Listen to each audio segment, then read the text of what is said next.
ver qué cosa hay que hacer. ¿Qué hora es? A las 9. Ya estará casi todo el mundo yéndose a acostar.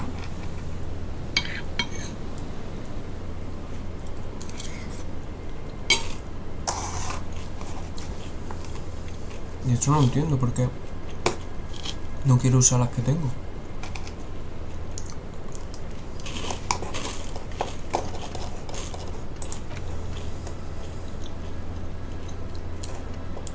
Primero tengo que hacerme colega de culo para esto.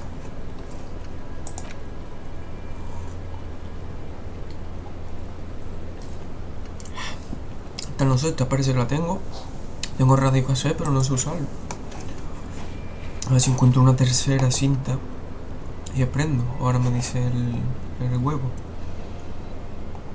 Esto no sé todavía. Tengo ya 2 armas grandes y no abren. Aunque ahora la puerta de allá atrás empezó a sonar como que alguien lavaba los platos. No sé si se referirá al tío de la cocina. Continué buscando a la persona que denunció el crimen. Todavía no lo sé. Como no sé, a la persona esa que me ha dicho el gordo que ya se me ha pasado, que ya he perdido la oportunidad.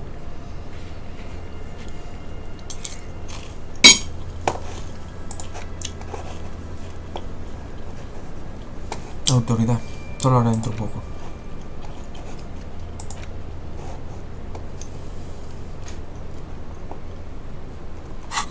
Vale, voy a ir con mi de cráneo ese, ¿cómo se llama?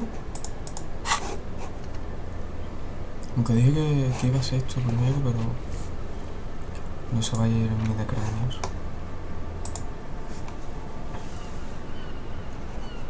Porque la huerga yo creo que no la está mutando, ¿no?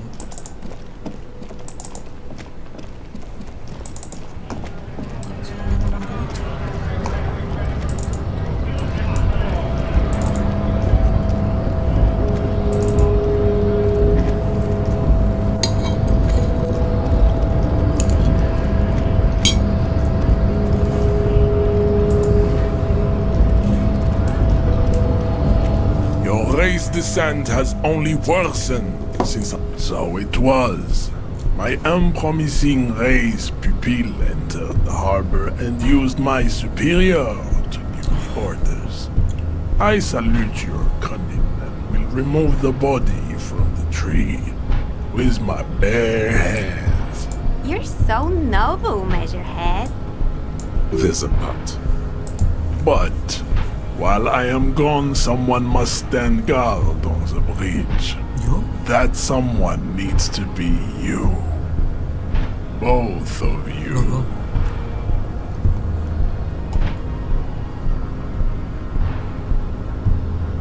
This is the uncomfortable result of not taking it down ourselves. Listen to your little friend. He is wise in his childlike babe. See that they stay here the whole time. Ahora cuando llegue ya no va a tener los pantalones porque los va a tener así.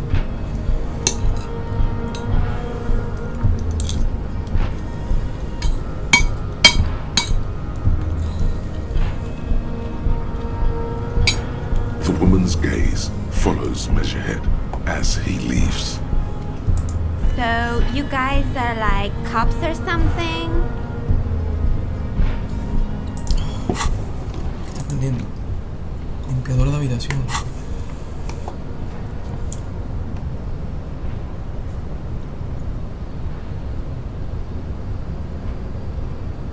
Cool, I like men with guns and power. I'm Katya, by the way. You hear that? That sound. He's breaking something. Yeah, Jean-Luc must be really tearing it up over there. I wish I could see it. Look at you! RCM rent-a-cops! Guarding that bridge like Evron's lapdogs! Is this where it's at now? The RCM is for sale! Spoken by a mercenary pretending to be a worker.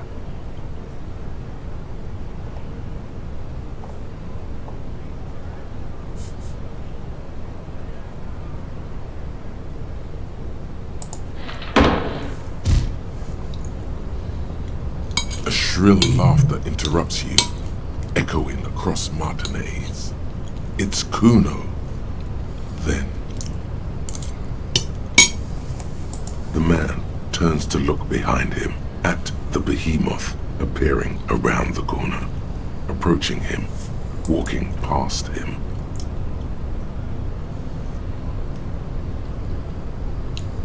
Uy, viene más tieso. Y los pantalones son de otro color. Este eran amarillos. The corpse has been removed from the tree.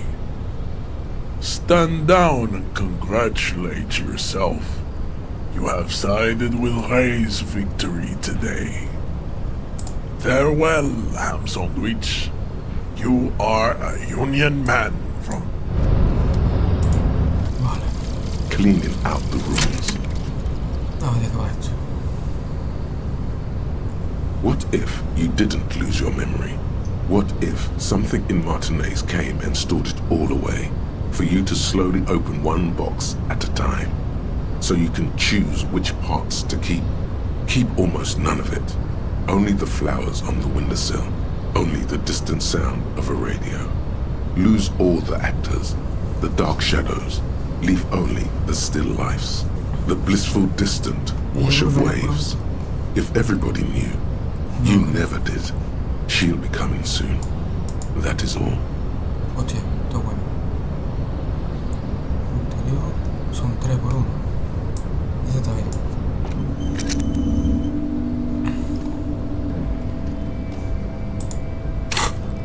Vale, tengo un punto. Y esto acaba en 4 gramos al día siguiente ya. Así que estos puntos los voy a utilizar.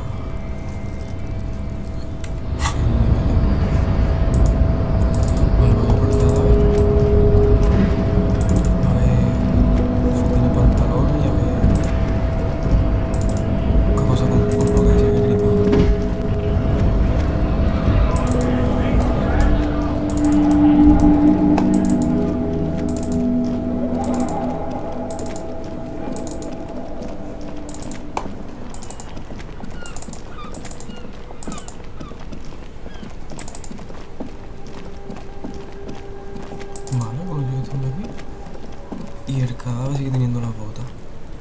Vale. You missed a good show before. A kid came by and completely fucked the tree to Hostia, se pieces. carga el árbol. He fucked the tree up! Fucked it good! It was porno!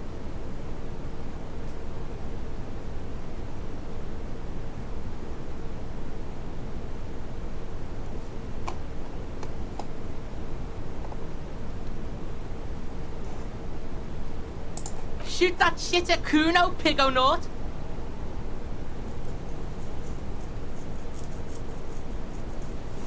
Intenta esto ya, ¿eh? Kuno doesn't. A ver, Lila, que no es empatía, me lo puedo subir, chuparlo.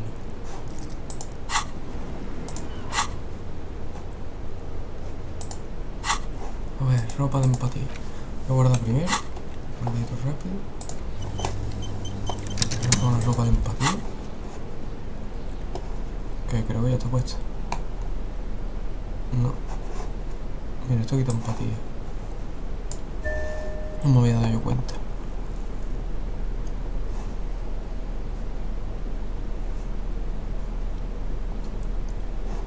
O sea que fui con uno menos de empatía sin querer.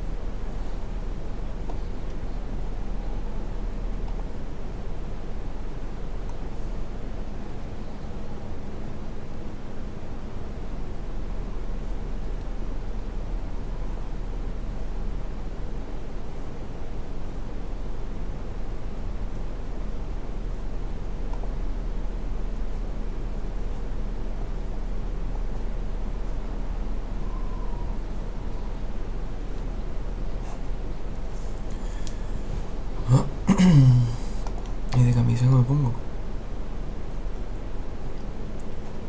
Forma física mismo. Fuck does Kuno care? 72. Lo voy a intentar y si no cargo y me tomo medicina. What's going on is an Está difícil, está difícil. Se lo he intentado como 3 o 4 veces.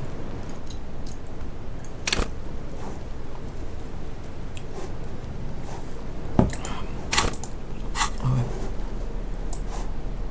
Esto fuera. La camiseta da igual, no me la pongo por ahora. Y eso era empatía, ¿no? No, prefiero subir autoridad para después.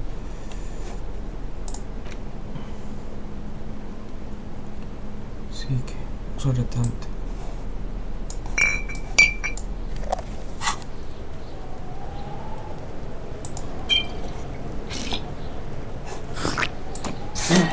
Bueno, amigo.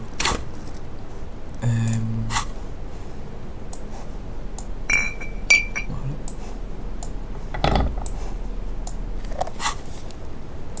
Fuck does Kuno care? 83.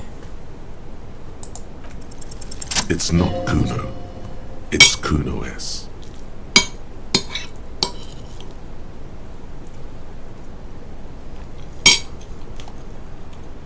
Kuno S is by far the worst of the two.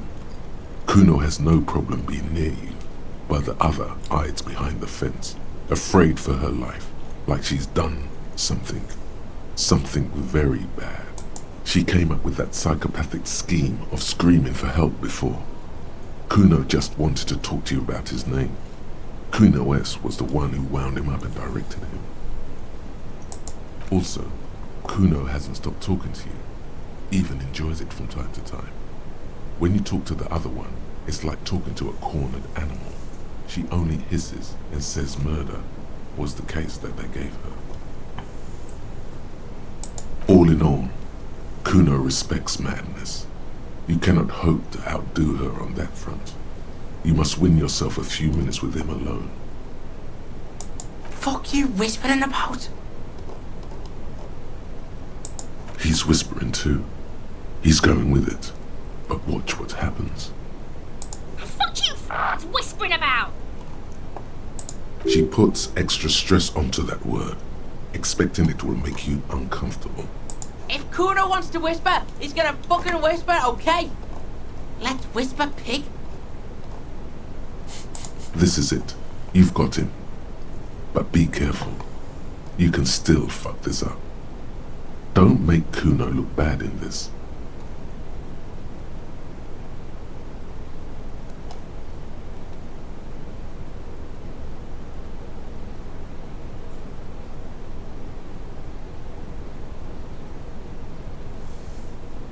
Crazy? You don't know the half of it. She's not crazy. She's insane, dangerous. She's smoked a man. She's done people in, probably even pigs. Stop talking to him! Kuno, I'm fucking warning you! You're gonna get us into shit! She understands what you're trying to do. Yo, see? Did Kuno not tell ya? Kuno told ya. Kuno talks to whoever he wants. Talk, pig. Kuno's got it under control.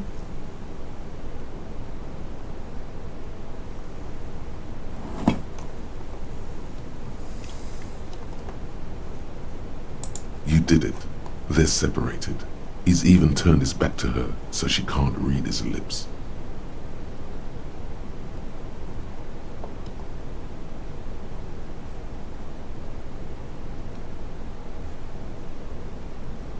Kuno means she killed someone. That's right. She's a killer. Like, actually a killer. He's meant everything he said before, but right now, he not only means it, he is sincere.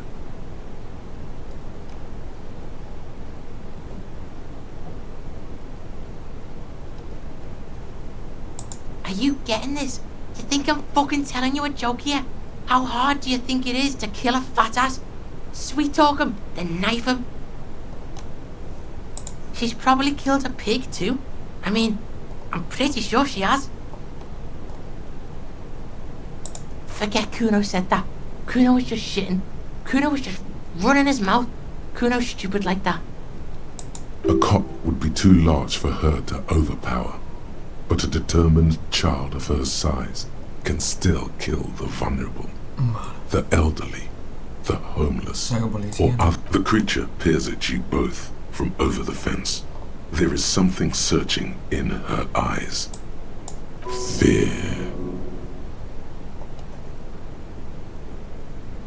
Kuno falls silent. He does not look at you when he replies. Kuno, there, that's what Kuno is starting to think, yeah.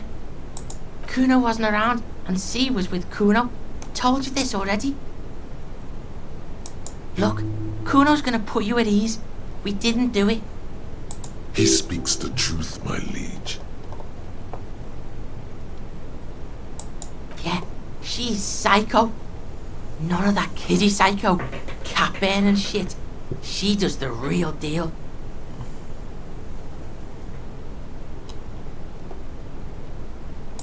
Yeah. Snuff radio shit. Believe me, pig, you don't want to know. And he doesn't even want to think about it. This isn't just another boast. Fuck knows. She says it's the Song of Her People or some shit. Crazy people? The fucking Nakis? I don't know. Sounds boreal, like something from the tundra and tiger-covered cutler, Isola. Far, far away from here. As far as possible, really. You mean evil little red-haired people like her? Yes, they do. The Suruese have that ginger gene. Suruese? Like that man from Helmdall shit? She could be. She could be that Helmdall shit. Revelshot does have a small Suruese community. Or she climbed into a yakberry crate and was shipped over accidentally. Fuck no, she's not my sister. She's just a stray who got in. Like a mad dog or some shit. Yeah, she was just there. What was that, Kuno? She was in the hallway, dripping wet, by the fucking shoe rack, in the dark.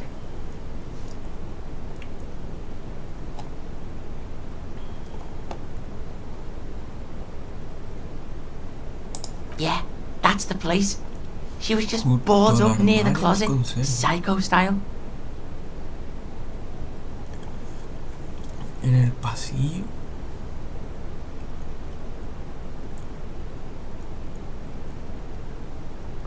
Arriba, ¿vale? Donde está el sofá y decía que había muchos zapatos. Kuno's got no fucking idea. Her hair was all wet. I think she pissed on the floor too. She was there for 3 days, in the corner, every time Kuno went out. I don't know. Someone left the door open. Kuno comes home and she's sleeping under the desk, under a pile of clothes, like a dog. Kuno's dad doesn't give a shit. Doesn't even see her there, or thinks it's fucking Kuno. Shit's all on Kuno. Kuno-S, two of a kind. 'Cause she fucking looks like Kuno. No one knows her name. Kuno told you this shit was Psycho Killer. How's Kuno dealing with this? Kuno's dealing with it just fine. He doesn't need you fucking with this, waving your gun, mad dog shit. Kuno remembers what you did there. Kuno's got this shit under control.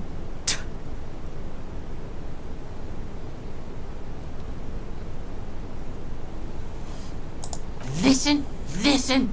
C is Kuno's go-to. Kuno's protecting her. You fuck with C, you fuck with Kuno. You threaten her. You wave your gun around her one more time. Try to take it away. This is what it all comes down to. He needs you to take him seriously. I'm going to kill you. I'll run when you put the cuffs on her. Sneak up on you later and fuck you up. You understand? He may not be able to do it, but he will try. Right now, he believes he will.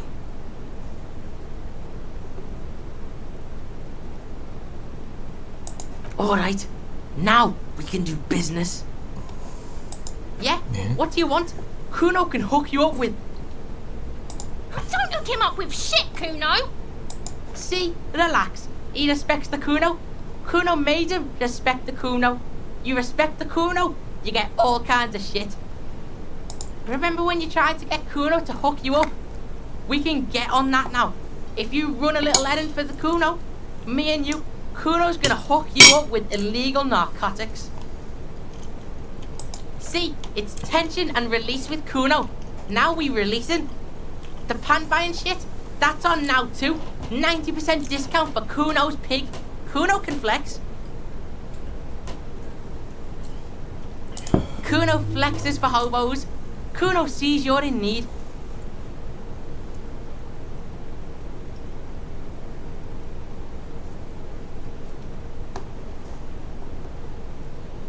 Los pantalones. Tío, son buenos, Here, pig. We're fun now. Performance buddies.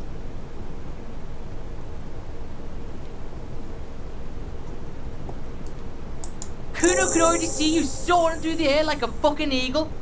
Pig's in Kuno's debt now. Money debt. Money debt doesn't mean anything. He's just saying words. You're not in his debt. Kuno gets it from his dad. Kuno and his dad are major suppliers. That's where Kuno gets his lightning on.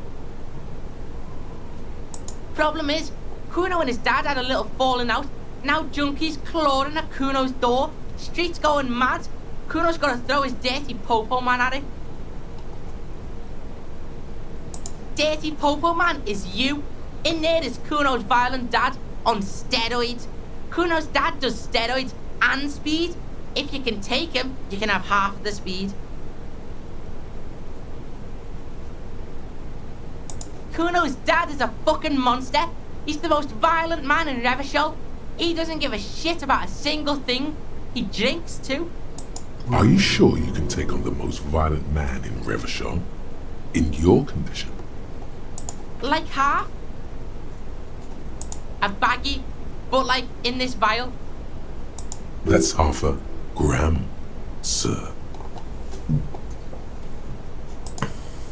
Yeah, half a G. Want it or not? Fuck you talking about half a G? This shit is giant grade A shit.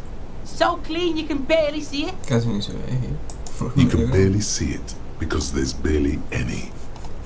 Lo mismo que he dicho yo. Okay, Kuno's listening.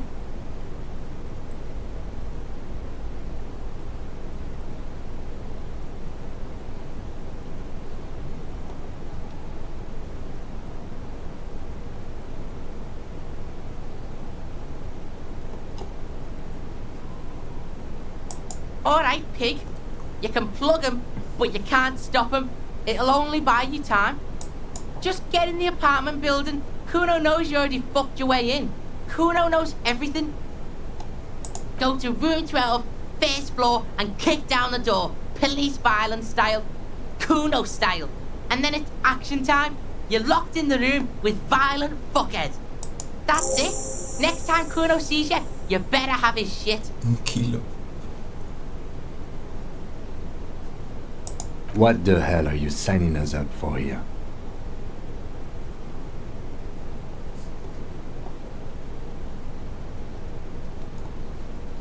Okay then. Kuno doesn't fucking care. Vale.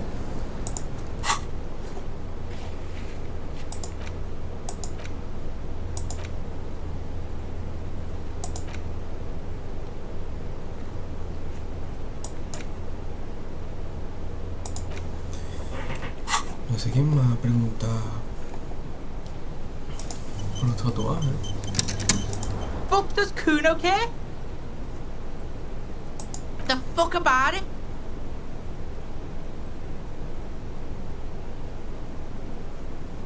Kuno's fucking. He's trying to hide the fact. Kuno knows what you meant. You're tested. Get lost. Yeah? The kingdom of Yeah, whatever. Kuno doesn't... Este no tiene diálogo. I'll die before I squeal, pig.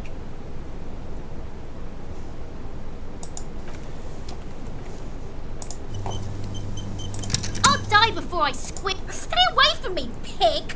You don't want to see what happens when you corner me. I'll die before I squeal, pig. Nada, no por atrás.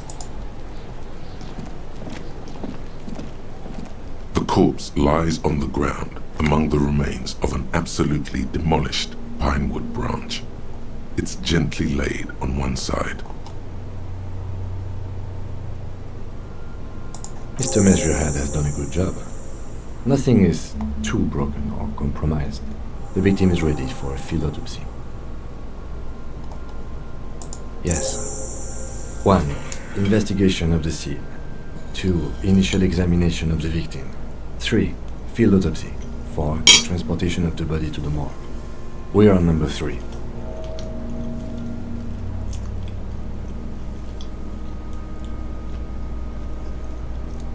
The RCM's 4-phase murder scene processing manual. The fuck are they on about? Cop's gonna cut his shit up.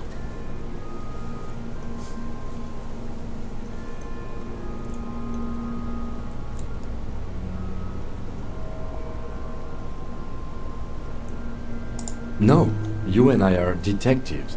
The honorary rank of detective signifies our ability to handle the entire incident chain, from autopsy to cleanup to social work, everything. An honor and a burden attached to your rank once you've proven yourself able, usually after 5 to 8 years of field work. Mine is Lieutenant Detective. You are. Your station would not have assigned you on this case if you weren't. Now, The lieutenant adjusts his glasses and takes a deep breath. come on, officer. You know what a field autopsy is. You've done 100 of them. What you do know is, at 18.9 kilometers, the dormant shield volcano, Corpus Mundi, is the world's highest summit, and the failure of the 38 single, Epui Descent, to crack the top 20 was the death knell of disco. But what a field autopsy is, you have no idea. You must have me confused with the Coppepedia. You, sir, you are the Coppepedia.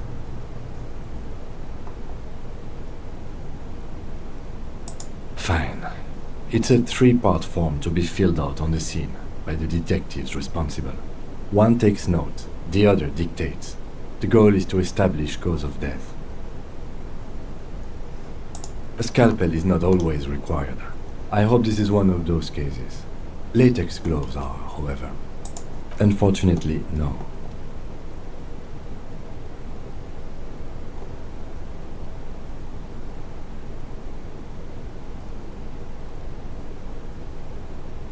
Unhygienically? Let's not go glove hunting, please. Let's use division of labor. I perform the anatomical side, while you take notes.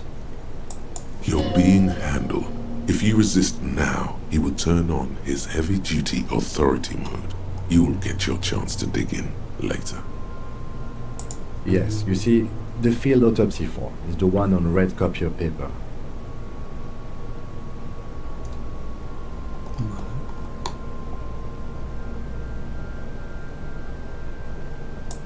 Shoot, Looney Rooney.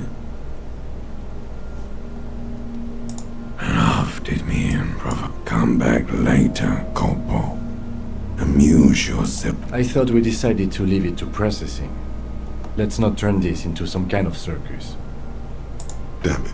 This is turning into some sort of mega puzzle. Okay, so you can sneak out of your room maybe, after he's gone to sleep. The dead man stares in silence as you crack open the ledger. The bright red paper is covered in boxes and lists, describing the condition of his skin and organs in 3 parts.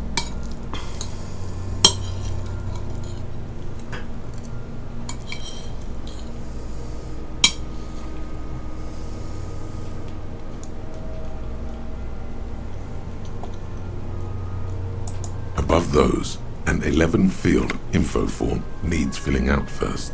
It begins with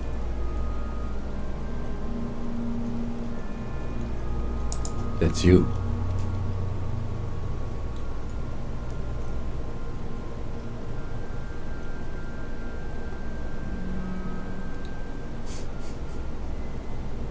The corpse is indifferent to your scribblings, just lies there. The next box says KK57 dash.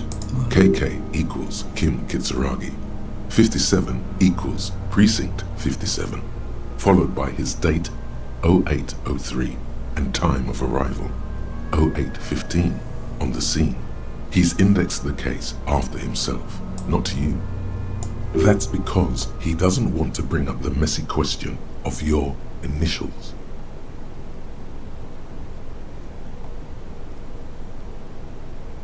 And what would that make the alphanumeric?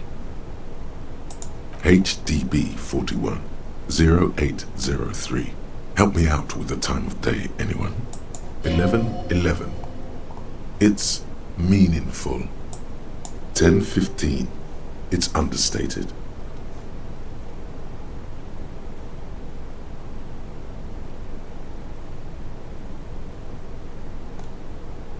It's Good. Let's go with that. The lieutenant is quite surprised you managed to come up with an adequate case number. We've heard the nom de guerre. Lely. It's better than nothing. Write it down. What's next? Date of birth? NA. Roughly 50. Try 40. The damage is so extensive, it's better to err on the young side.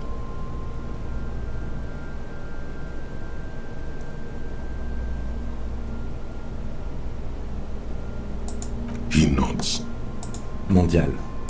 Fair to olive-skinned, from the Isola of Mwindi. This is as vague as it gets. You might as well say whitish. The pudgy mess of curdled meat looks neither mondial nor anything other. Fucky! Male. Pigs can have sex!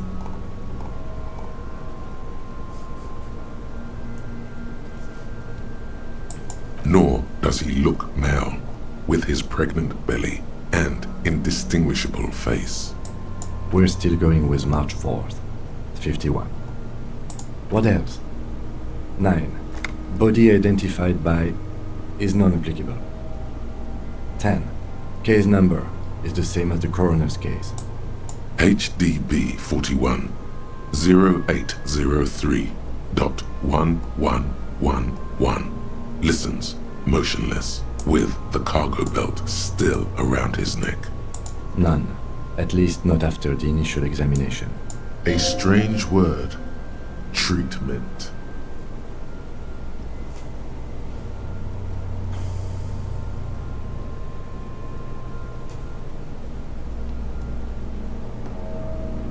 Interfering with the body's position or wounds post-mortem. How did you not know that? Aren't you a cop? You're leaving a weak impression here. Say something sure-handed. Don't overdo it. It's okay to be unsure.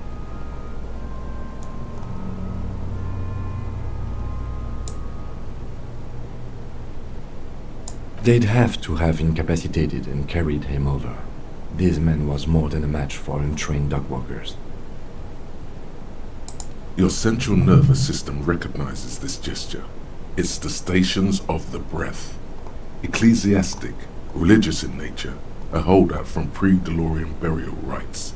It takes him 2 seconds to perform.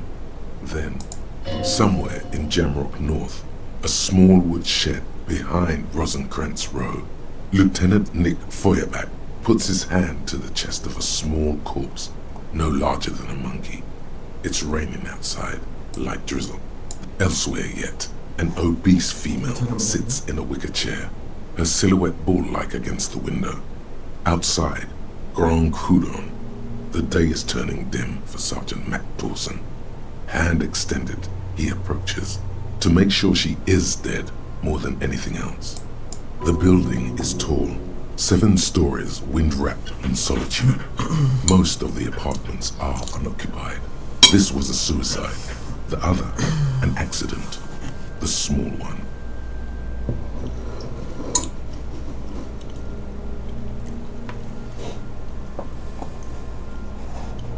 And so, all across Jamrock, Coal City, GRIH, 42 deceased persons found today, 42 stations of breath.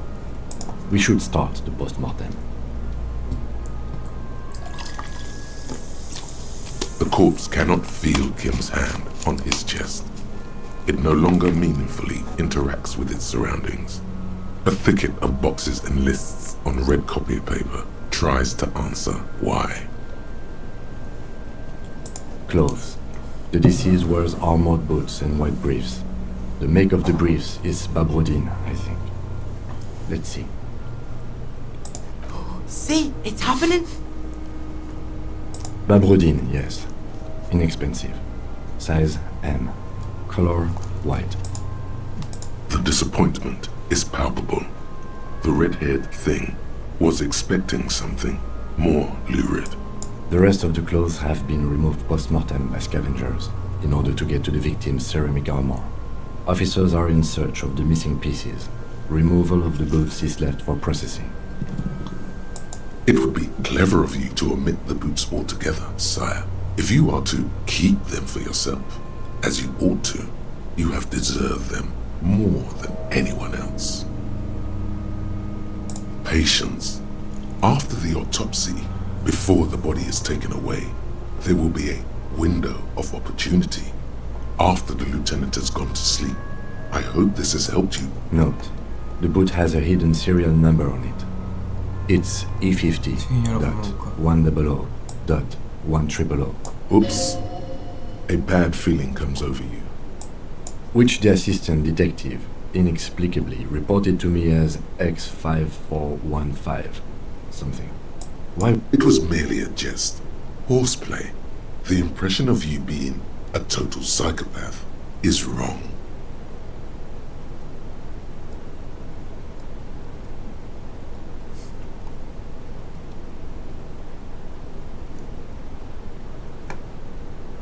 It's quite possible. You lied to me for no good reason. Please write down the right serial number. E50.1. Bitches are at it. This pleases Kuno. Tattoos. Try not to bring the incident up anymore. The upper torso is covered in a single, continuous tattoo, resembling a national pattern. It reaches from the right shoulder to the heart. The ink is blue and white. The assistant has a color photograph of the markings, to be added to the case files as document A1. The photo is taken on the scene, using a Trigat Mini. The deceased has a belt for airlifting cargo around his neck, tied with a hangman's knot. Color yellow. Length 3 meters. There is a buckle on the other end.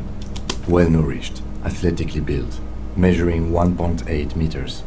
Generally consistent with age 42. Preservation is good. Ambient temperature below freezing. Body hair is light brown. Distribution is consistent with age. The deceased had male pattern baldness. Hair is combed back, short. His hair feels wet, soaked with rain, cold to touch. Not that different from a living person after a swim.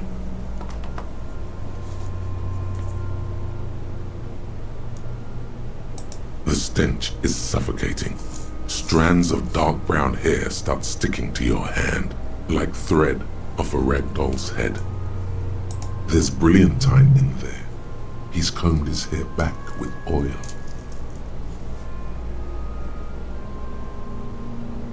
More hair sticks to your hand. Hair off the rain-soaked head of a dead man. There are bumps and dips on the skull below. An alien landscape. For a fraction of a second you feel something. An irregularity. But then it's gone. Too minute to register in your mind. There, there, dead man. You were someone's child. It's all over now. What was what? Brilliantine. There's brilliantine in his hair. The lieutenant watches you in silence. That was some sick shit, Sekopa. Lividity is consistent with hanging. The head is congested. Contusions are present on the head, chest, and thighs, consistent with stone thrown. Low velocity. Fucking low velocity? You think Kuno doesn't know what you're talking about? Velocity was fucking max. Talking shit about Kuno's velocity. In addition, there are bite marks on the face, scalp, and chest, consistent with predation.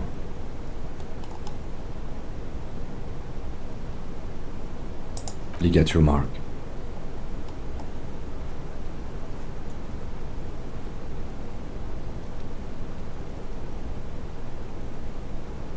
The steel wiring. There's too much of it. We need to remove the belt so we can get to the ligature mark. You got just the right tool for that. The chain cutters.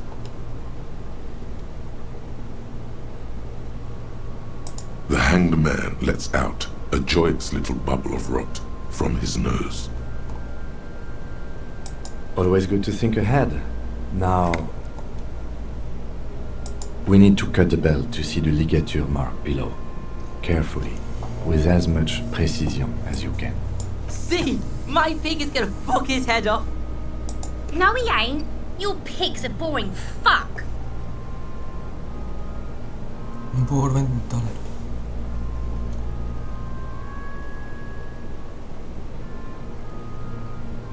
The belt is equally tight around the whole circumference of his neck, swelling over the edges like white bread rising from the east. The knot is the weak spot. The chain cutters fit in there, steady now, like a flower arranger. 2 cuts and it should come loose. After some deliberation, you sink the cutters into the knot tying the belt together. You squeeze the rubber handles together, sweat forming on your brow.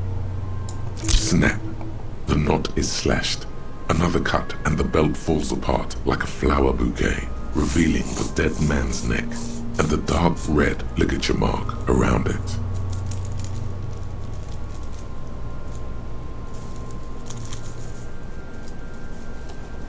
The rope rises to a point, leaving a gap in the ligature mark.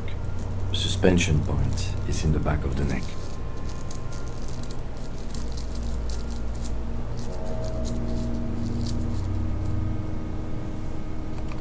As it ought to. This is where its grip on the curdled meat is gentlest, pulling up. Hemorrhaging is observed on the skin, above and below the ligature mark. The mark is well pronounced, consistent with a drop from 1 or 1.5 meters. Chest is intact, normal contour.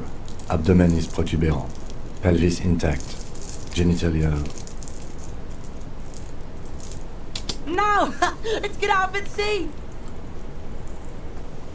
I fucking knew it! This is clearly what they've been waiting for, ever since the autopsy began. The lieutenant is trying to make it as boring as possible. Genitalia is male and unremarkable. No evidence of injury. The dead man's penis is average-sized, congested from the downward collection of blood. The testicles are uneven in length, hanging underneath. The genitalia is greenish. Marbling is present around the crotch. Back is symmetrical and intact. Upper and lower extremities are intact, but asymmetrical. There are combat injuries on the right hand, thigh, and hip. Bullets have bitten little pieces out of him. It must have been excruciating, especially the hip. Before you is a temple of pain that knew little tenderness in life. In addition, I see smaller, residual scars, too numerous to count, covering about 30% of his skin. From wounds sustained over 2, maybe more decades. Dispersal and accumulation indicates long and active combat duty. Last item. Hands.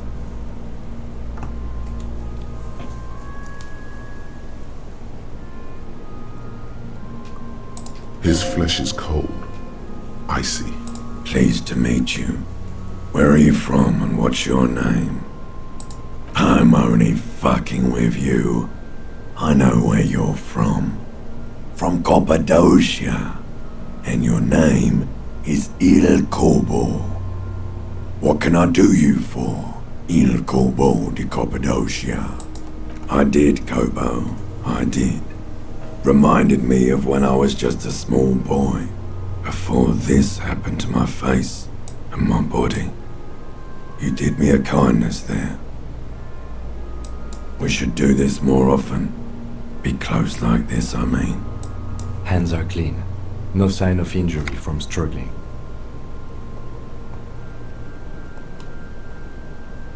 I was. Maybe I'm just not seeing them. Honestly, this stench is making it hard for me to think at the moment. Working so close to the fumes coming from the corpse must be hard. You realize suddenly that the lieutenant has been barely keeping it together these past 2 items. Ooh. That's all for the external. Well done. What next?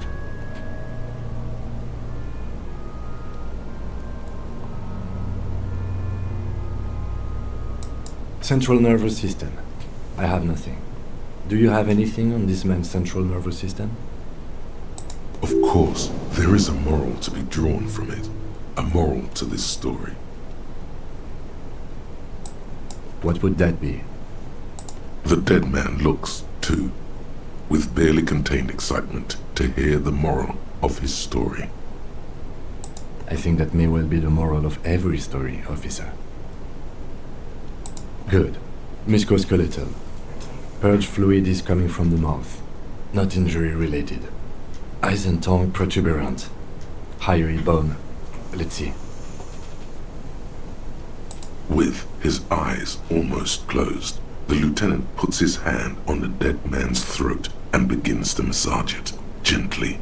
A rotting smell erupts from the mouth. Purge fluid runs down his lips, black and viscous. Yeah, jack that fucker off! The hyoid bone is fractured. The rest of the musculoskeletal system is intact. Unremarkable. Respiratory system.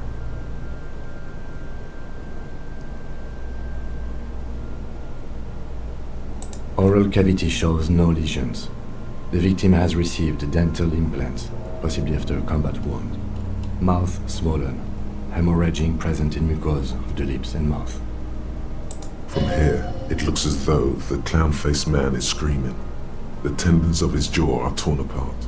Hyoid ripped from the force of the lieutenant's hands.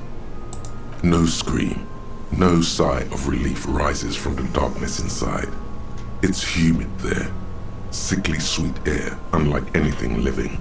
You feel like you're about to throw up again, straight in that mouth of his.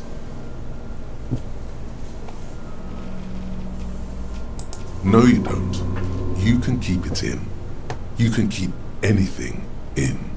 You manage to suppress the contractions trying to enter your stomach. All it takes is concentration. Through it, you see nothing but darkness. More meat and darkness.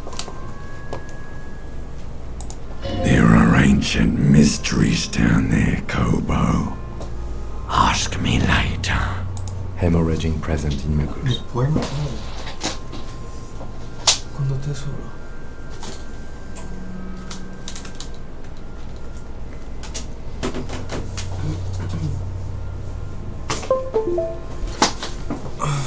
No entiendo yo que después cuando esté solo, cuando me va a quitar la foto. Hepatobiliary. NA. Ah. Are you a hepatobiliary expert?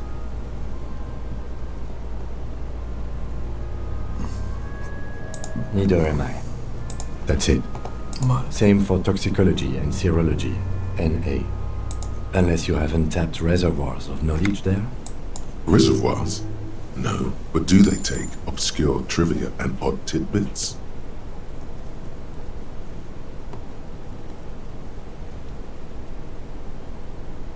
No. Like a toxicology screening? At this stage, I doubt processing will find anything, even if he was brimming with cocaine. But still, you should add a request. Cardiovascular. The body exhibits heavy lividity. Blood has gathered in the hands, feet, and neck. Hypostasis is visually consistent with the hanging. Gastrointestinal.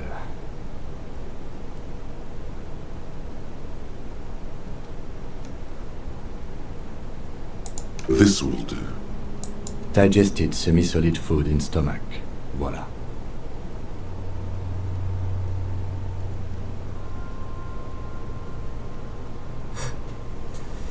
What's next on the list? Let's see. We have bite marks, contusions on the head and chest, and a ligature mark encircling the neck. You'll need 3 fields. Leave a 4th one too.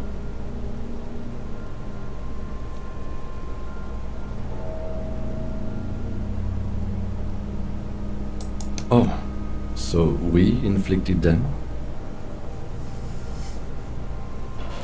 You mean the spin-stabilized munition from a Kill A990 muzzleloader lodged in his lung? That was not a team effort. I just missed my shot. Also, let's not mention it. Muddies the water. See? These pigs are fucking corrupt. Why don't you fuck him if you love him so much? Now, injuries. Head, chest and scalp bite mark injuries. Predation by birds has caused damage to the body. Odontologist does not need to be consulted. And your opinion, officer?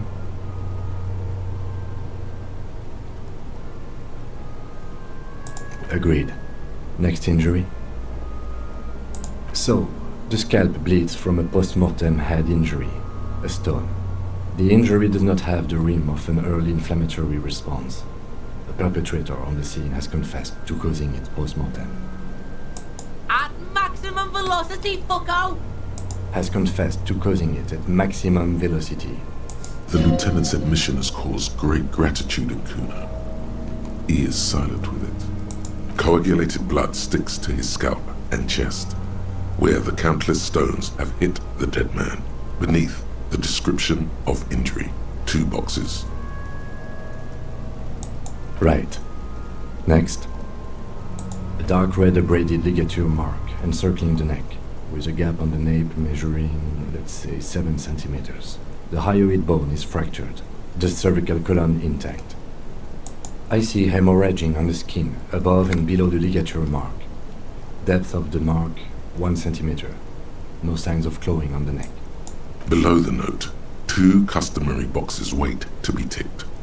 The man's head jerks to the side.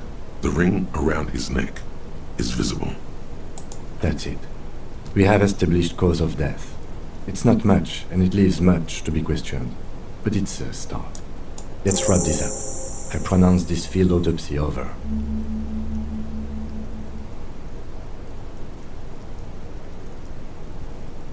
Well, we established probable cause of death. Some would say that's the goal of an autopsy. We also requested a toxicological screening. That was thorough. The results should arrive in a couple of weeks, if we are lucky. I will not hold my breath. We were thorough with the list of injuries too. We described them all in detail. What is there to say? Given the circumstances, it was a professional field autopsy. I need a copy of that autopsy form. Then I will drive him to Faubourg for processing.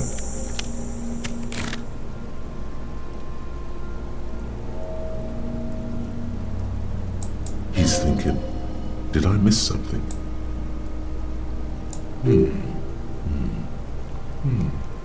I'm sure we didn't get everything.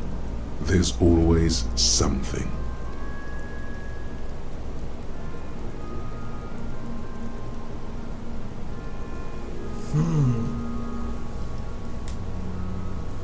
Podré intentarla.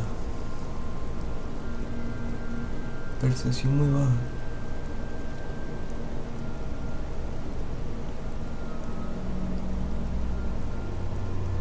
I thought we decided to leave it to processing. Let's not turn this into... Damn it. This is turning into some sort of mega puzzle. Okay, so you can sneak out of your room maybe, after he's gone to sleep. Oye, no me puso bien la percepción.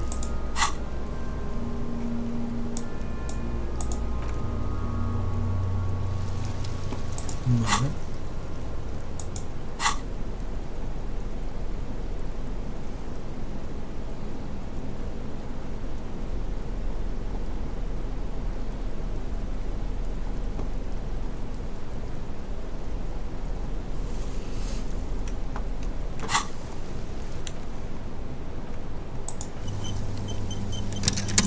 Intento subirme la percepción, todo puedo.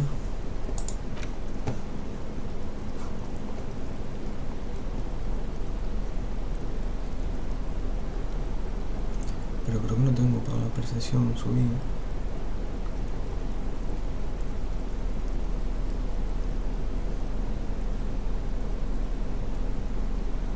Percepción -1. La J.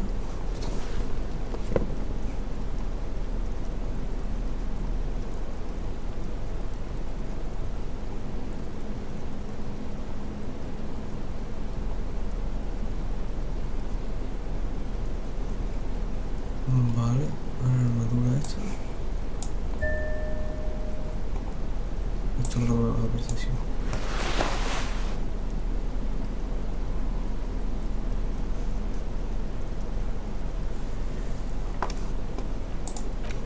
Y me voy a tomar esto.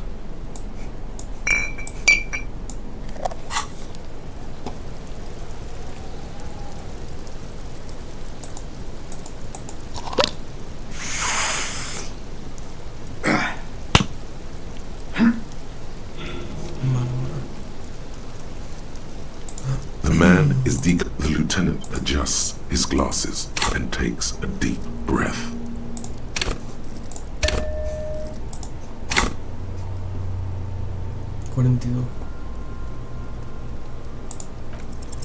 You run your hands over the victim's cold body, his limbs, his torso with its swollen organs. Maybe you should be more thorough.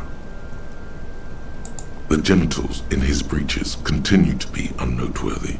You see the penis. Can't get enough of that dick. Do you think we missed something? You can't shake the feeling that there are more secrets concealed in the flesh before you. Okay, well, we are in livor mortis here. He is disintegrating. We need to refrigerate the body if we want to conduct another examination, and we need to do it fast.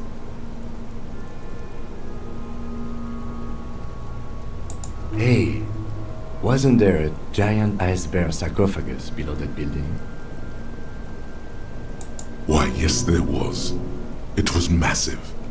Red eyes glowing in the dark. Now, detective, I've rarely been disappointed by the size of a giant ice bear fridge. But I think we should still take a look at it first. Make sure it's big enough before we carry him over. Let's move. With every hour, whatever we are looking for in the deceased will become harder to find. Vale.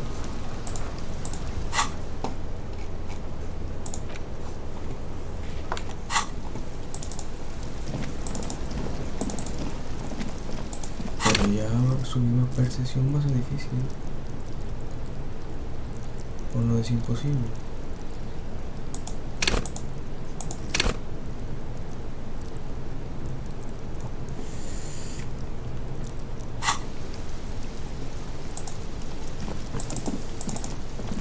Así como estoy congelado.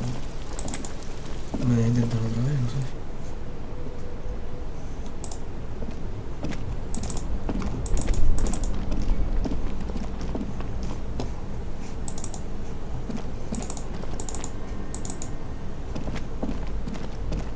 The bear's eyes are dead and empty. It's certainly an eccentric choice, but it's more than big enough and cold enough.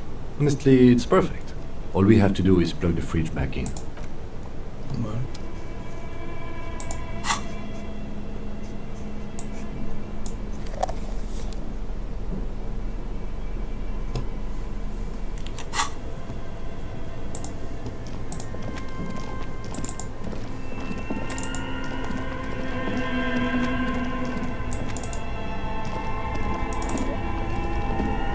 Both cables are unplugged. A giant electric mammal awakens. The dead body is going to be safe in the... Great. The owners of this building will just have to keep paying for the electricity sucked up by this monstrosity a little longer. Let's return to the fridge.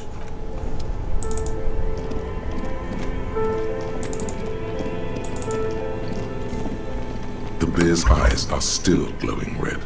Watching... Of course. I'll take the head, you take the feet.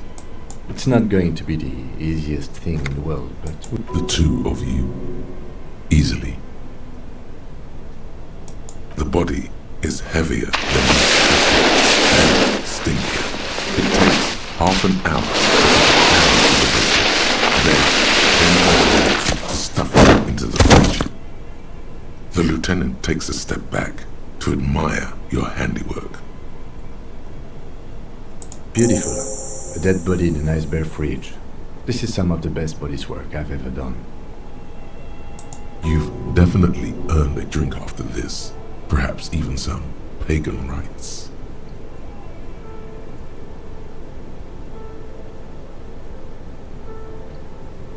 I knew you would say that. I knew this would lead to drinking. No, no more. This is paganistic enough, and it does not leave this room.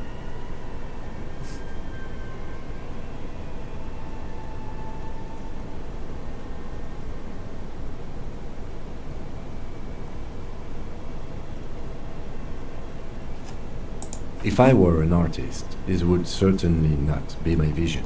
I would be much, much more concerned. He's right. His work would be much more formal. At least we've stopped the body from decomposing further. Now you can conduct another inspection, under controlled circumstances. Inside the icy realm of the ice bear fridge, the corpse stands slumped, waiting.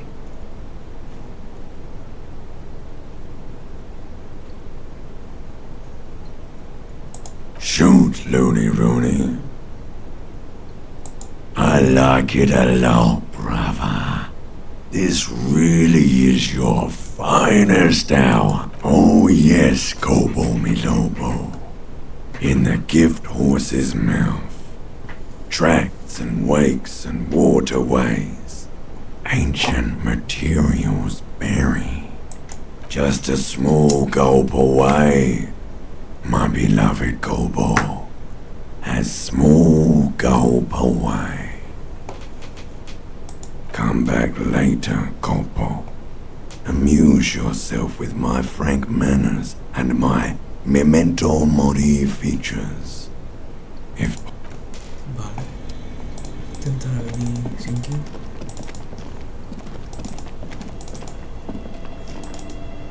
Ok. Intenta tirar esto una vez, ya que me tomo esto. The bear's eyes are still glowing red. Your arms reach out and your eyes close, as if by their own volition. It's dark all around. You feel cold, slippery flesh, first with your fingertips, then under the palm of your hand.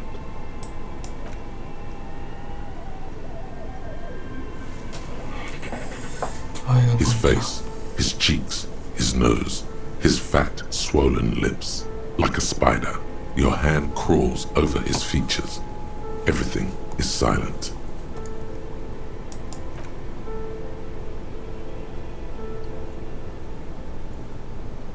The oral cavity is cold and moist.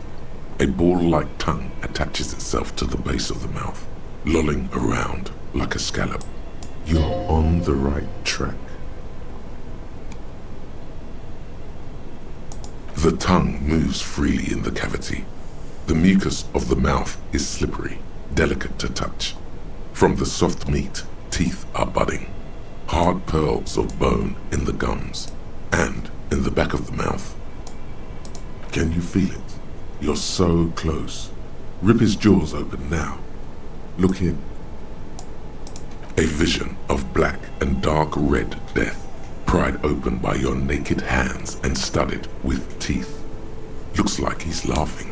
Death fumes rising from the throat, and there, in the back of his mouth, above the bell of the uvula, right in the soft palate.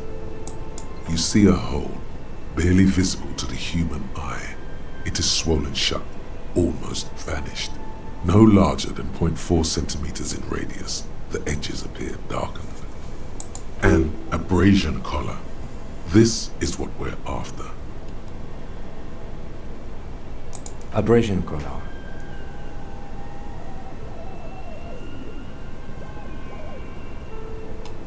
A black trickle of liquid runs into his throat from the wound.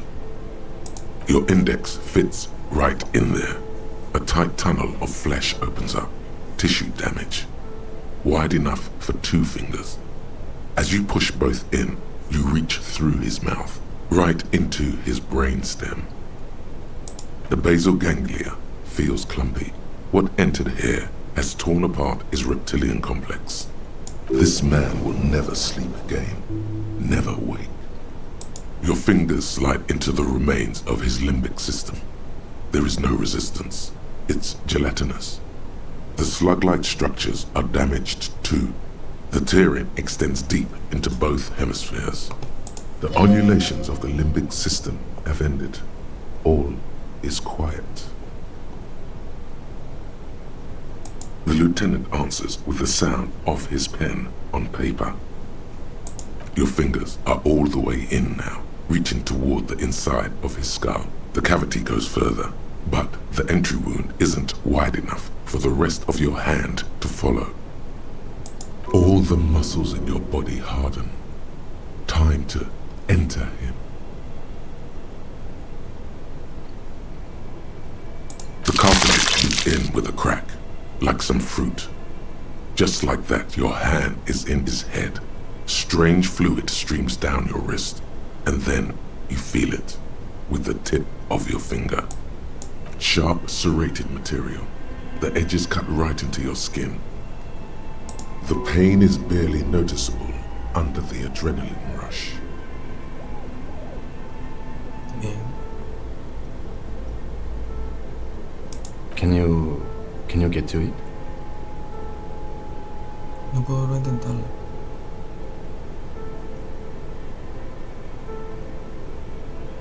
There's a tiny crack, a protrusion in the cranium, right in the back of his head.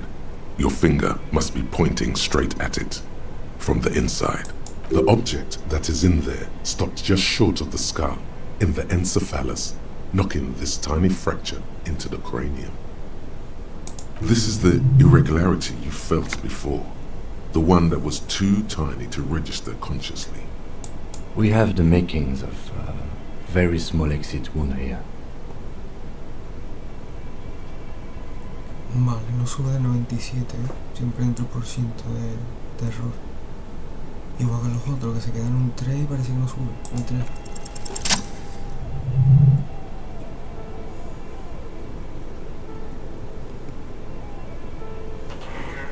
You pick the object between your index and middle finger. Feels sharp, like metal. You press your teeth together. Your jaw is clenched. All you need to do is just... Good.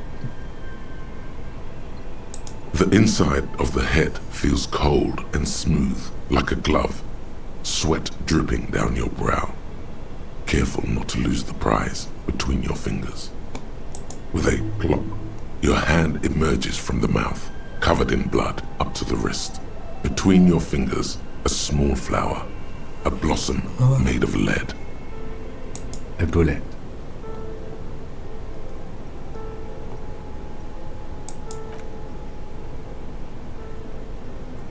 The bullet falls in the bag, leaving a smattering of blood on the plastic.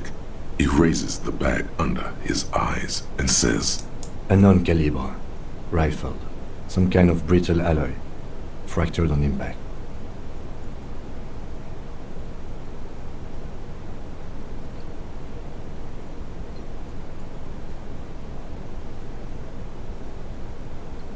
No, you deserve it. We can log it later. We need to add an item to the injury list. Injury number 4. Oval entry wound with an abrasion collar. Soft palate, back of mouth.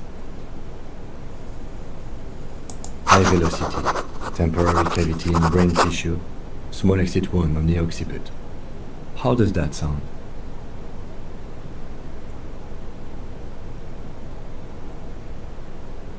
Opinion, fatal injury.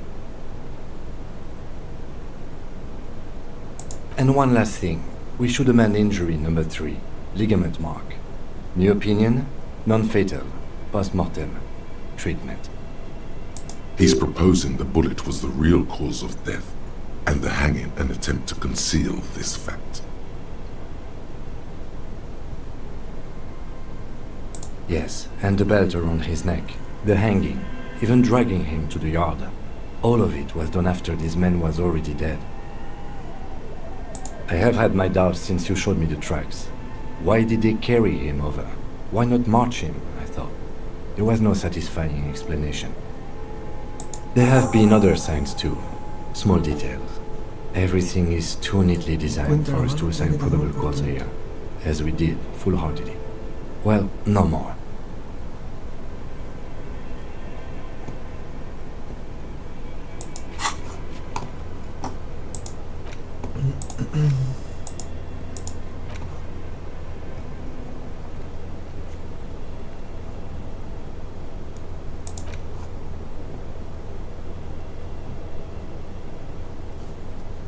Bien.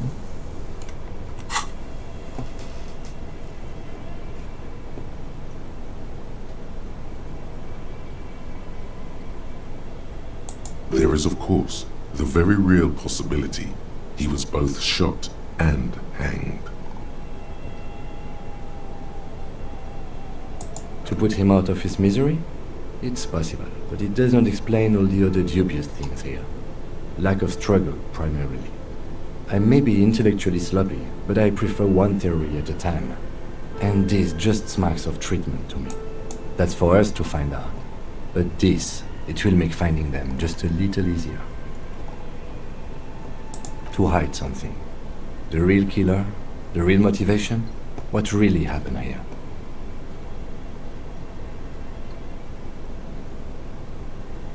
Yes, we should take a closer look at it. I am certain it has more to tell us. This little thing could reveal much about the weapon that shot it. Oh, you really do. I am glad to hear you say that. Your room in the Whirling in Rags should come with a bathroom. Be sure to make use of it in the evening. We bag the corpse and carry him to the holding pen of my kinema. I can transport him to processing myself, but I will be gone for the rest of the day.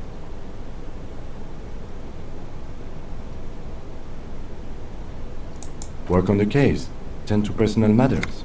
Try not to do anything too dangerous. An officer needs backup in a neighborhood like this.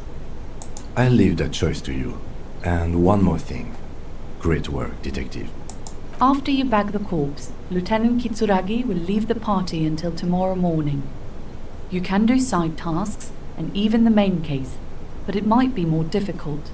Plan his exit accordingly.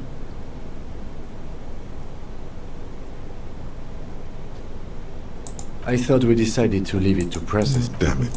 Okay, so you can sneak out of your room maybe. Entonces tengo que mandarlo a dormir ahora y mañana cuando vaya a acabar el día que se lleve el cadáver.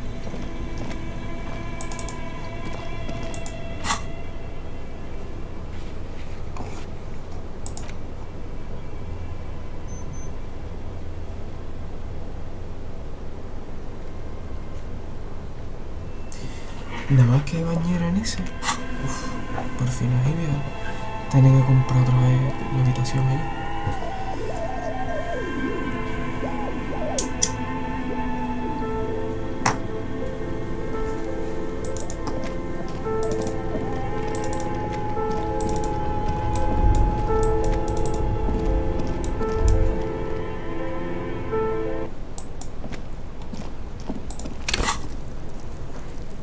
A ver aquí, de subir cosas. Tengo 3 niveles.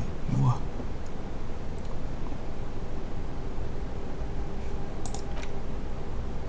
Este me lo voy a quitar, tío.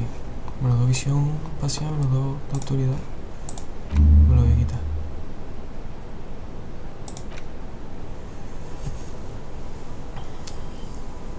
Y este creo que no era muy bueno, pero...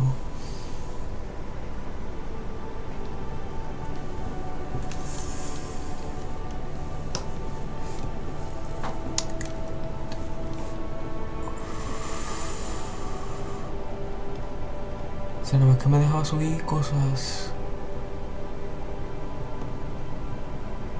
En plan... No, como esto no. Como esto, los límites de tal suben. Me voy a esperar a tener otros.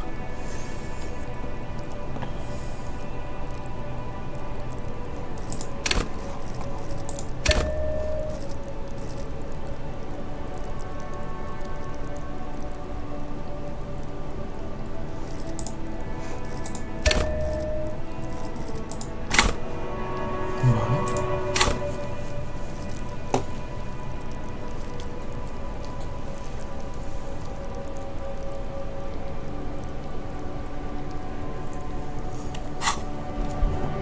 Ya tengo más vida aquí.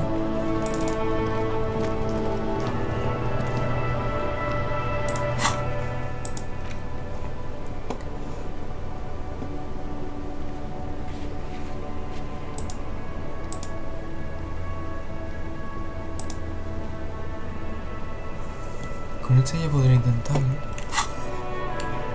A ver.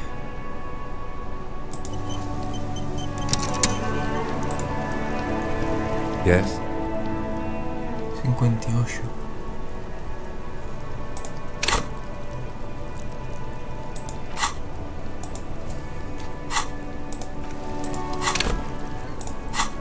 A ver.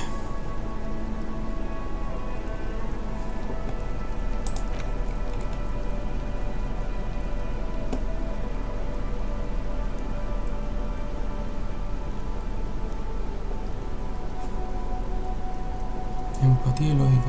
Es que esto me va a la percepción, tío.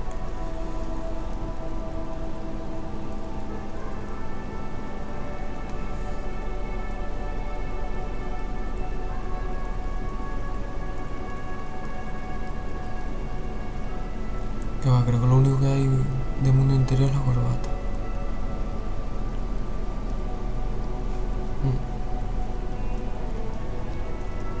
Forma fe y forma física. Vamos a ver qué traigo.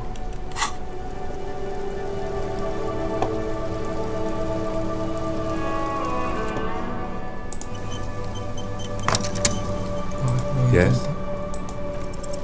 What if you did it? Yes, you killed him. And then, as part of the plan, you drowned out the memory. Forgetting was merely a matter of convenience. Very clever. Maybe this is why your chest feels so hollow. You did an awful thing. And you can't even bring yourself to acknowledge it. Are you sure you would have the strength to take down a hardened mercenary? You're not in the best shape.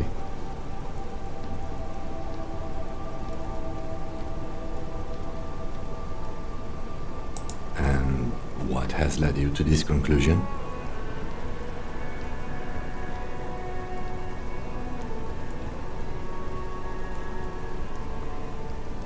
Thus far, your memory loss does not seem to be convenient for you or anyone else, except insofar as you've managed to avoid doing any work.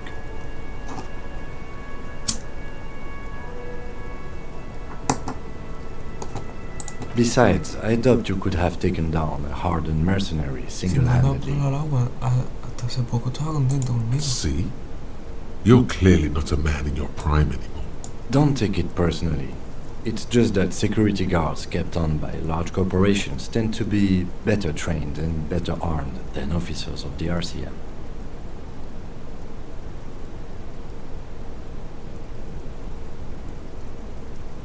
The victim wasn't run over by a drunk driver. So, while I can't condone your driving habits, the cases remain unrelated. Look, it's not unusual for detectives to feel complicit in a crime until the perpetrator is identified and apprehended, especially when the investigation is dragging. So, let's get back to it, shall we? Pues yo también, cuando encontramos la bala, también yo empecé a dudar de él, ¿eh? Mira, más percepción. Ahí abajo hay algo.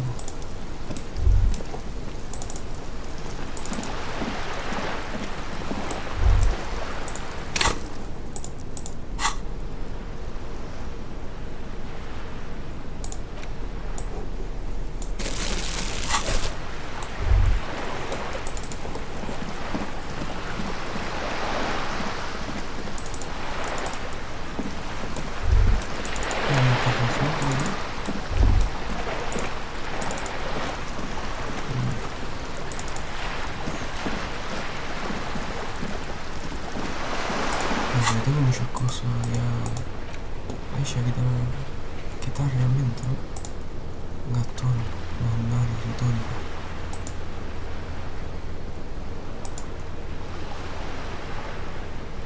Heroica.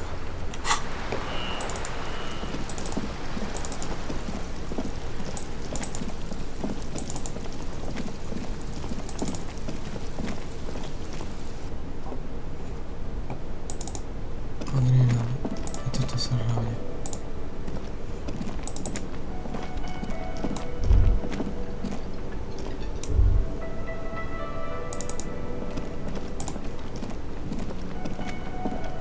Y lo del carajo, que como va, tío.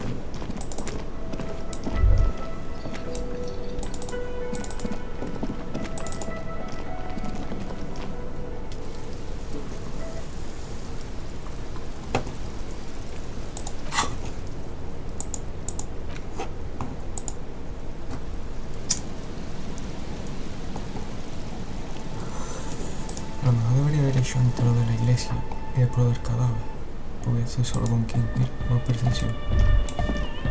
Normalmente tiene que dar una buena vuelta por ahí, ¿eh?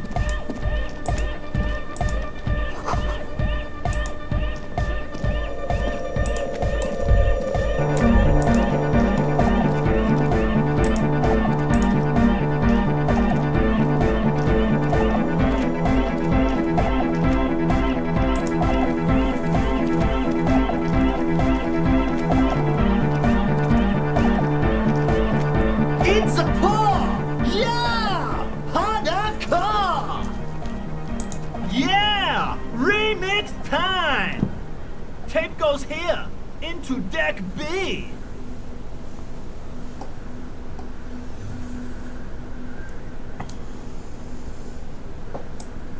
A hand on his ear, he listens to the audio through his headphones and shouts. Wow! Did you get this from Arno himself? A great excitement is bubbling to the surface within him. This is big. Listen, I'm just going to show it to you. Ready? Listo. ¿Dónde le metí la bola? Lo mejor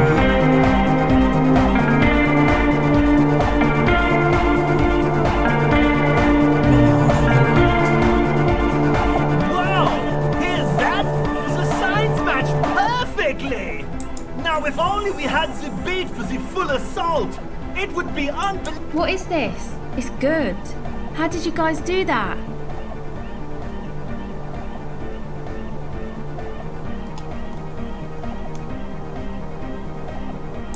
Yes, but what if Van Eyck based his remix on some forgotten local melody, like a folk song, and you just found the original piece that inspired him to create this jam? That would explain why it fits so well. Nah, to me it sounds like classic Van Eyck. I don't think he needs any inspiration from folk songs. Maybe he lives in Martinez and just threw away part of his song because he thought it wasn't good enough. I think it's just happenstance, chaos in action, contingencies of our limited existence. That and Egghead's fantastic talent. Noid's right. Egghead's technical talent is the key. No, This is definitely part of the same song. Something cut from it. It fits too well. Something mysterious is going on here.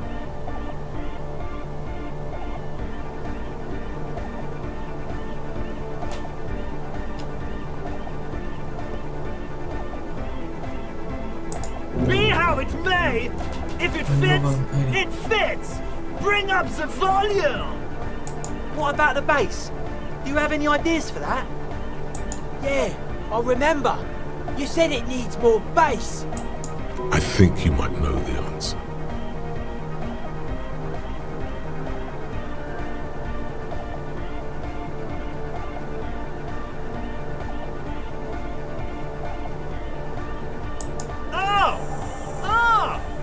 But how?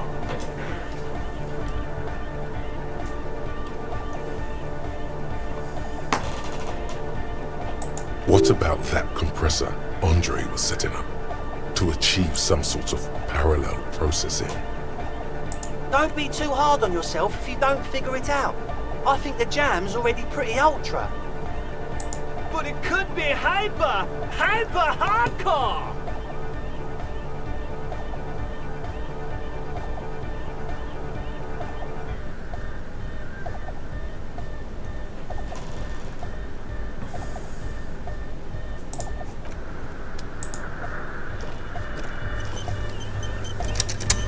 Yes, what is it? The mother of humanism stands above you, a precious and complex wax painting on a single pane of glass. A crack runs across the length of her body, her face oval and sad.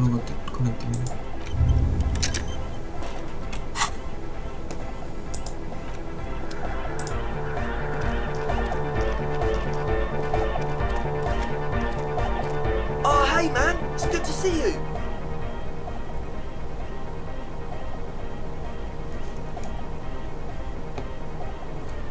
Goodbye, officer. Todavía no puedo subir una vez más. ¿Y el otro era? ¿Qué conectividad?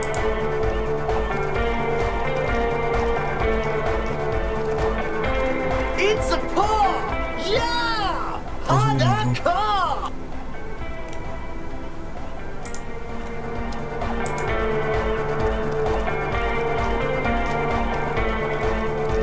Yo, man. What's on your mind? No, voy a intentar subir al día siguiente.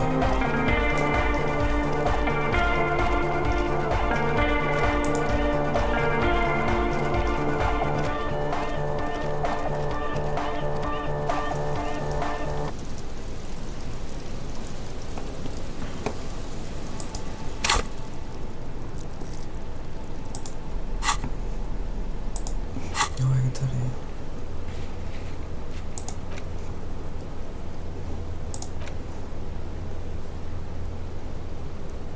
Vale.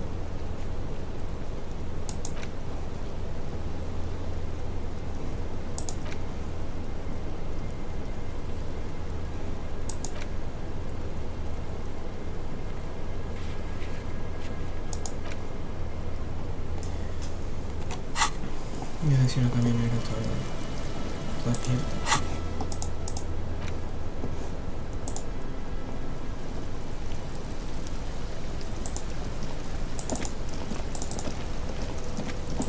Parece que no me tiene mucho.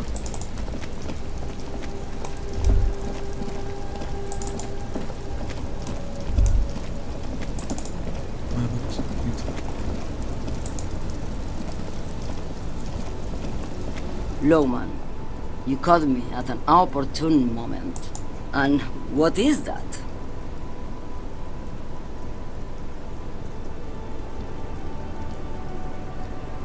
Great. He asked the Pines rep about the bail, and now he's talking to everyone about it. Fine then. Just try not to black out again, and don't contemplate. We don't have time for that. No, yo no caí inconsciente.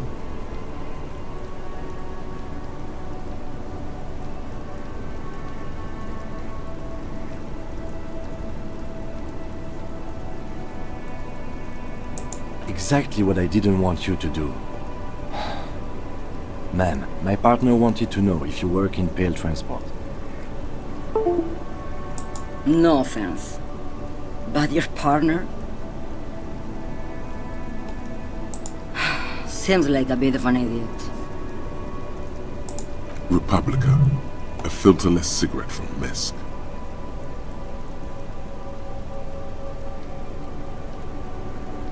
Neither is Pell transportation. Life is transitory.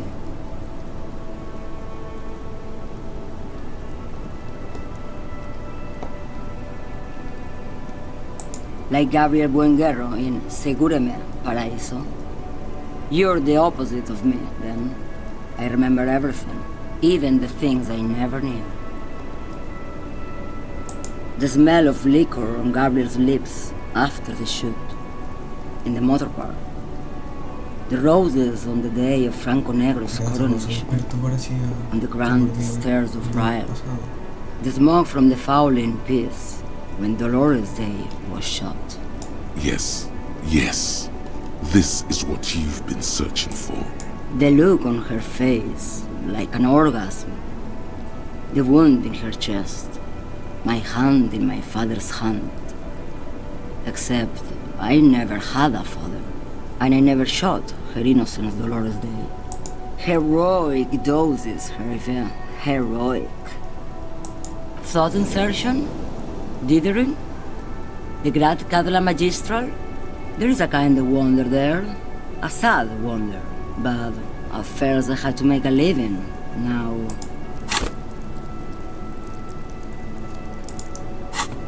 When you've seen it all go away like that, rolling off like the sea, and then come back to this. What are we doing here? For thousands of years, Gabriel. It doesn't have to be like this. We can just give up. We can just become a vapor.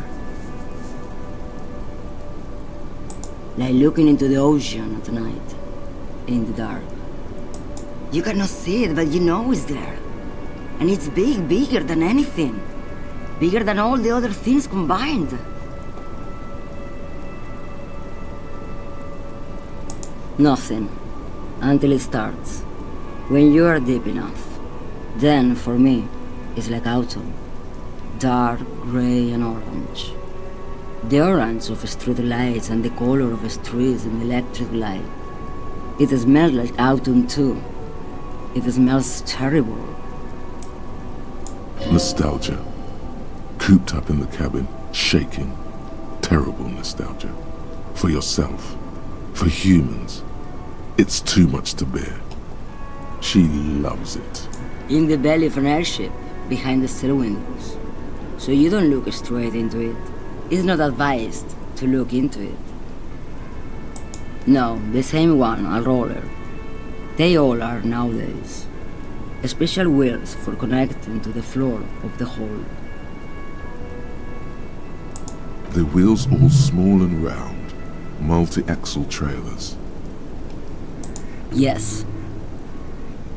No elaboration.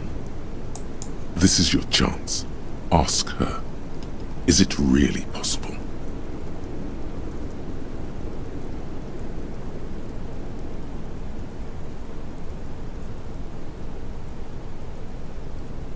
Jerife, what you understand wouldn't fill a pamphlet.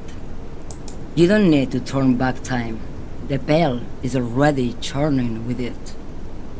As the tide of Pale rises, so does the past. Someday both will cover the whole world. That's it. That's the story.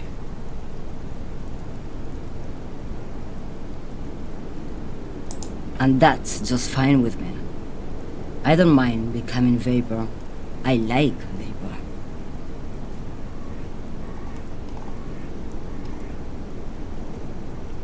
They say there is a point, one that I have not crossed. In the Pale, super deep. If you stray too far, of course, on the U41A, or in Lomonosov's land, where every step you take is one step further from home, no matter the direction. It's a point you cannot come back from. your mind becomes so radiant with the past, there is a flip. Instead of writing, it erases memory, nearing some kind of indescribable finale. Maybe you've been down the motorway south. It's a story as lone horsemen tell. Lone horsemen, Jerife, not pale drivers. Way beyond the established pale that's lit by radio frequencies, where it goes silent and dark, and the process begins, erasure, kilometer by kilometer, in any direction. The motorway south is a road you cannot come back from. No one knows what's at the end. I've only glimpsed the beginning.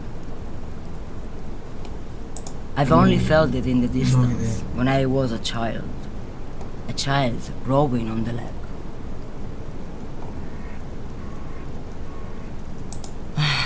Josiane. There is nothing more to do now. She's far away. She is receding in the clutches of some indescribable scattered emotion. The child descending. You've fried both your brains enough for today, Detective.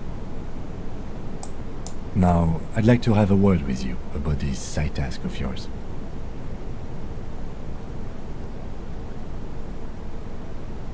You've been saying that for a while, and yet we only seem to be getting further from our actual goal. Because the problem isn't time, it's you, Detective. If you're serious about this, really truly serious, then I suggest you take a long, hard look in the mirror and ask yourself what's really going on. The lieutenant is right. It's the only way forward. Face yourself, Kingsman. Why don't you ever listen to us? We tried to warn you that you wouldn't like what the mirror had to say. No, come on. Let's leave this one to her reveries.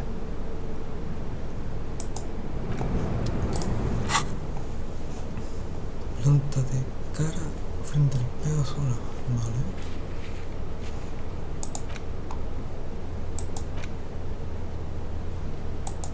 Esto ya no pasa, ¿eh? Esto sí. Eso podría hacerlo ahora.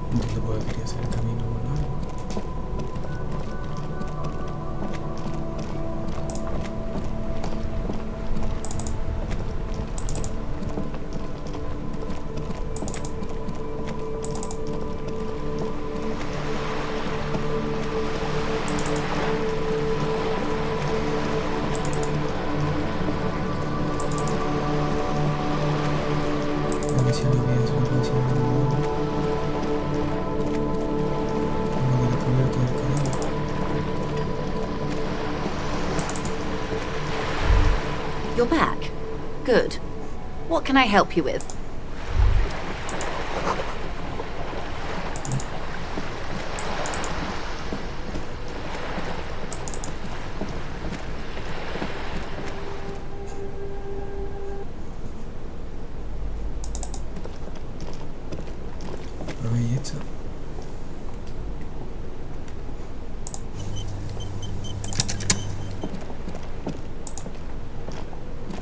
Hello again, officers.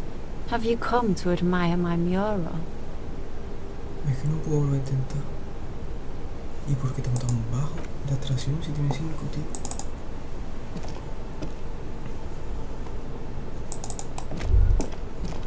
Y aquí no hay nada nuevo, estoy esto.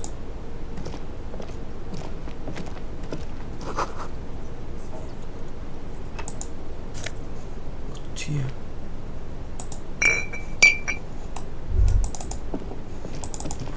De eso ya apenas me estaba quedando, ¿no? Sí, irirodina, esto no sé dónde la saca. Lo demás sí sé que lo puedo comprar.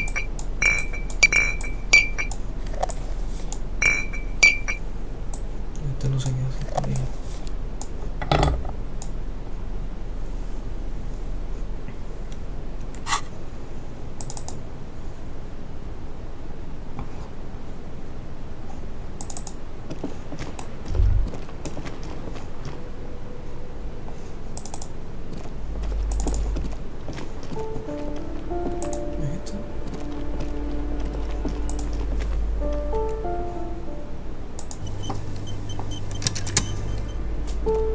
hear someone walking around inside, rearranging the furniture.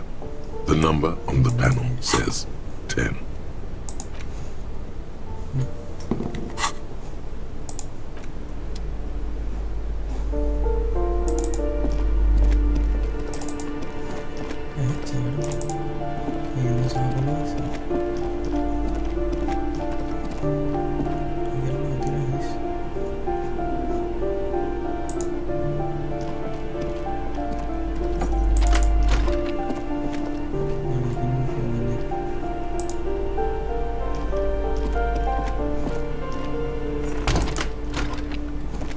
A shabby door hangs oddly on its hinges, secured to the doorframe with a safety chain. An unpaid energy bill is attached, threatening to cut off the electricity. It's addressed to Mr. Uno Doroita.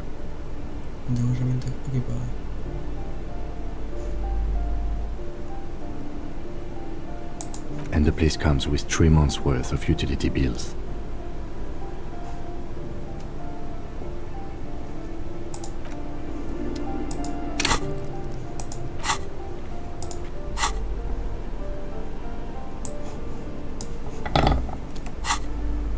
A shabby door hangs oddly on its hinges.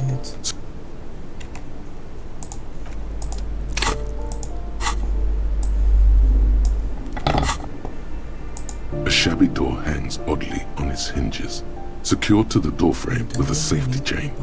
An unpaid energy bill.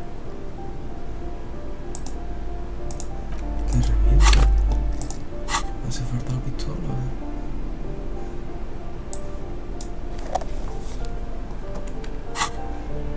A shabby door hangs oddly on its hinges.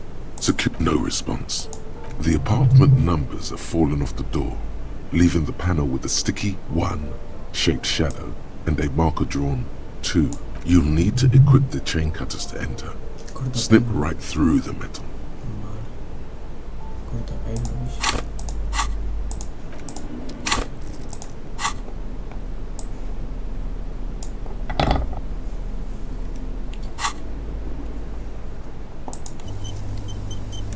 A shabby door hangs oddly on its hinges, secured to the doorframe with a safety chain. Snip.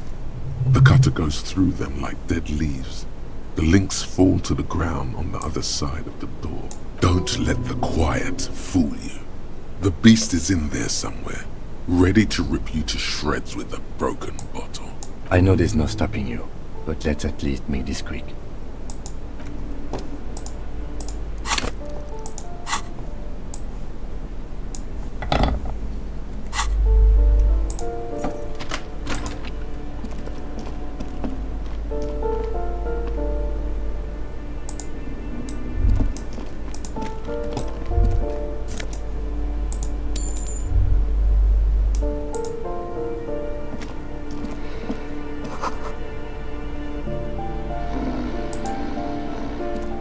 A phone book lies open on the table, covering a stack of utility bills.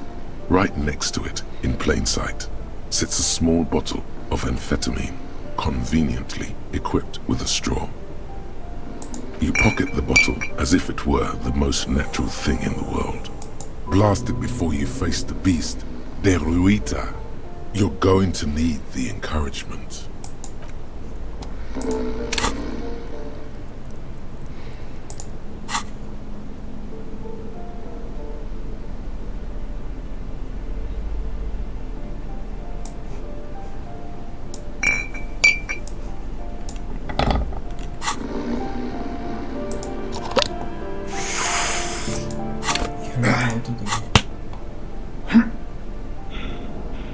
Sí que no. De esta institución.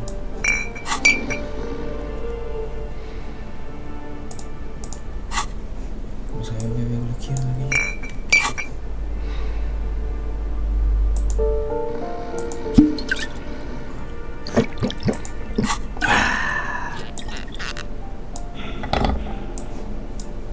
El tío parece que está durmiendo.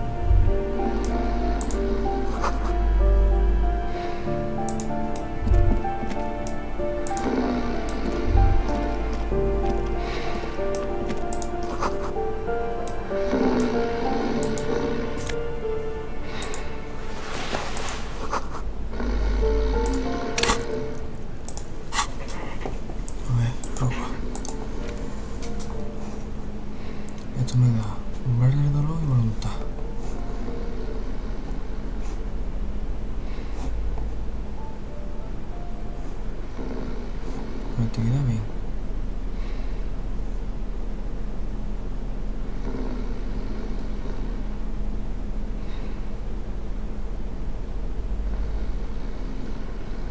Esta que me da, sabor fe y forma física, vale.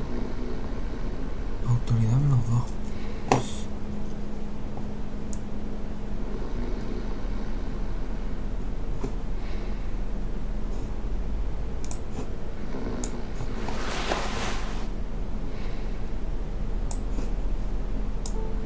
Se me va el otro.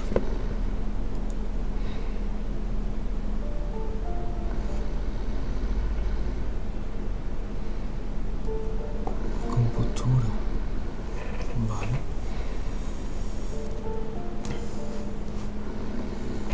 Creo que así va bien.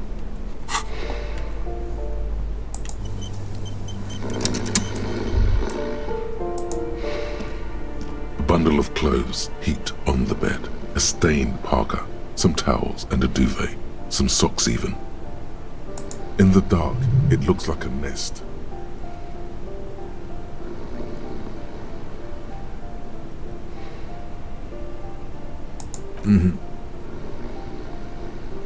Something underneath there is breathing. It doesn't give a shit that you're a cop. Stop your hand now, or you're gonna die. It's not too late. No one's going to blame you for backing out. You don't have to do this. Just get out.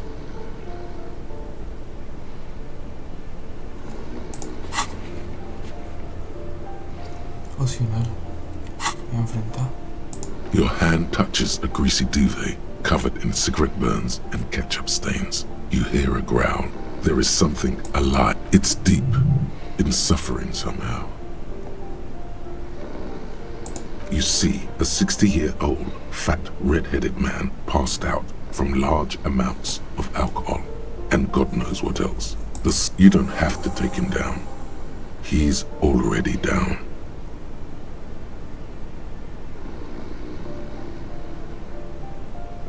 I'm afraid it is. Look, it moves.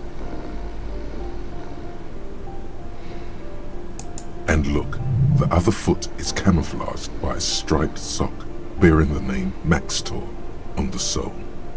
3 toes are poking out of a hole. Entonces esto me lo tomaba para nada. Realmente.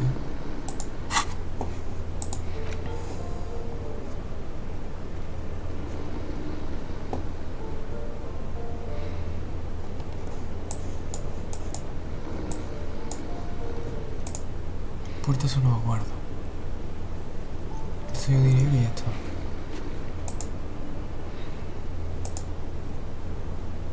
Esto no hace falta ya. Esto tampoco.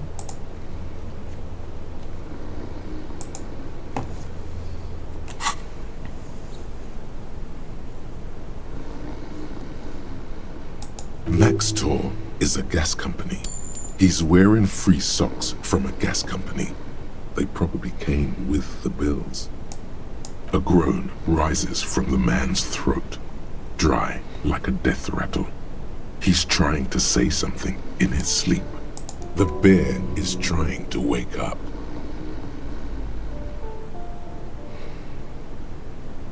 No puedo volver. Opcional, enfréntate al padre como sea. Ya me he enfrentado a él. The man groans once again, but his tongue keeps failing him. It's impossible to make out the syllables. A hand emerges from the blankets, trying to gesticulate something. And then it dawns upon you, clear and surreal. Pigs, he says. He's trying to call you pigs. His hand falls back on the bed, limp and defeated. A loud snore escapes his mouth. He's asleep again. At least he got to say his piece. Well, judging by the color of his hair, I would say yes. The lieutenant's right. The man's unwashed hair bears a familiar ginger tone. Even the hair on his chest is coppery. The light from the window falls into his half-open eyes. There's still plenty to be scared of here. Just not what you thought.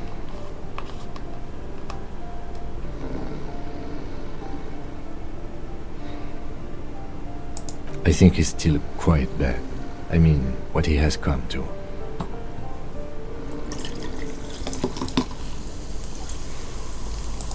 This man won't be feeding his family anytime soon. Not that he was, but at least he won't be beating his son. A pair of half-open bug eyes is staring back at you from the dark, empty, and frozen. It's clear that the person behind them is not awake. His half-open eyes give him the look of a dead man, but he is in there and not enjoying himself.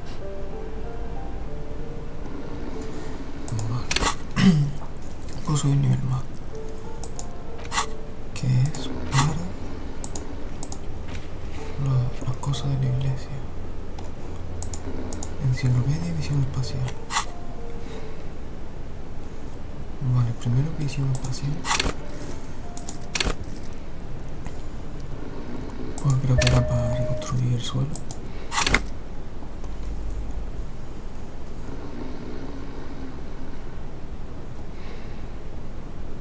Can't you tell?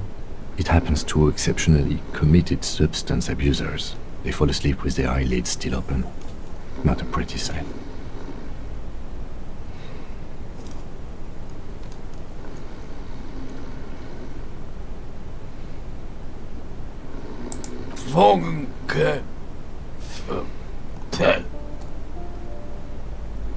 Look, he's trying to communicate. What is there to do? We could turn him on his side so he doesn't choke on his own vomit, but he's already on his side. We could take him to Remedy or Saint-Baptiste, but he doesn't have money for medical services. The arm saws would turn him down.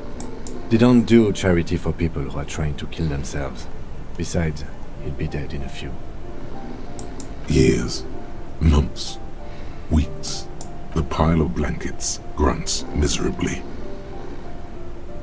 Silence. Only heat emanates from the sleeping. He wouldn't be too thrilled to learn you stole his stash. It was the last thing keeping him functional.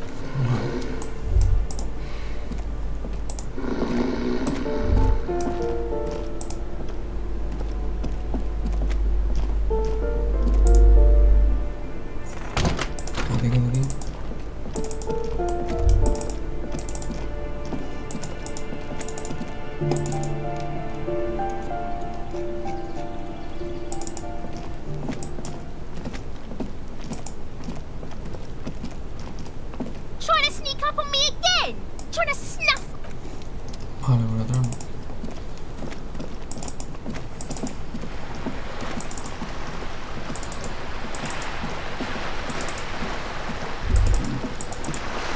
Whoa. What have we here?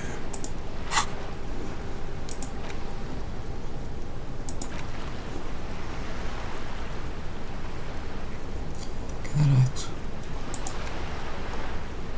25 minutos. Y esto 13. A bridge with loose nails and rot-infested wood that creaks in the wind. A construction code violation if there ever was one.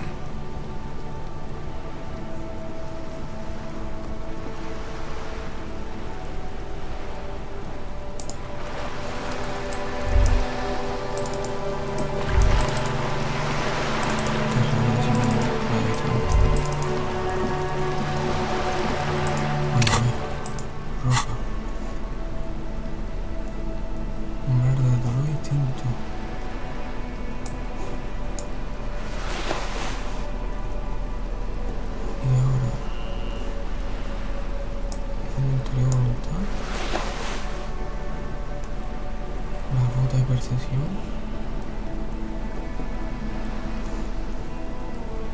Esto está bien, sí.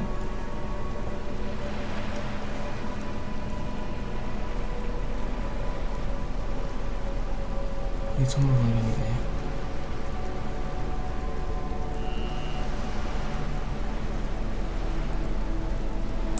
Un círculo de mí.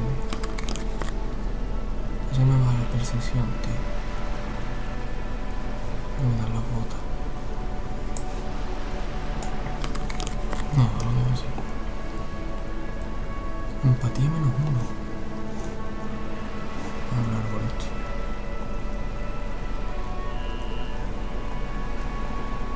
Piensa en empatía y baja la lógica.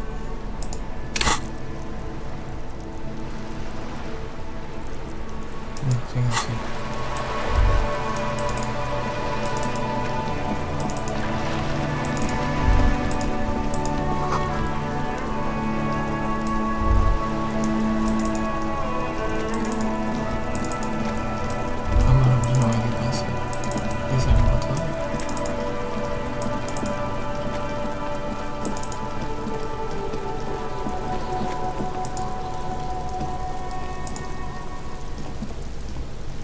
Fuck does Kuno care? Alright, so you got Kuno's kilo. Here is how we do it. First, give Kuno Kuno's kilo, then Kuno gives you half back. That's how we split it. It's the best way, street way.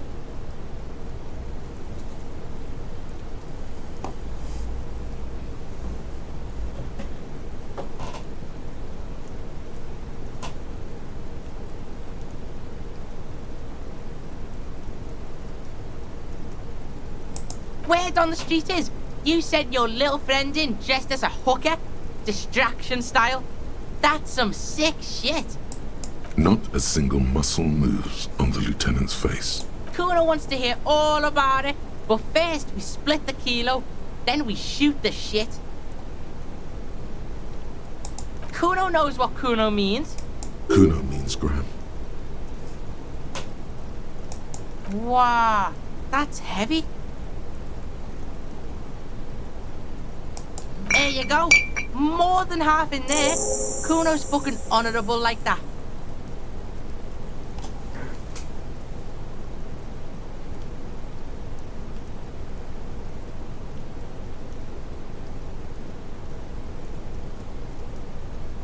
Vale.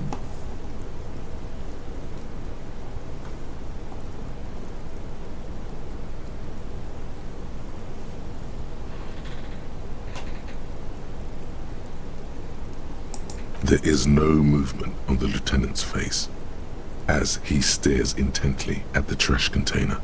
Now tell me, how the fuck are you still alive, pig?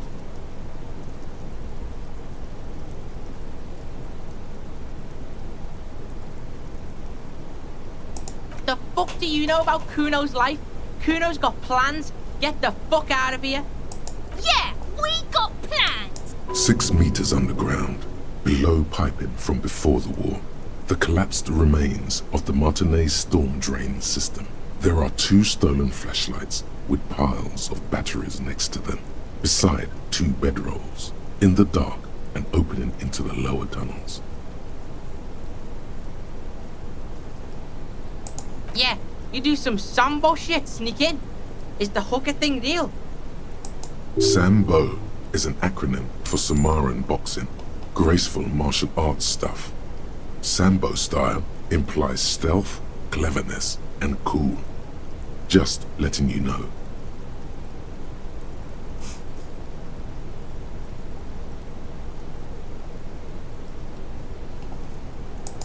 What? His posture changes. The swaying rooster motion stops for a second. Then he gets it going again. Fuck right. Kuno's dad was sleeping like a bum. Kuno told ya. Kuno's dad doesn't give a shit about anything. Fucking breaking and entering shit. That's nothing to Kuno's dad. You got lucky, pig. Kuno knew this. Kuno's fucking violent fiend dad's been drinking hard lately. Kuno knew you have a way in. Narrow window. Kuno window. Kuno window.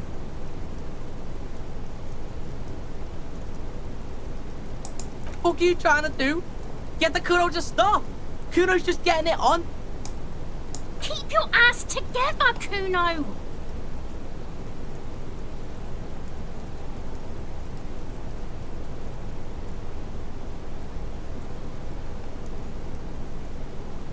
Kuno's not fucking trying to be tough. This shit is real. Kuno's fucking violent dad's gonna be a vegetable. Kuno knows that shit. Stroke shit. Stomach fucked up and... Kuno's gonna go out like that too. Gonna be just like Kuno's violent dad.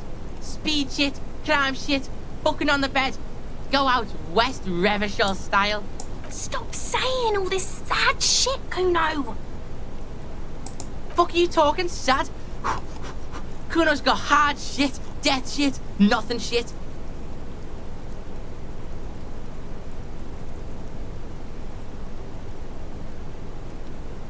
Get your fucking nun ass out of here before Kuno fucks it dead. You think 'cause you brought Kuno 1 gram of speed you're friends now?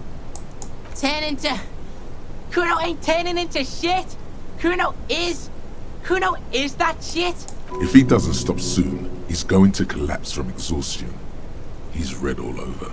Kuno won! Oh, you won, Kuno! He did not win. There is a crack in there now, and it's spreading across the face of his certainty. Yeah, so fucking what?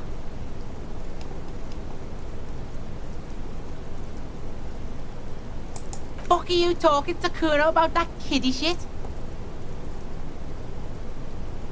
He's trying to fuck you again. Fuck out of here. Kuno knows it's fucking lame. That's why Kuno changed it. Kuno can change his name into anything. Gonna change my name into... Don't change your name into that, Kuno. Fuck right there where? Fucking 3 years or some shit? You can guess.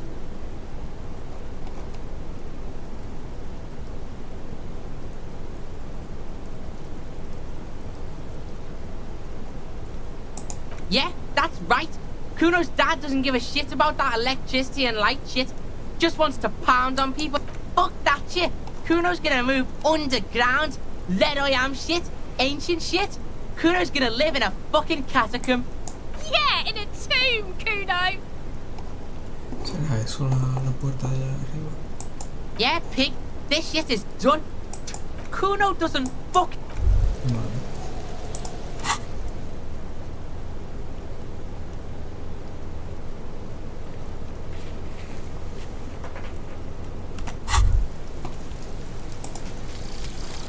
Anna Van Eyck. Okay, so Egghead is clearly not Van Eyck in disguise. Van Eyck is an Oranese disc jockey, but those people get around, especially in Revachol, in the clubs on Boogie Street. Perhaps he stayed here for a short stint and discarded part of the song he was working on, just threw it away, and then it ended up in the hawthorn tree. But why? Did he think it was retrograde? It wasn't. Perhaps he caught a glimpse of the future and did not want for it to arrive just yet. Perhaps the city whispered the top line to him, and he was frightened by it. ¿Qué ver a los pósteres de los bolos? ¿Cómo?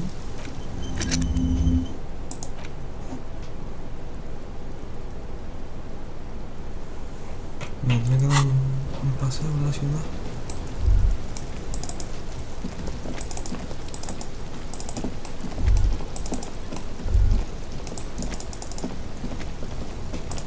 Tiene toda la pinta, ¿eh? Me tendré que dar un paseo en la ciudad.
Vale, has revelado eso, ¿no?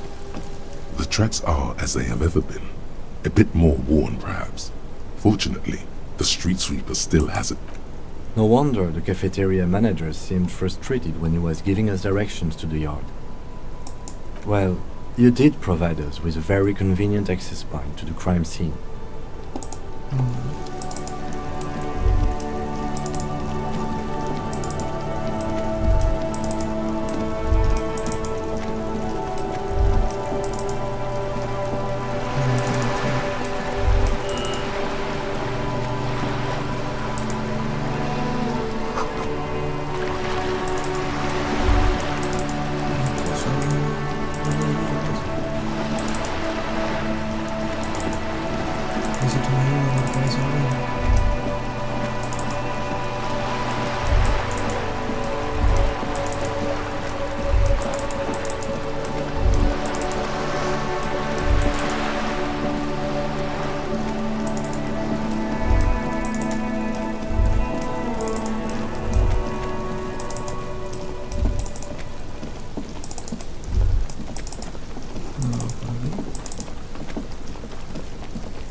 A shift in temperature.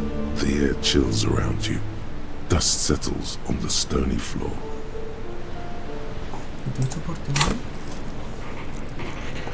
La percepción subía a 7. Bueno, pero eso también porque me he tomado las cositas. Y tenía que subir enciclopedia, ¿no?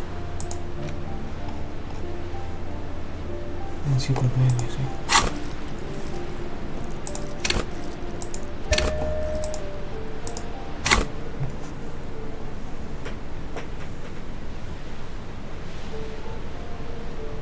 A former architect stands before a slice of window, a room plan in her hand. A cold wave has made the air in the building stand still and frozen, with temperatures falling down to -20 degrees Celsius. Is red from the cold. She's breathing on her fingers, clasping the plan. Traces of sadness are visible in faint pencil lines on paper depict the same place, but a missing eastern wall connects the room with the neighboring apartment. Ideas for arranging the furniture have been jotted down. It's clean and empty, with new tapestry embellishing the walls. A standard HB graphite pencil has fallen off a three-legged stool in the middle of the room. She had an eye for beauty.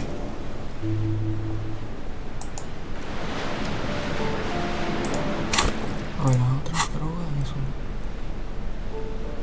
de psique y de intelecto. Me he tomado un cigarro.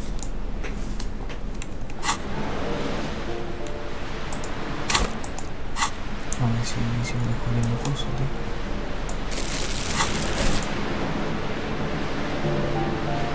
Vamos a ver también.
A plaster cast.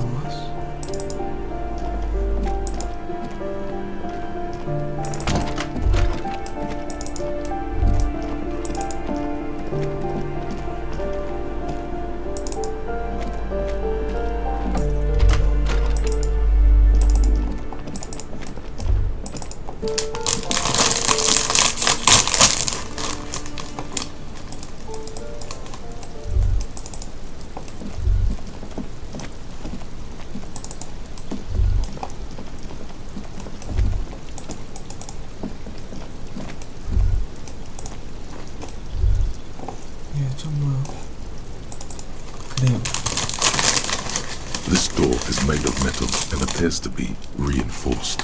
Someone here really values their security. No one answers. Let's go. There's nothing to do here for us anymore. Vale.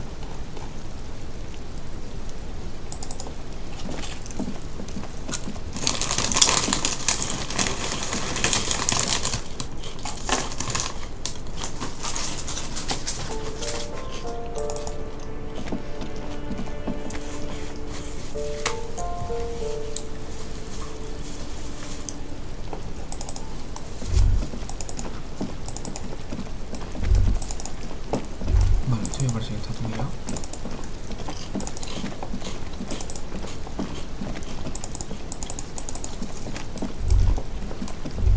¿Y esto qué? ¿Ya no me sale esto?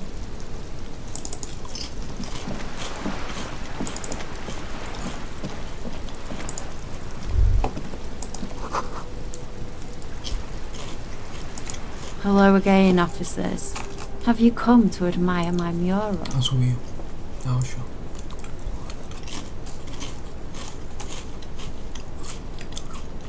Atracción.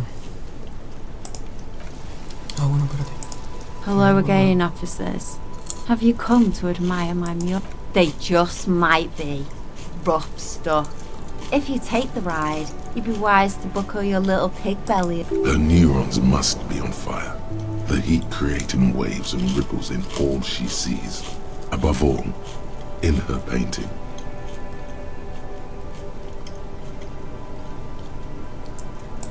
You really think I need to be high to see the world as art? Poor unimaginative piggy. How I wouldn't want to have your peepers. To hell with the art part, man. It's all about the high anyway.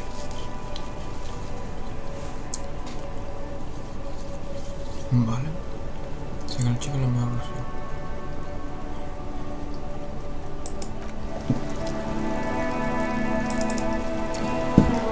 Creo que eso todavía lo puedo dejar para más adelante.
A few bricks have fallen off, revealing a...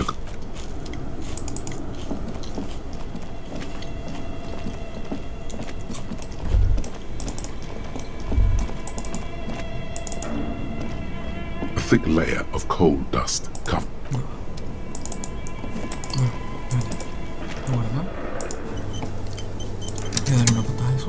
A thick layer of a hollow ring echoes through the furnace. Your toe hurts. Nada, ahora mismo me da igual.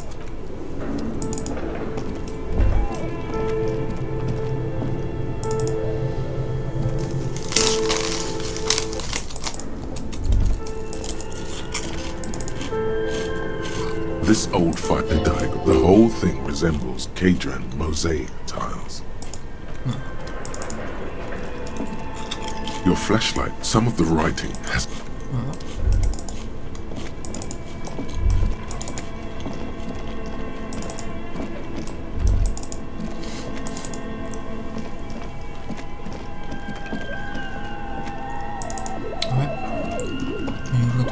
Your flashlight slides. Some of the writing has this. It looks at so much. Mini-me stands for a mini meeting. Your eyes glide over 4 sections.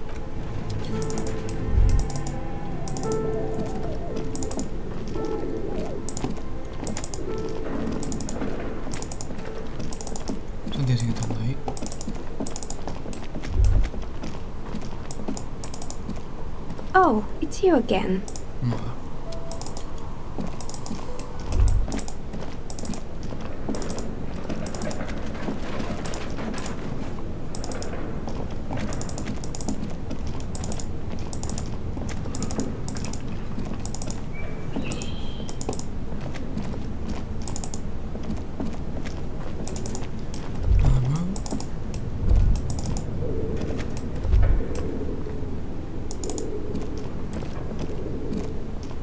The barbell waits patiently on the floor.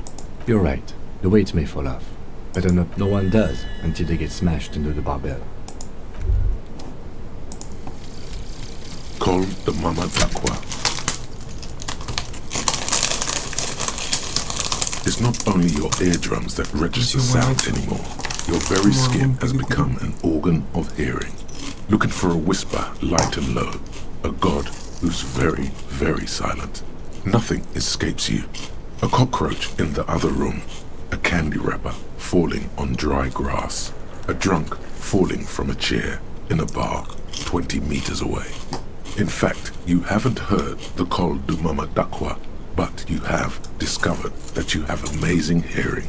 It must be the only part of you the alcohol hasn't drowned out. Keep listening. Yeah. Está buenísimo. Maestro de percepción.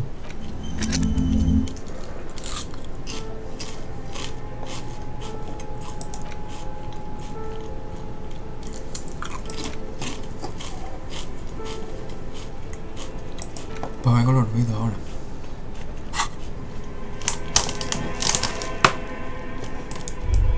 The barbell waits.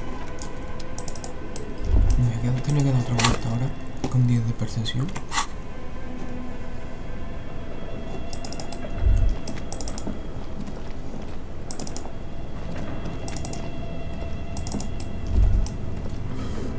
Capaz que sí.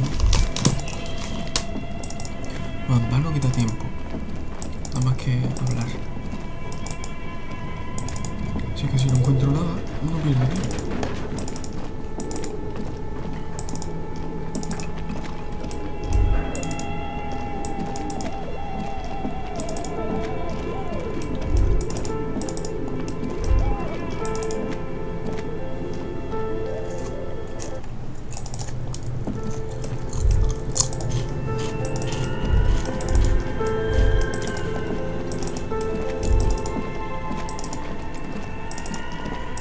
Yo creo que con 10 de percepción, bueno, 9 cuando se me acabe el patio. Con eso yo lo tengo que ver todo, ¿no? No que se me escape nada.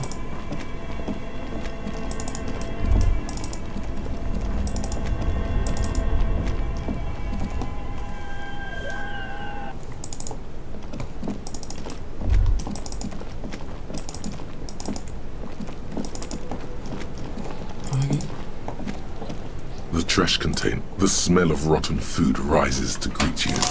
You see soggy cartons, dirty rags, and organic waste.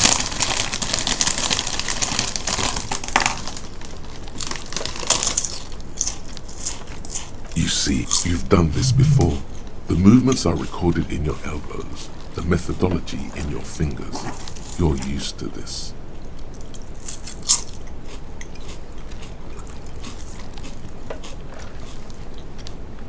No, searching for evidence in the trash.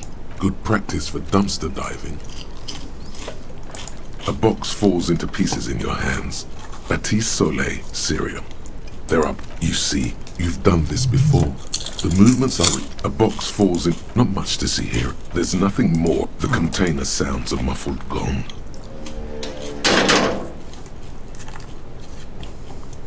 Habla más, pero... No tiene nuevas opciones. What do you see? No.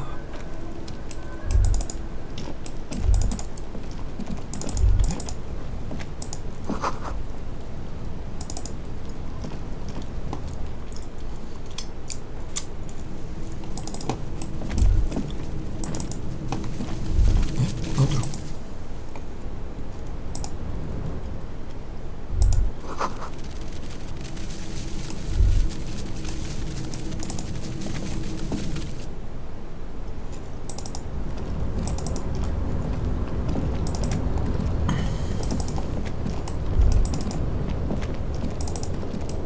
Nada nuevo. Esto que no puedo llegar ya.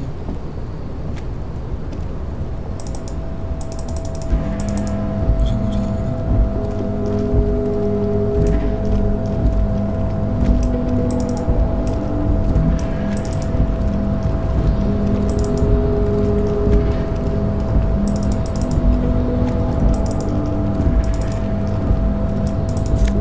Voy a coger, voy a coger. Panorama.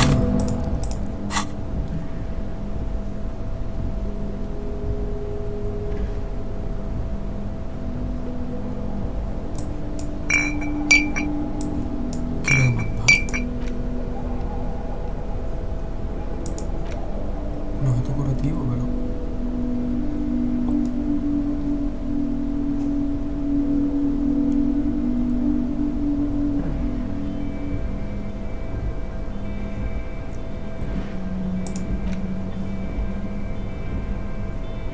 ¿Qué me han dado, loco?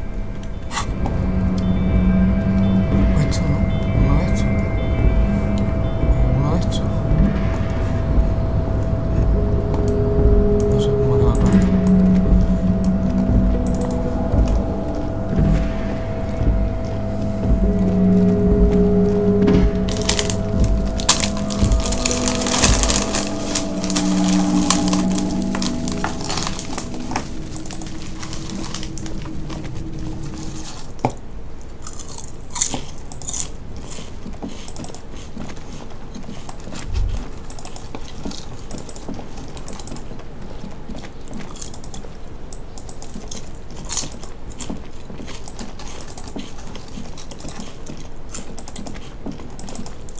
Vamos a dar la vueltecita con la persecución de...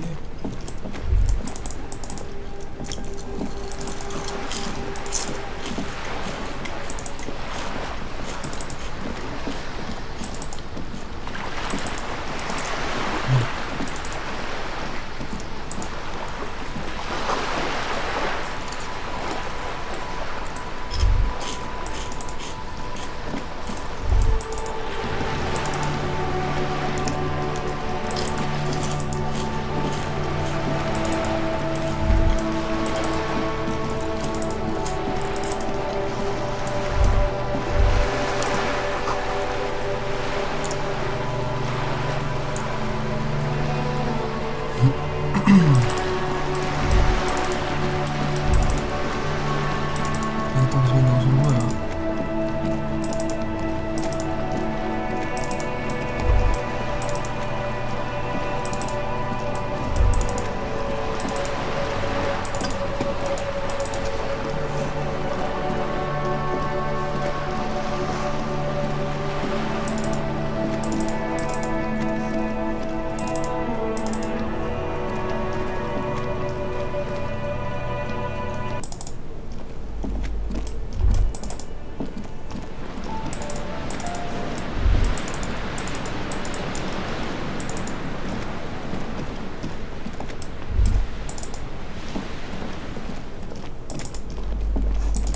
Marconi primero.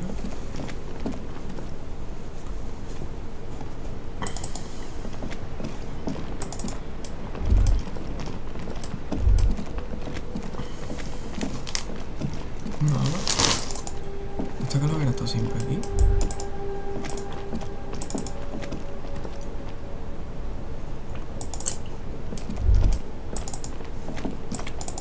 Nada.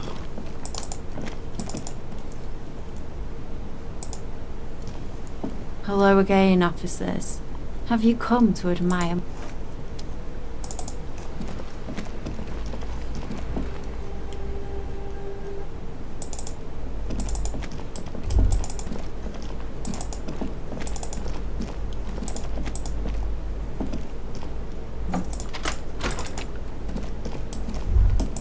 Nada más.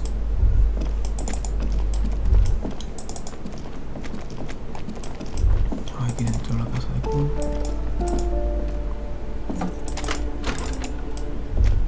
No.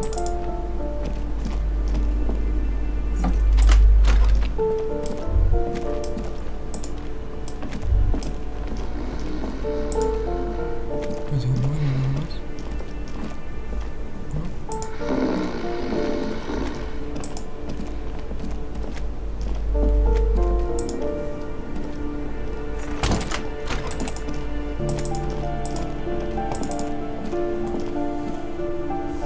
Y ahora aquí.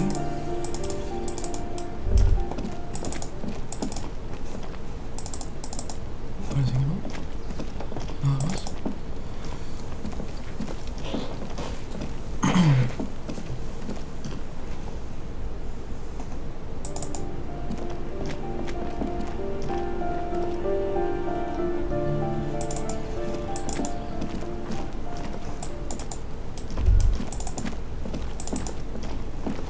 Vale, nada más.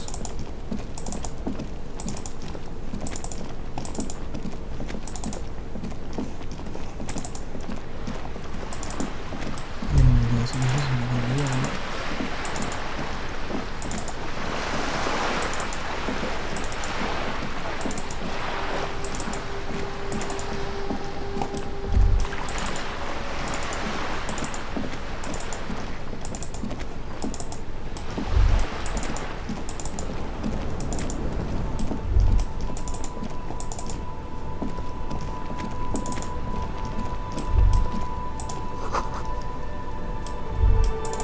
Mucho martillo ese, ¿no? Porque es un martillo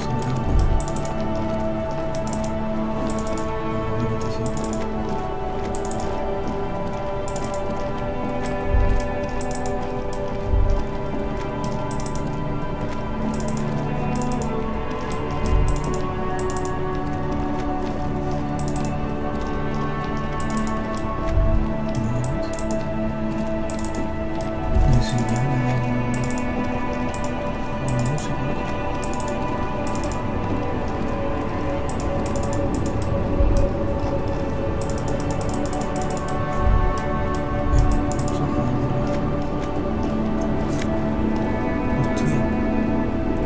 Obviamente sí.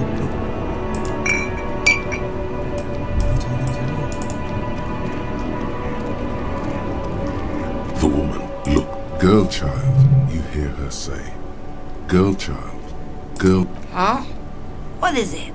What is... Simon, of course, whatever stupid things they... Is that all you wanted to know?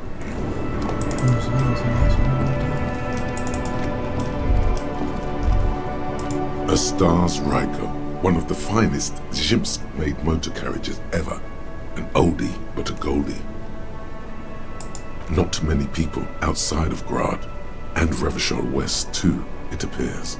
Bulky frame, heavy, hardy, looks like a tractor. A Stash Raiko KK2. That's a classic model. Never thought I'd see another one repainted after what happened last time.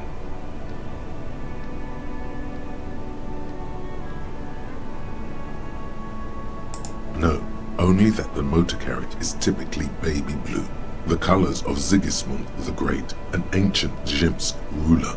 His banners were famously zephyr and white, the colors of the Stars Raiko.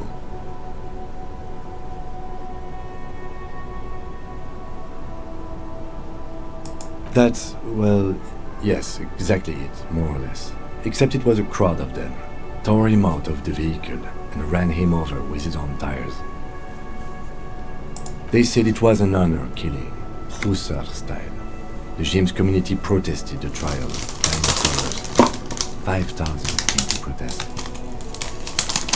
Correction. 4,395. The fourth largest public protest of a criminal trial in Rivershell.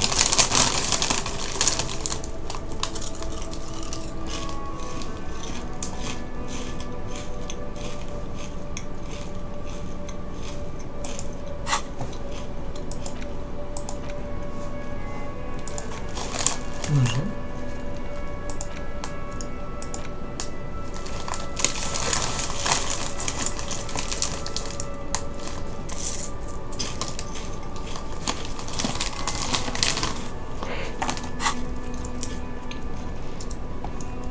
Is that so, officer?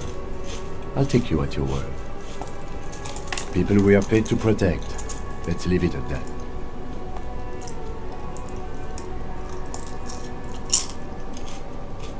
Four years for murder in Reunion. The perps were remorseful. They're sorry knocked 8 years off the sentence. That's the system. The prisons in the greater Rivershell Industrial Harbour are already full. Prisons are expensive to maintain. The longer the sentence, the larger the cost. Could it be another Staldraco murder? Honestly, that just doesn't seem like the type of vehicle our dead guy would drive. So my initial guess is the two are not related. Yes, detective? You sure you're not James?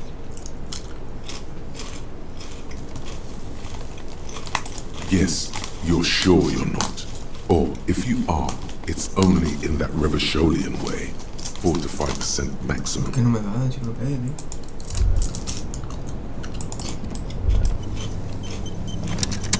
¿Será porque estoy hablando con la enciclopedia? Seguramente, ¿eh? O sea, si hablo con la enciclopedia, a la vez que me conteste no lo van a poner.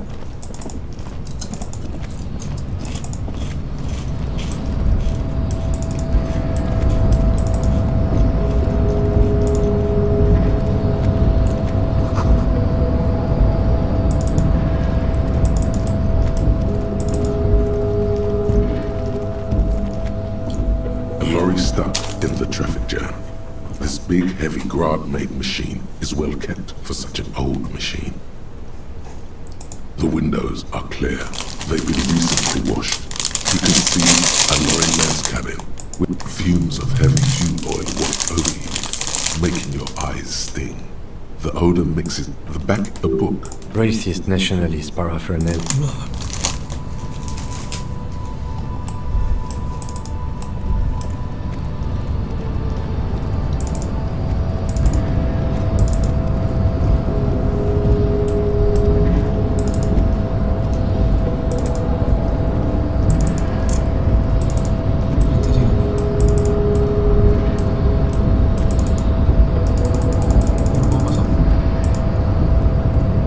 Race descent has only worsened.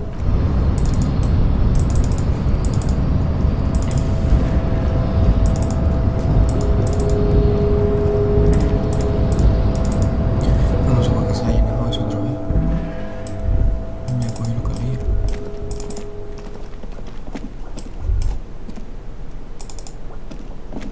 Vale, creo que también está bien. The file cabinet stands steady as ever. The drawer slides shut.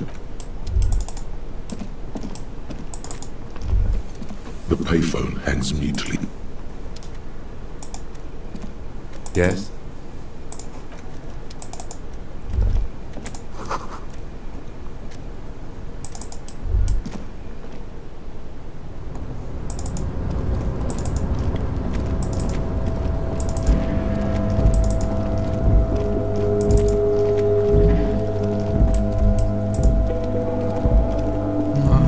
This is the night walk.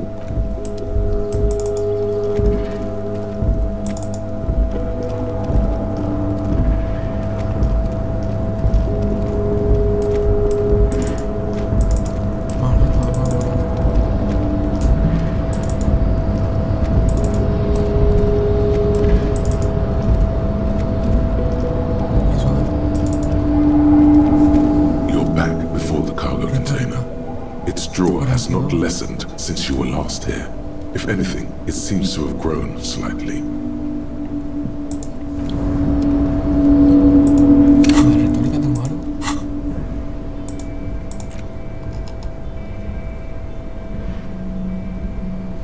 Creo que no.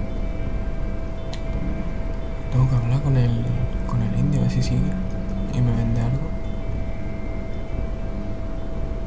Aunque ahora mismo no tengo mucha pasta. Me he gastado todos los libros y todo. Que todavía no los he usado. Que claro, me ha subido lo de la retrospección. Y me he ido como un loco a buscar cosas nuevas. Que me están saliendo.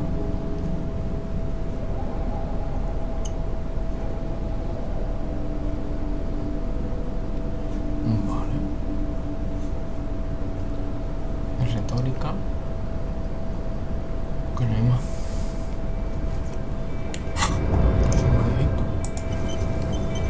You're back before the cargo container. Its drawer has not left, despite the dirt that surrounds and trails you. A beacon of light emerges from deep within you. The door stands silent. Satisfied, detective? Try again. Just like that, you hear a click, then a rattle.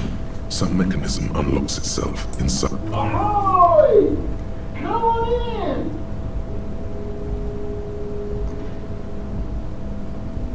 You can't be serious.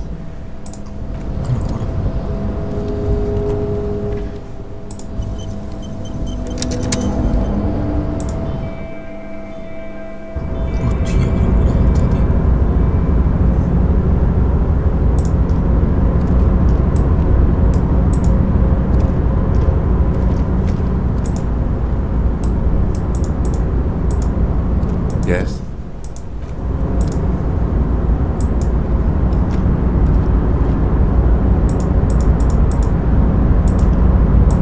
Yes?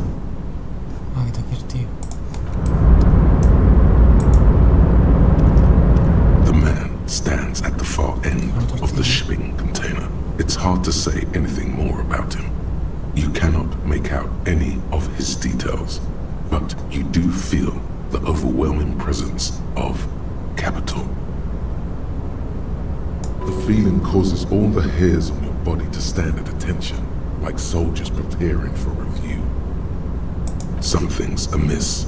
The light beams bend around his face and scatter in 1,000 directions. It seems the laws of physics do not apply here. Trying to visualize the physics at play is liable to give you an aneurysm.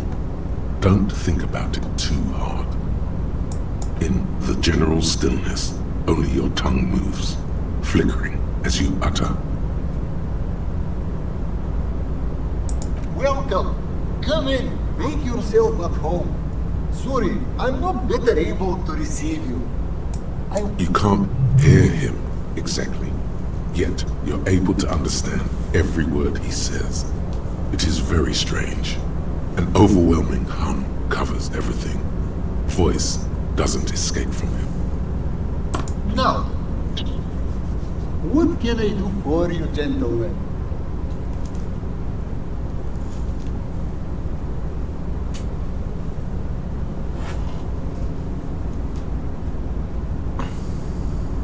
Who am I?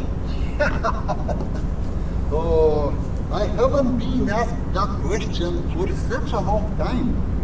I don't meet a lot of people outside my circle these days. Anyhow, my name is Rustam Theodor, investor, license holder, and extremely high net worth individual. And you are? Mr. Theodore, I am Lieutenant Kim Kitsuragi of the RCM, and this is my partner. Pleasure to meet you, Harrier Dubois. I must admit, the name suits you very well.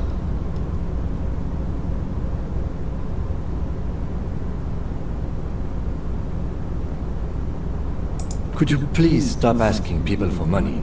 It does not reflect well on the RCM, and to be perfectly frank, we can't afford to look worse than we already do.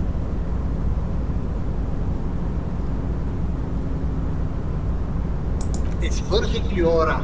Based on your appearance, I can tell I'm dealing with a smart man. As you may know, us high-net-worth individuals do have a lot of cash on hand. Investments and liquidity are enemies of one another. I think they only have coins for coffee machines. Here is 3 real. How much can you get for this? That's the idea, my friend. You've got to work for the rest. Maybe you can make that money grow. Come up with an investment plan. How's that sound?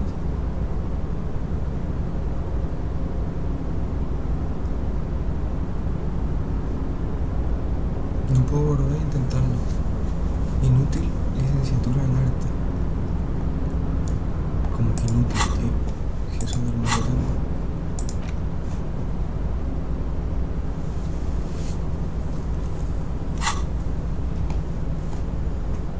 Oh Lord, not this again. Oh, nothing. It's just that we've got this murder to solve, and yet you go around asking everyone about money.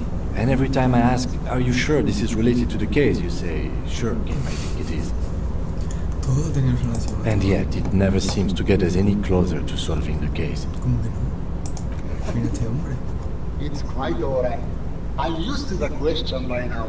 To be blunt, I inherited my fortune from my grandmother, who herself was an extremely high-net-worth individual back in Grad. All I did was take her fortune and invest it prudently. Believe it or not, it takes more than a bit of skill not to blow a vast fortune on sailing boats, bad choices, and unsupervised state policy. And blow. Actually, at the level this guy is, it takes several generations to do that. But, alright. I gotta tell you, at first, being rich is a lot of work. You got to work hard because everything's so darn expensive. You know, prices increase exponentially at this income level. But then, once you've reached my position, it's nearly impossible for me not to make money. My assets are so diversified that I'm bound to come out ahead no matter what. Some of my lower net worth friends say to me, but doesn't that take all the fun out of it? And I tell them, not really. ¿Y tú qué, tío? Este número de aquí.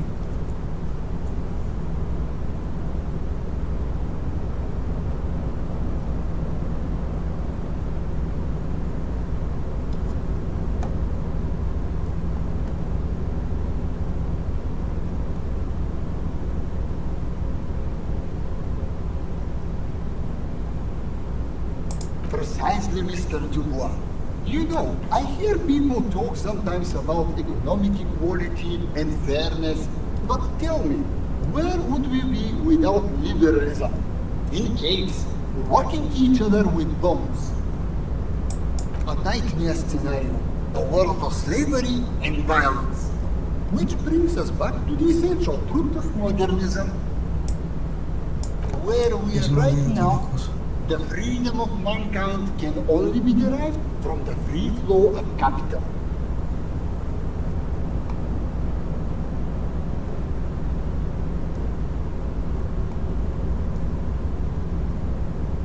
It is truly, it's almost entirely carefree. It really leaves you time to better yourself spiritually. Hey! All this talk about money has made you lose the thread.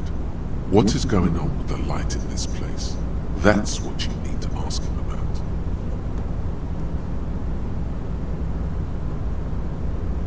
What do you mean?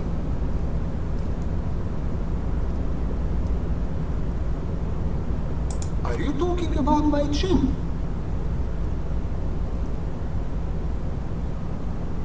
Oh, that's what you mean. Yes, I've heard of this effect, though I've never witnessed it myself, of course. It has something to do with our Weiss-Wiesemann coefficient. The Weiss-Wiesemann coefficient is a ratio designed to reflect the difference in net worth between individuals. When the coefficient is close to 1, or 100%, It means one person possesses all the net worth among that group of individuals. It's been observed that when the Weiss-Weismann coefficient reaches about 0.96 or so, the laws of physics begin to bend around the high net worth individual.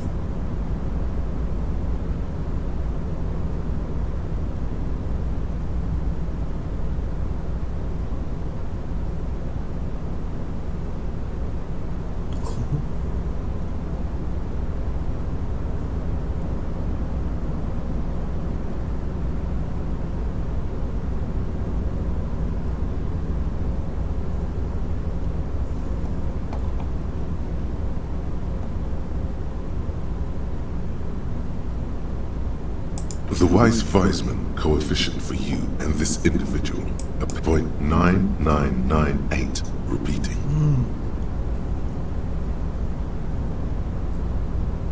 O sea que tiene, si tiene más del 100% del dinero de alguien, lo ve así.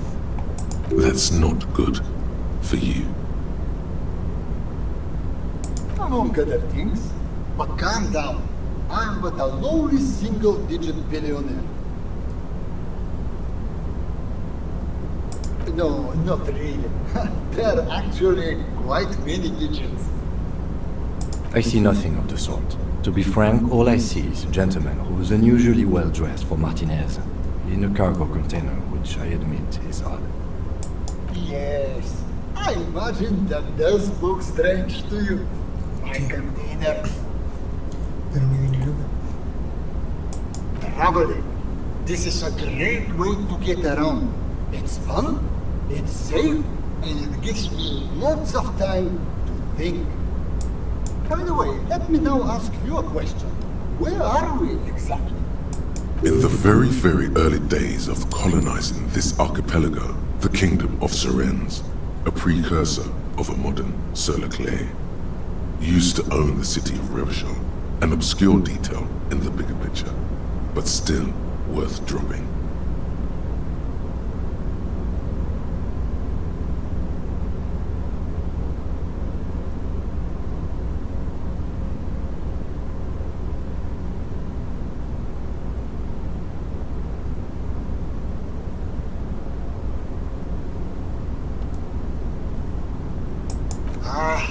A fellow history buff.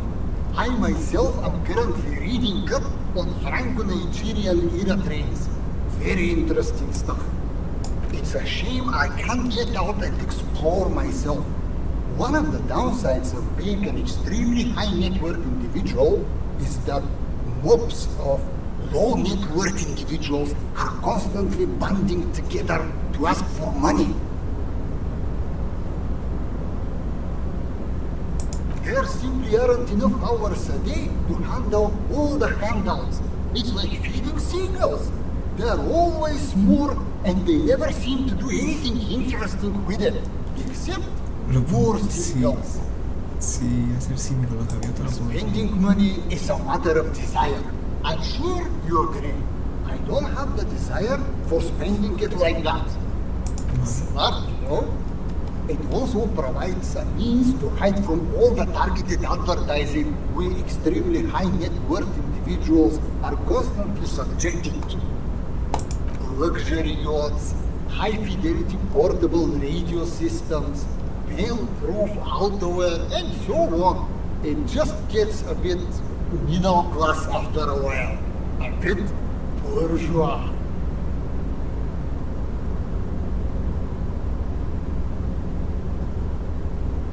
What? No, I did not say that at all. Being rich is great. Just don't tell anyone I told you that.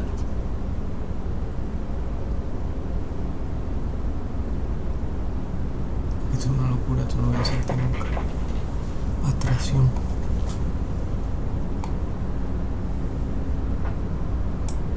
Thanks for stopping by. If you ever have an idea you want to... Welcome back, gentlemen. What can I do for you? ¿Y mi dinero? ¿Mi dinero qué? ¿Está bugueado aquí dentro o qué?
mister. I'll nearly be back to talk with old Leo here yet. No trouble at all, mister. No trouble at all. No, vale. Voy a tomarme otra vez la medicina.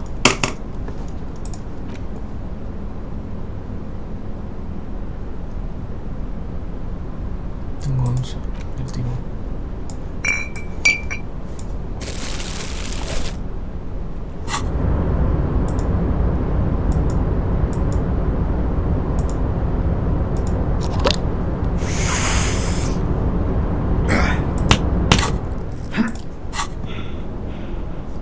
Y de esto es lo que no sé si puedo pillar en algún lado más. Voy a tomarme la cerveza.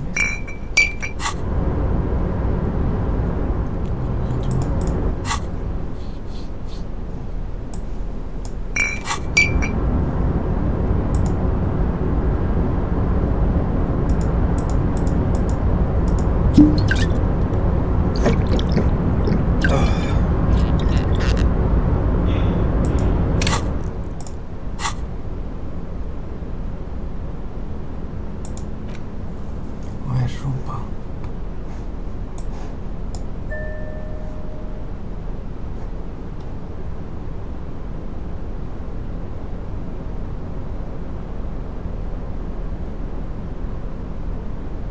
Ni sombrero ni lo otro. Vale.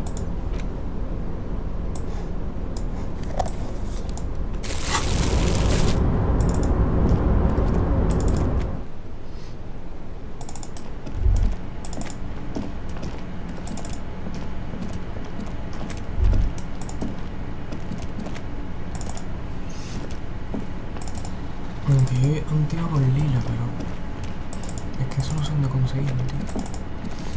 La pifarrina esa loca. Yo no la he tomado.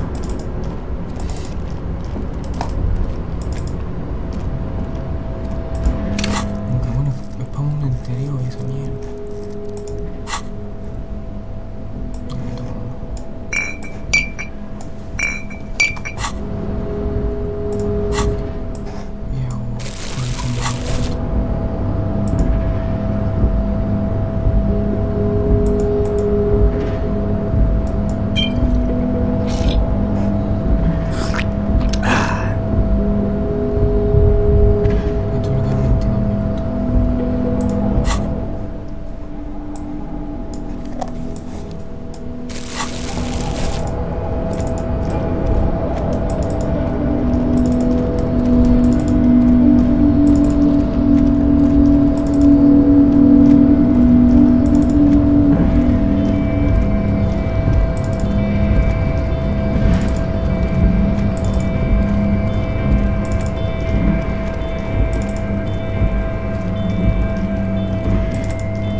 Vale, el chino tampoco está allá.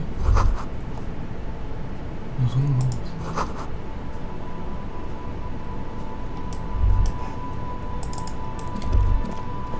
Y el tío está en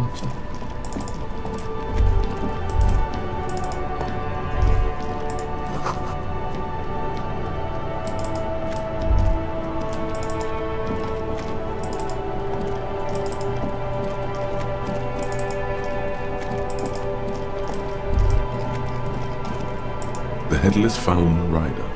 He could appear at any minute. Please tell me we are not here to look for a headless man in a tracksuit riding a horse. Because there's no such thing. Don't listen to the lieutenant. He doesn't know anything.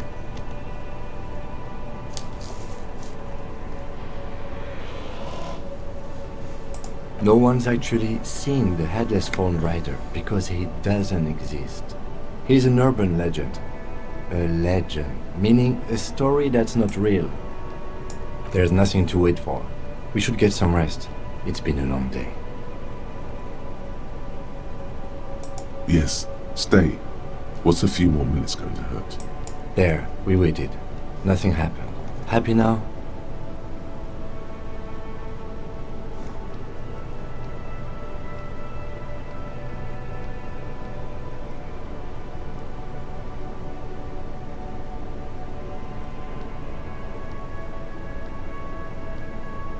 Your ears hum from the silence inside your mind.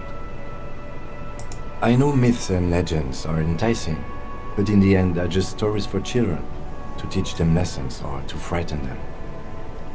La verdad que el tío este, sin cabeza, tenía pensado coger el muñeco y hablar con el vagabundo, para cuando fuera bien. Let's go. It's very late. We should be resting already. Tomorrow will be another tough day. Vale, ¿te suena? Ah, sí, pasa muy bien, entiendo.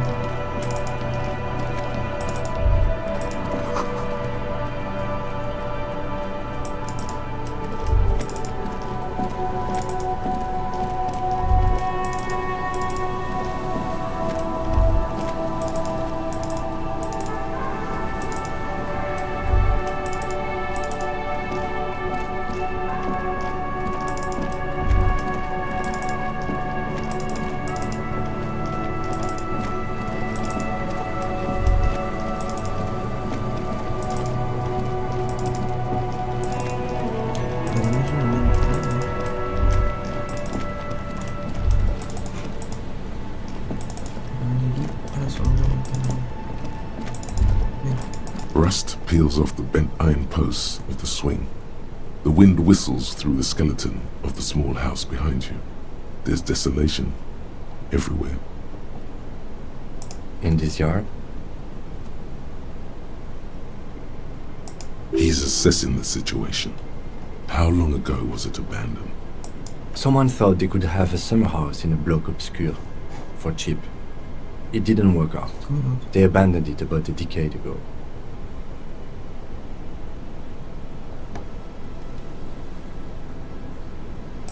A black bloc, a part of the city left unrenovated after the war, or one that has fallen to gang violence, or has become inhospitable in some other way. On aerial photos, block obscures look like dark squares, hence their name. Practically, it's not an official term in any way, but look around. No sewage, broken power lines, crime, drunks. Life is tough in the blocks. It's no place to build a summer house.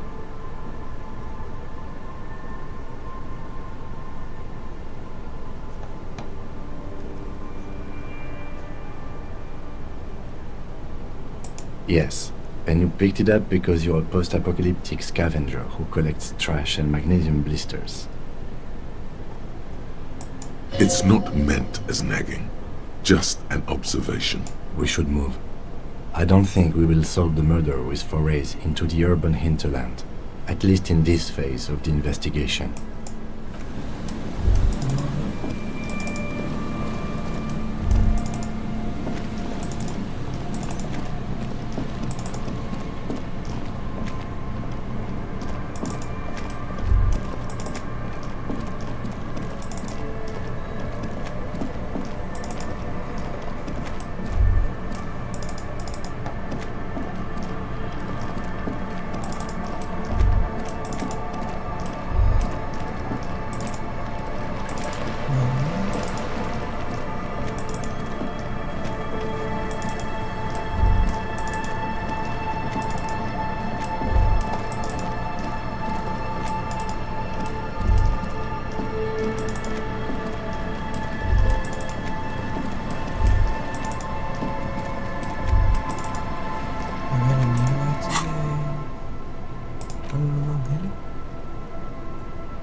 Los pósteres de los bolos.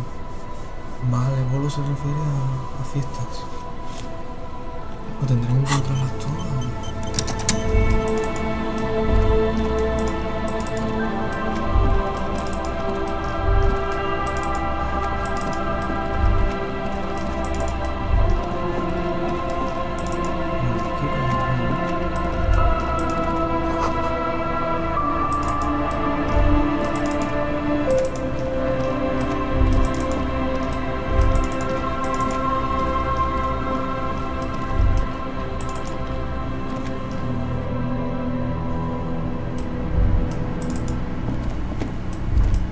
It's only a red chair. Just a red chair in an empty shack, with what looked like a dusty bow tie on the shelf. Nothing to see here, right? In someone's abandoned shack. On the coast. In Martinez. In Ravachol. He's afraid you've forgotten suddenly. Nothing. It's just a piece of furniture. Red paint is peeling off it. Looks like blood, no?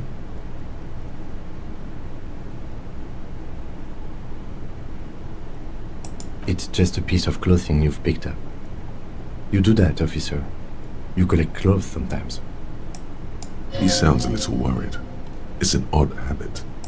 Don't be worried, Lieutenant. Clothes are therapeutic. Nothing. Red paint is peeling.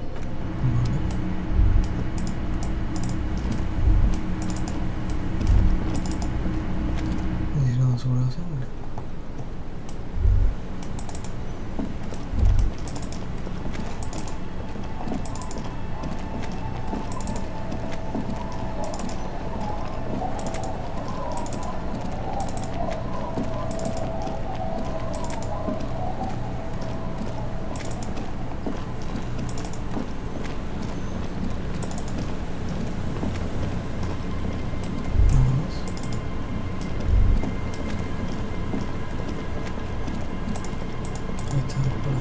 Waves are beginning to die down.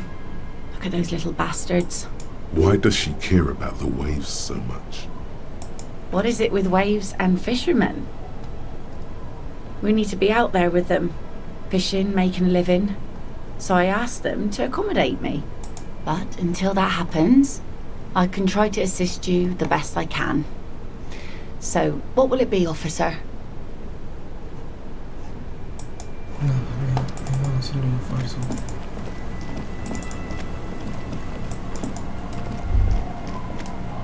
Espero que no me pillen, si no se lo pido a ella.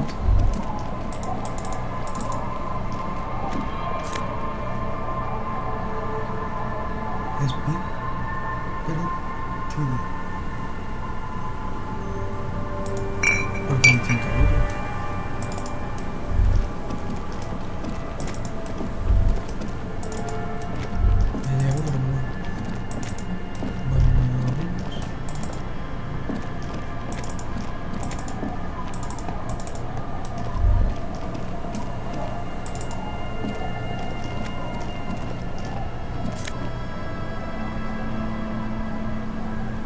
Mi primer libro.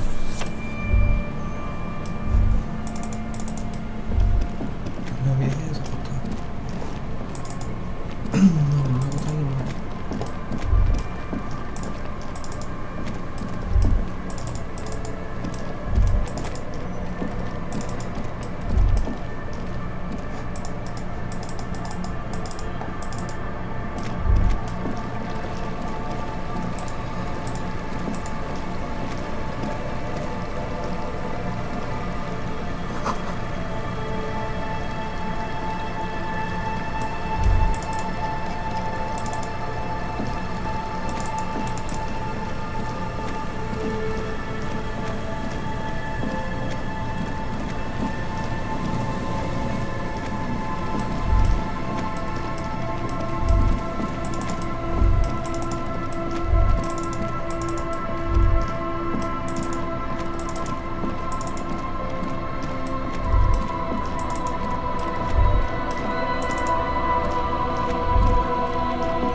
ghostly shades facing a crumbling wall, with another 7 shades standing, a cold sea wind.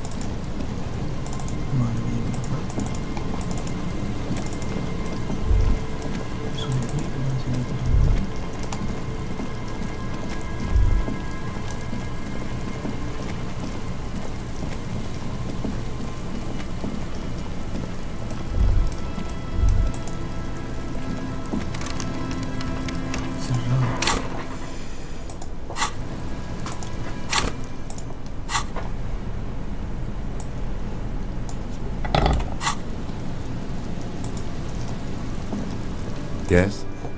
Quítate, hombre. No sope. Hostia, se empujaba. Estaba ahí escondidos.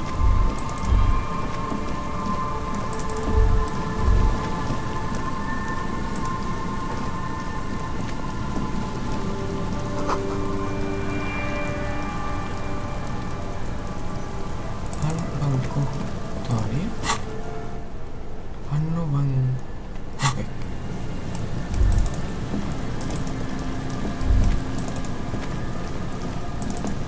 Ok, me quedan bastante por descubrir entonces.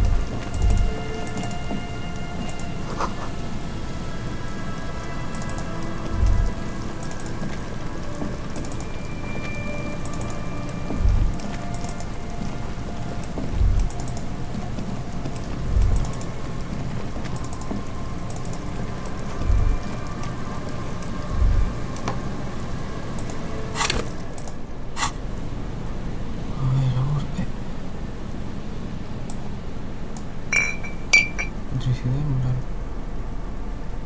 Vale, lo mismo. Y también vamos a ver aquí.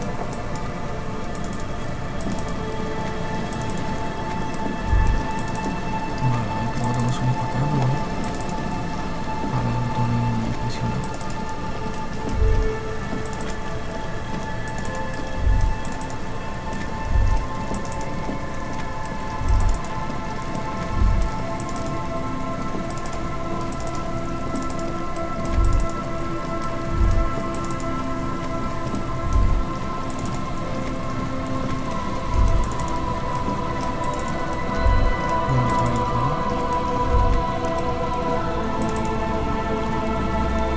There's some tear, an empty.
construida la iglesia.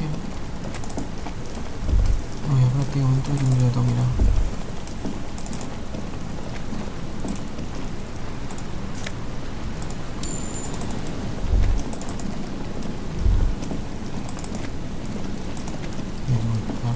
An old door, worn by elements, guards the depot. The wind has blown a sand dune in front of it. The door... It's military. The washer... It may have been used to serve as an aerostatic battleship in the atmosphere. Or a fortification, like a sea...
Goodbye, officer.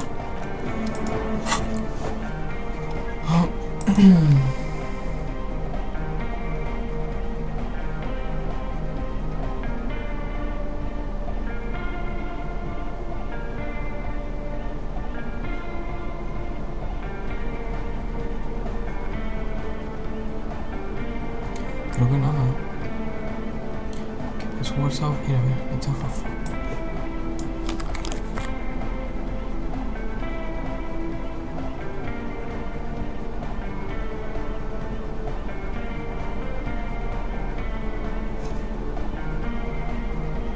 Y los pantalones.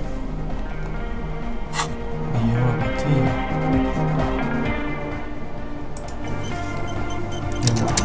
Oh, hey man, it's good to see you. 42.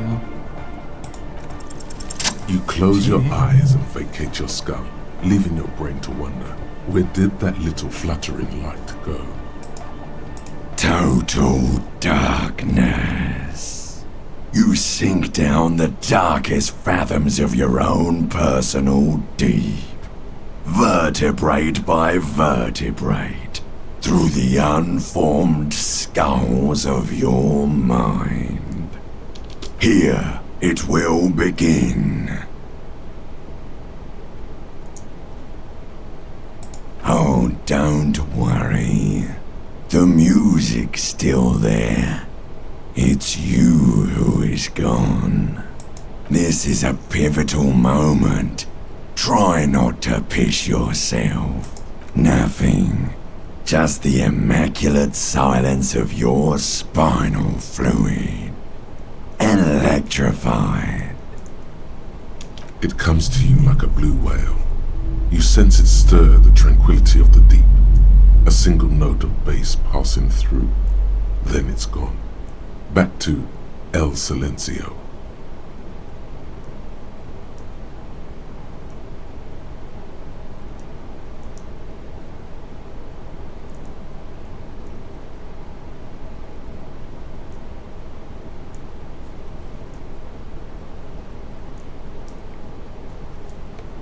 This is where the beat plunged. It will resurface soon. Who fucking cares?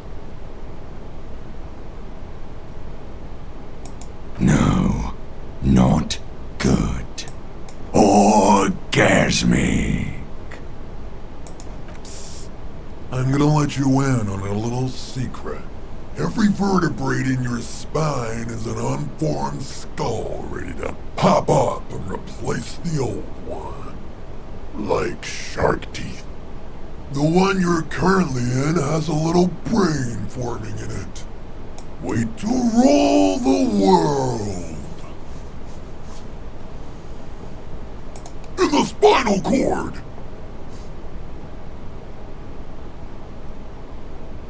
From what I can see, it's about to bust a move. Foolhardy! Do you even know what's happening on the surface? Maybe 1,000 years have passed. Or maybe you started spazzing out like 2 seconds ago. With your eyes still closed, the first thing you feel, all the way back in the pivoting darkness of your own torso, is warmth. You have become a triumph of rhythmoplastics, somewhere in a smelly wooden church on the coast of Revachol. The wounds from the war you waged on your body are healing, twist by twist, turn by turn. You must have touched upon an entirely new way of moving the human body. Every motion is pumping your brain full of endorphins. Open your eyes to the pioneering glory of hard style. As you open your eyes, you should scream, hyper, hyper. It seems appropriate. You have become a flawless interlocking mechanism, a flesh and bone approximation of the throb coming from the speaker setup of the one called Eggheads, entirely, rigidly imbecilic, without pity or fear.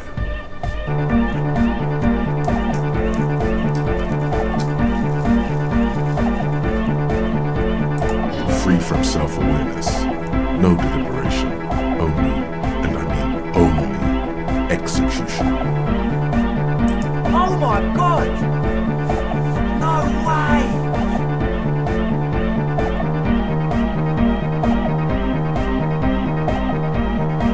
With his reel-to-reel mixer blasting the anthem of a future that will never come, the young man observes your moves for a second.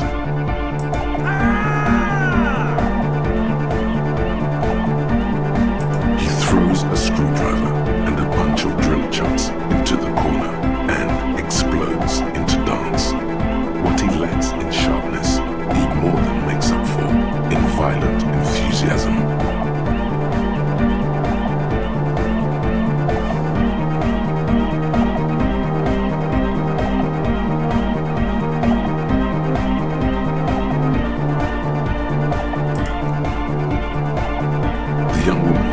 Her headphones up slightly and raises her chin. Look. Asil, aren't you going to dance? No, recording. The lead programmer throws the other young woman a knowing glance before turning her attention back to her own work. She's still at her mainframe, pressing buttons, reading printouts, but she started nodding her head along to the music. The young man immediately bounces up and down, then assumes the same dance pattern, embellishing it with some sort of waving motion. The authority of the law is clearly unquestionable. What's going on here? Delinquents.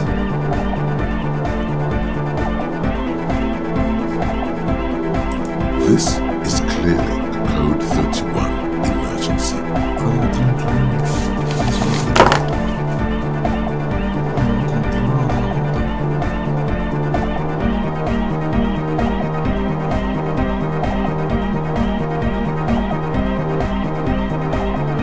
lieutenant squeezes the bridge of his nose. The lights reflect off his glasses. He's obviously having trouble adjusting to this new reality. A Code 31 emergency? Really?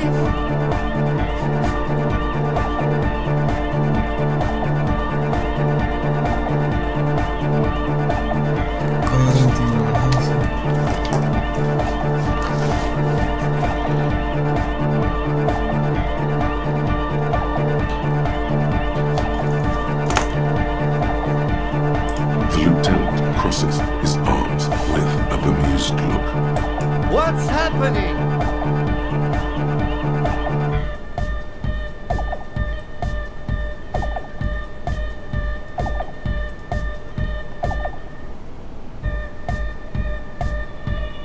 Good for you.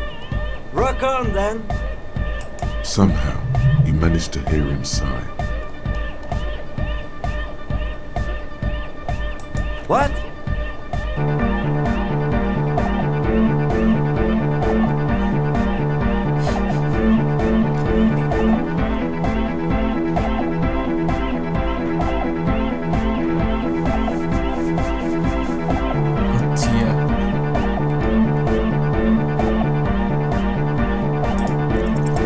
Who's the one in charge?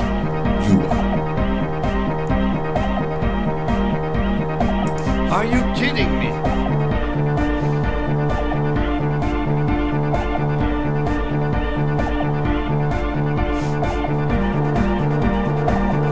What? Get a what?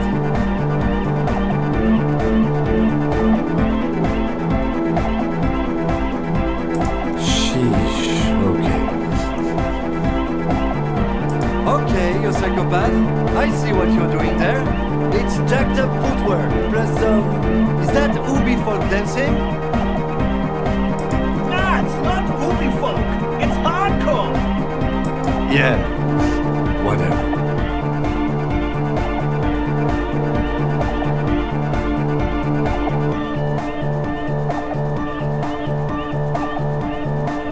Oh yeah? I did 15 years in the juvenile crime unit. I can do age inappropriate. Now, check this shit out.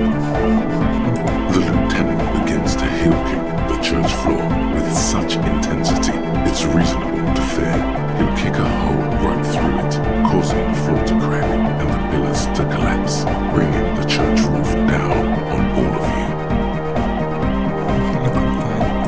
It doesn't look like he'd give a shit either. The dynamic motion of your flailing body is bordering on the extreme. You're going off the charts. You feel as if turning on the hyperdrive will be a point of no return. It feels almost minimal. Are you sure you have the entire possibility for this?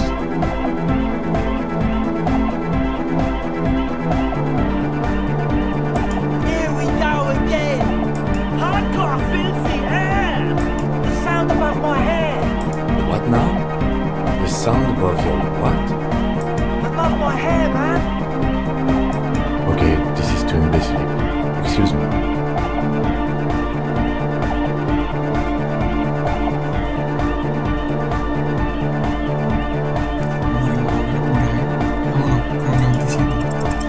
On the coast of the Martinez Inlet, in a small weather-beaten slave church built 380 years ago by settlers from the Occident, most likely to guard against an anomaly at its center, an officer of the RCM is contorting his body into idiotically rigid shapes as he invents the future of dance music.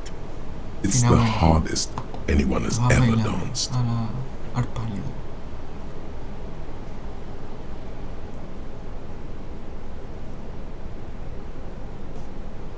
Pero te lo ha tirado solo, ¿no? Dado 6 más 1. I am la Rebachelière. I am the city. I am a fragment of the world spirit, the genius Loki of Revachol. My heart is the wind corridor. The bottom of my air is red. I have 100,000 luminous arms.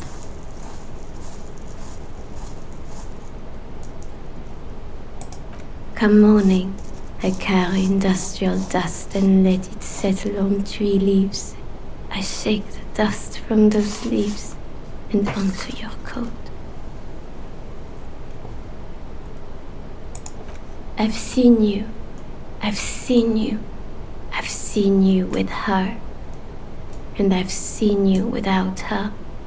I've I've seen you on the crescent of the hill. The modulations of my voice are noted down with thermometers and barometers. You feel me in your nostrils, on the little hairs on the back of your neck. I also reside in your lungs and vestigial organs. Everywhere there is space. You are an officer of the citizens' militia, Jean Tenrebu. When you wear your coat, you wear my soul. You move through my streets freely, in motor carriages and on foot. You have access to the hidden places. You also circulate among those who are hidden. I need you. You can keep me on this earth. Be vigilant. I love you. An officer of the RCM is lying on the floor of a small church with his eyes rolled back and his tongue lolling out. Several others are standing around him. He slowly comes to. Had a good rest there? Y no pasan ni 5 minutos. Fuck yeah! I bet you did. Those were some advanced moves, man. That's all great, but we should really get going. We spent enough time doing aerobic exercise for today.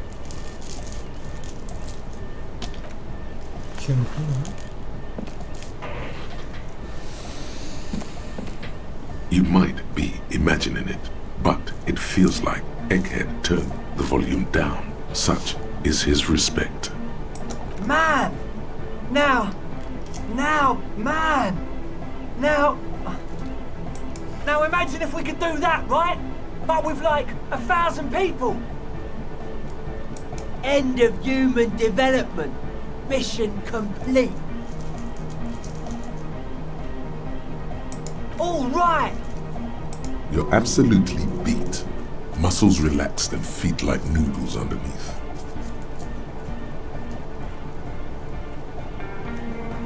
Goodbye, officer. Oh, the god of dance is back! I'm dancing with the god of dance! Goodbye, officer.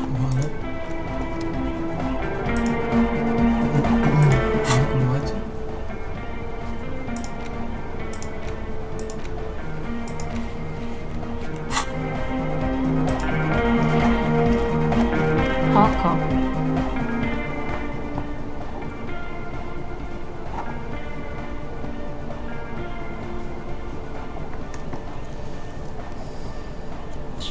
Vale.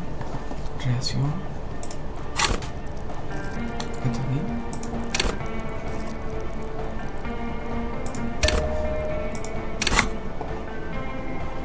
No, sigue siendo demasiado.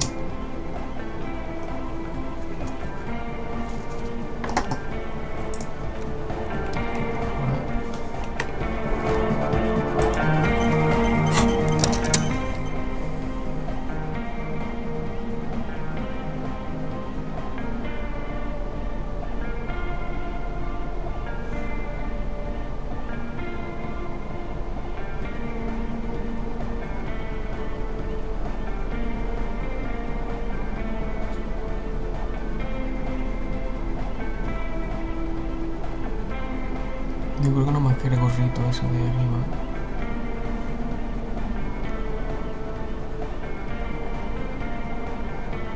Hay muchas cosas que me lo quitan.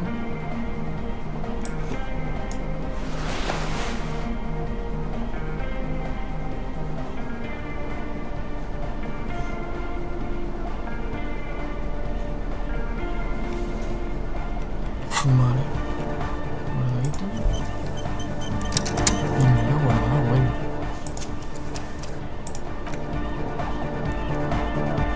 Hardcore. 28. Nada, no me lo guardo.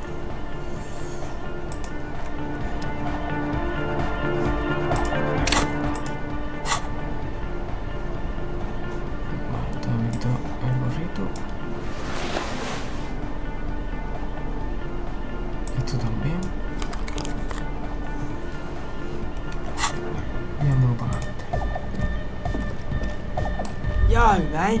What's on your mind?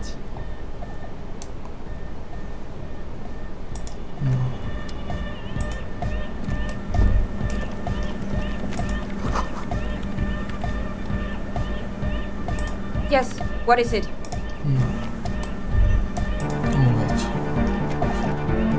The mother of humanism stands above you, a precious and complex wax painting on a single pane of glass. A crack runs across the length of her body, her face oval and sad. Vale, visión espacial.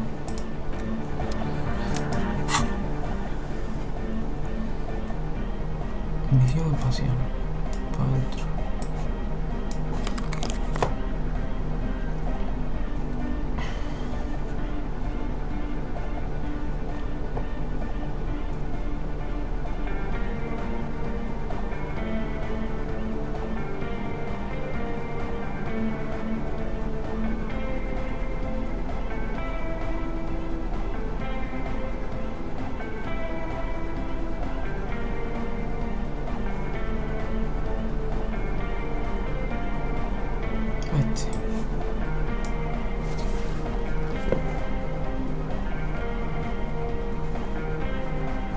Vale, voy con eso.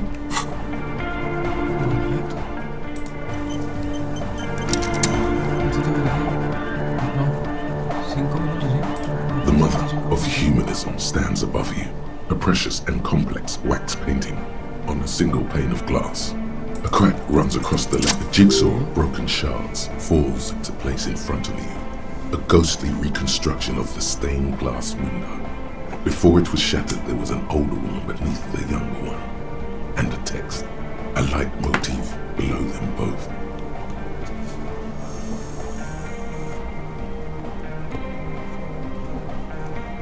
Vale, la reconstruí mentalmente.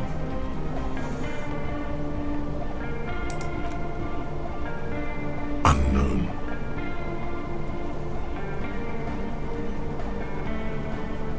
Something during the raid the lieutenant mentioned, or just hooligans looking for something to break.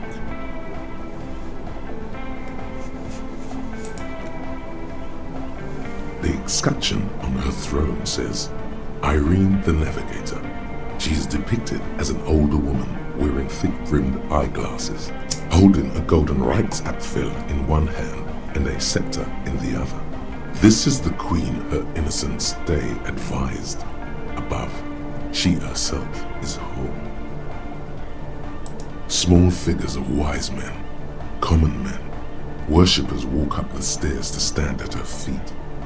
Secret servicemen, 30 years, stand in a row guarding her. Below both women, in luminous black letters, Après la vie, mort. Après la mort, la vie de nouveau.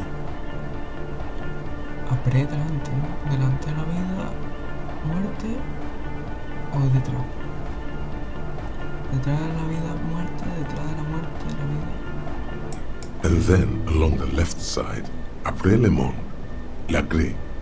Après le gris, le monde de nouveau. Detrás de lo gris, el mundo de nouveau. De lo nuevo. After life, death. After death, life again. After the world, the pale. After the pale, the world again. This is the great leitmotif of humanism, a summary of the effect of the discovery of this Isola, the Insulindian, on human thinking. A tremendous sea change akin to finding life after death.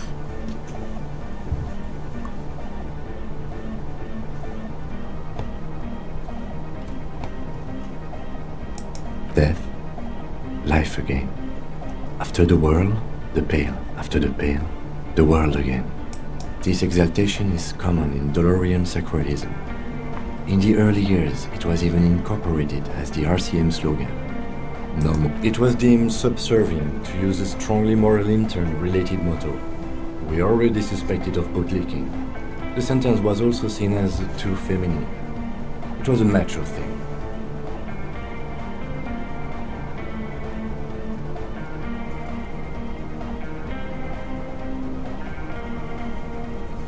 Justice, union, prudence, and force.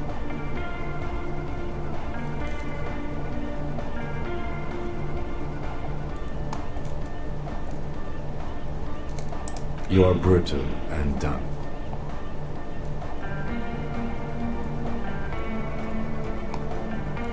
Corazón de tu faceta. The mother of humanism towers above you, a wax painting on a cracked pane of glass. Nothing has changed.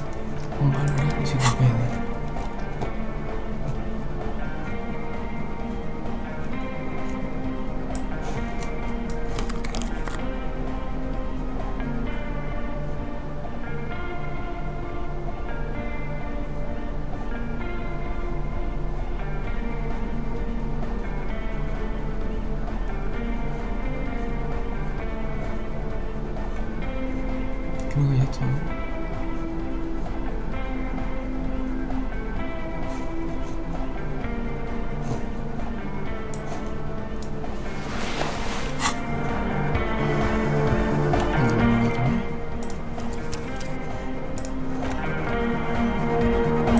The mother of humanism stands up. Despite the damage you've done to yourself, the title appears lodged in your hippocampus.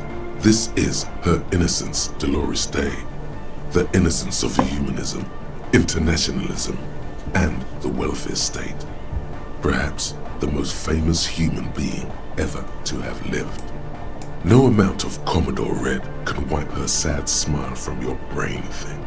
It has survived the deluge and haunts you still, and will haunt you forever as it haunts all men. The highest category of historic individual, an embodiment of the world spirit. More, an innocence is elected to office by the founding party, a precedent that has taken place a mere 6 times in the entirety of history. The legal system of the Real Belt is built to accommodate an authentic rule should it coincide with our time. An innocence is infallible. The decisions made by one are not decisions. They are inevitabilities. What would have happened anyway? Only accelerated, packed into decades instead of centuries. And innocence is a continuous, compressed event, a sacred human being. It is an honor and a glory to live when one is in office. No, we are alone.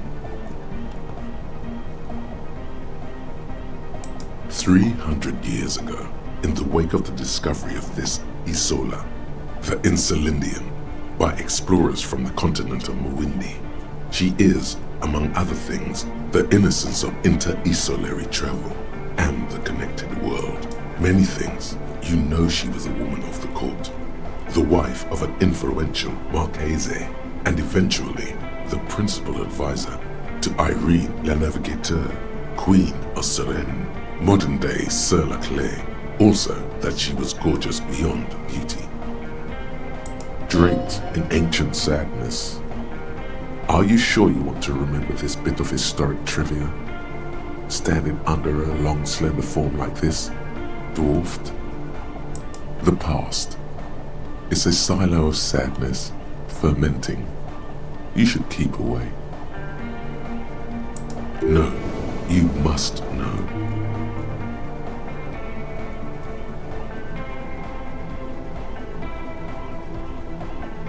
Terribly, women of the court were expected to play both contract bridge and chess sufficiently well to prove an interesting challenge to a man.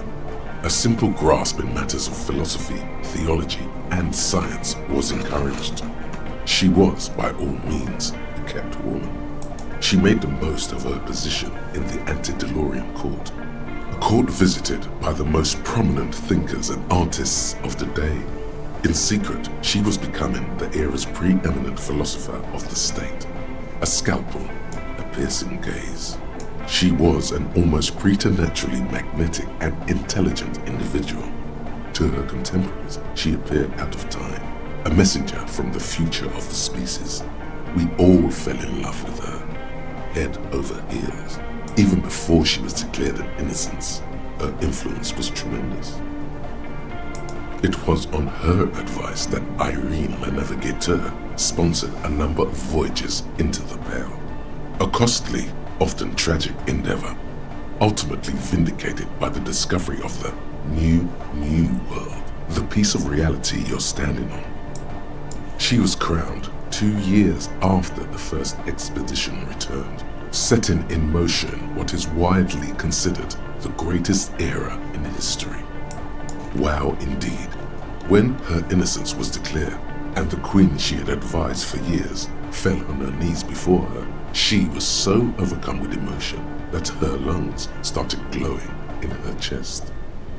Bystanders reported golden filaments lighting the already sunlit chamber around her, clearly visible beneath her dress. That is why the lungs are the symbol of love for the cultures of the Real Belt.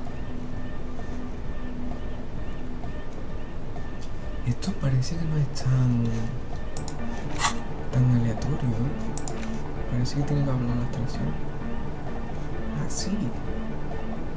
Pura pasivamente en el fondo de molar y de todas formas de experiencia.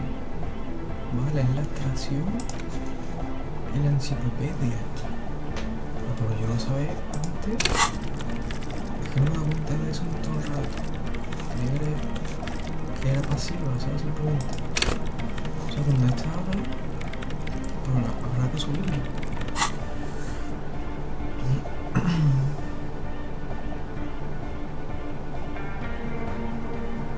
As did we all. The lands of the Mess and the Occident, and even far away Supreme Windy, altogether 21 of the 40 Mundial nations of the time, immediately accepted Innocentic rule, even before her crowning. In a city called Advesperaskit in Vesper Messina, her homeland, the name of the city means evening comes, but it happened on a winter's morning, with the canals frozen and slush falling out of the sky. She was dressed in a white and pearl dress on an emptied-out plaza with the crowd far away. Already, her Theriers, the secret servicemen of the Innocents, were worried about an assassination attempt. Oh yes, she looked like humanity's young mother, a perfect mother, insultingly beautiful. It was as if her face and shoulders and hands were covered in a soft down of underfeathers. Midwinter snow was beating the cobblestones around her. A small attaché of officials stood by as her Theriers placed a white gold wreath on her head. The crowning was mostly witnessed by secret servicemen. One of the men in this secret service killed her 22 years later. A young man who had come to suspect that Dolores Day was not entirely human, but something else. Something that had walked in our midst, watching us stumble for hundreds, if not thousands of years, until it decided to interfere in the course of our history. We were supposed to come up with this ourselves. The man was reported to have screamed at the Innocents. Dolores Day was shot in the chest with a fowling piece 8 times. The man, thought to be insane, said he once touched her and her body had been unnaturally warm, like a furnace, and that sometimes, while on duty, he observed her forgetting to breathe for over 10 minutes. This inhuman quality was witnessed by many others as well, glowing lungs and all. It is commonly attributed to mass hysteria and religious psychology. Terrifying is a term too emotionally charged for your semantic memory, or what remains of it. Terrifying. It's a simple word. She was bad for humanity, and you shouldn't have started thinking about her.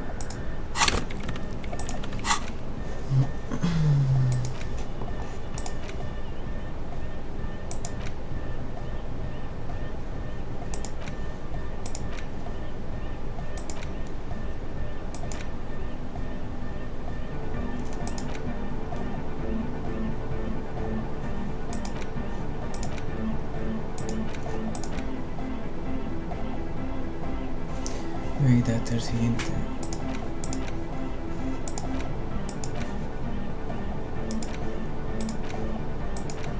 Tiene una pinta.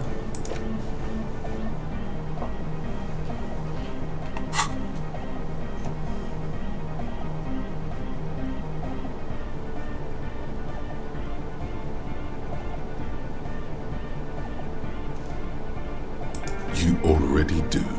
Although she's often considered to be the greatest human being to ever live, there was something ominous about Dolores Day, constantly surrounded by her terriers.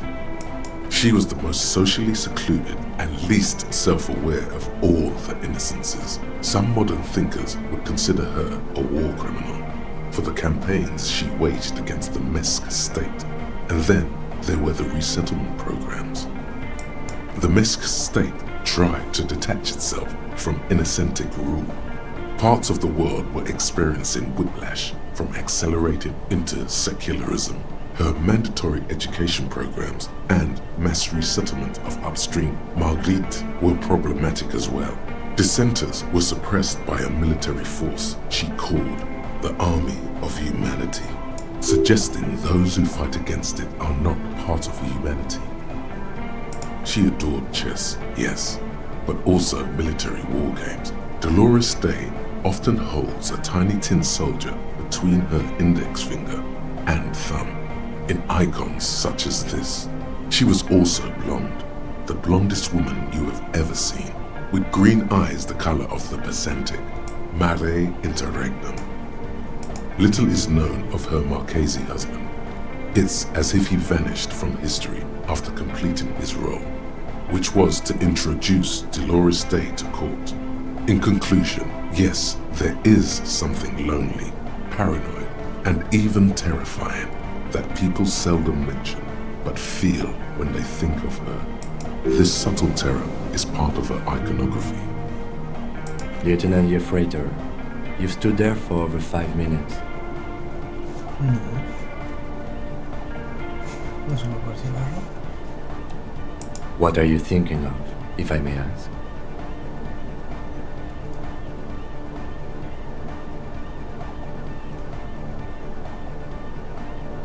That's mega cool, man.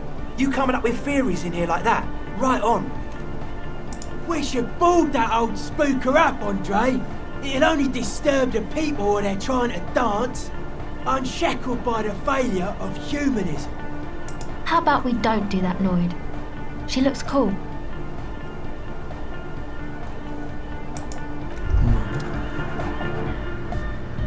Hey, her innocence Dolores Day liked little figurines, right? Liked holding little men between her fingers, remember?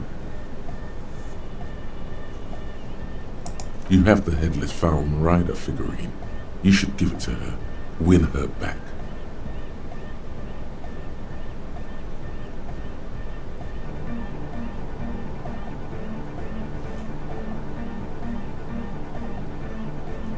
Don't be so pessimistic.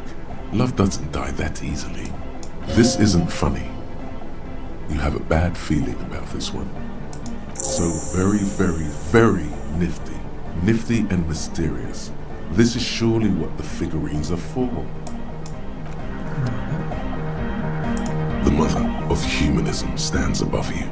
A precious and complex wax painting. Why? That does seem to be a problem. Maybe you meant something else?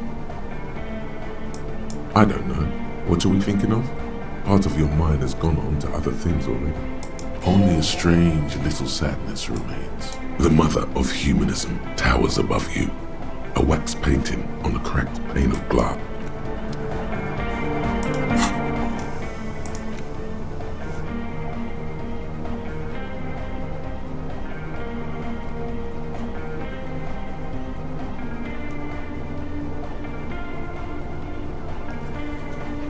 Tengo que encontrar la persona.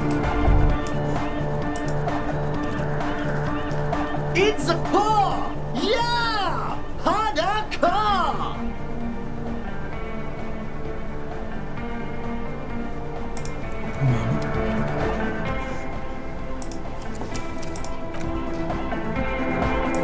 It's a car! Yeah! that door! God is close by, but maybe he doesn't have good enough ears. Let me turn it up so we can lure him here.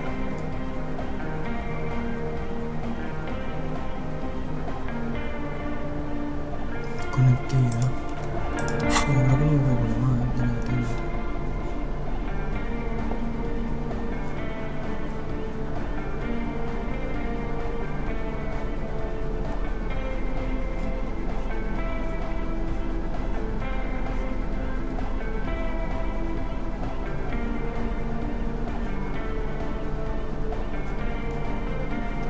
Un botón.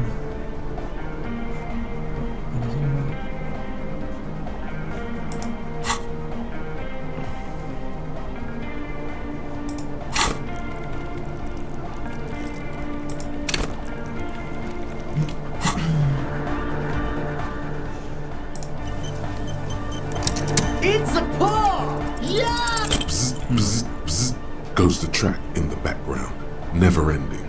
You can't grasp what's missing, but you can try to make something up anyway. You scrape the moldy recesses of your brain for some technological sounding jargon. It'll impress the large-headed speed freak. Isn't that what real artists do? Make it up as they go along.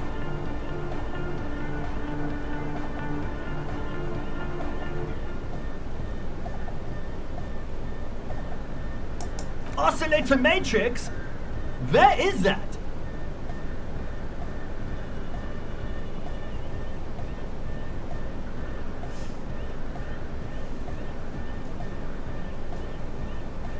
Top secret cop tech! Mega cool! You gotta bring us some, big sheriff! The future of hard sign depends on it. Don't listen to him. He's making shit up. There's no top secret cop audio Mentí tech. sobre eso, no.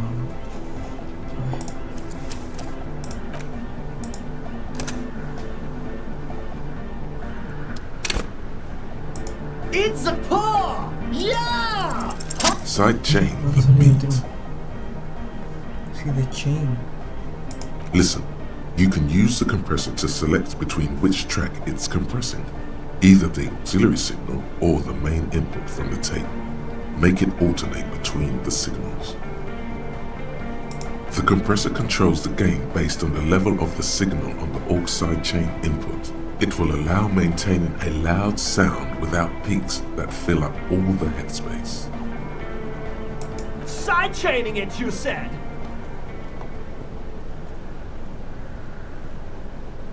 Then he puts on his headphones and his eyes go wide, wider than they've ever gone on drugs. He starts jumping up and down with bliss in total silence, still listening to his headphones. Hey, what did you do to Egghead Cop Man? Did you break him?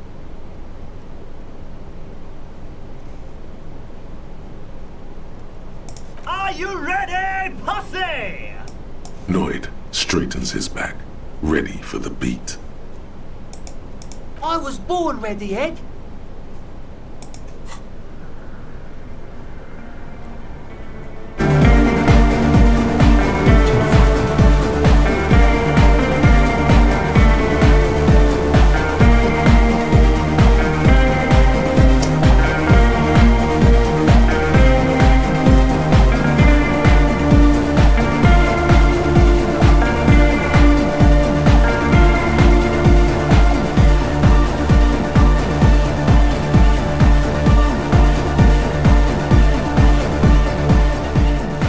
The audio assault is glorious.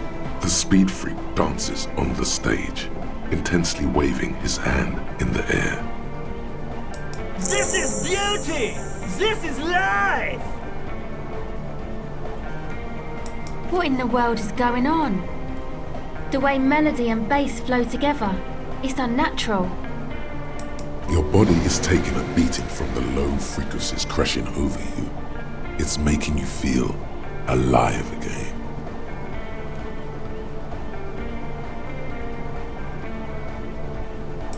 Introducing the ultimate sound! God damn it! This dance club idea might just work out. DeLorean Church! The place to be! Pump it! Pump it! This is it. This is a new era. The fabric of the world has been irrevocably altered. Who will be the innocence of hardcore melodic dance music? Yeah! It was awesome! True hardcore and it sucks up. Inside your chest, the heart beats still with the after. Oh! I don't know! Maybe someone can do something with this. I imagine this is the sounds that the future can make. Yeah! Vale. Ya está todo aquí, ¿no? Yes, what is it?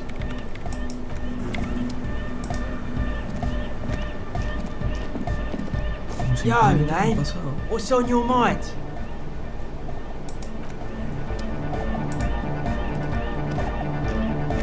Hardcore.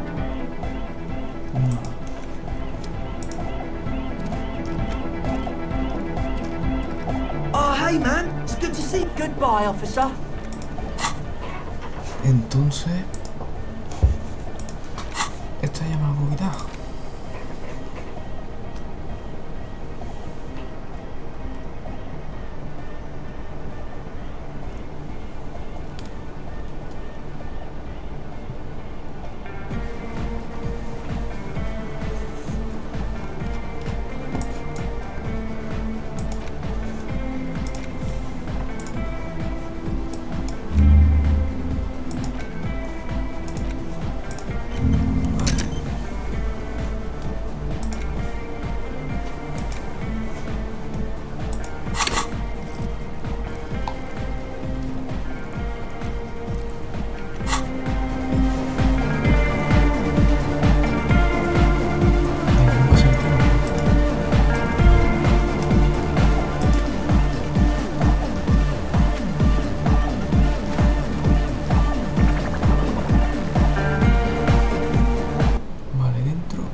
Figura, si la encuentro. No charme.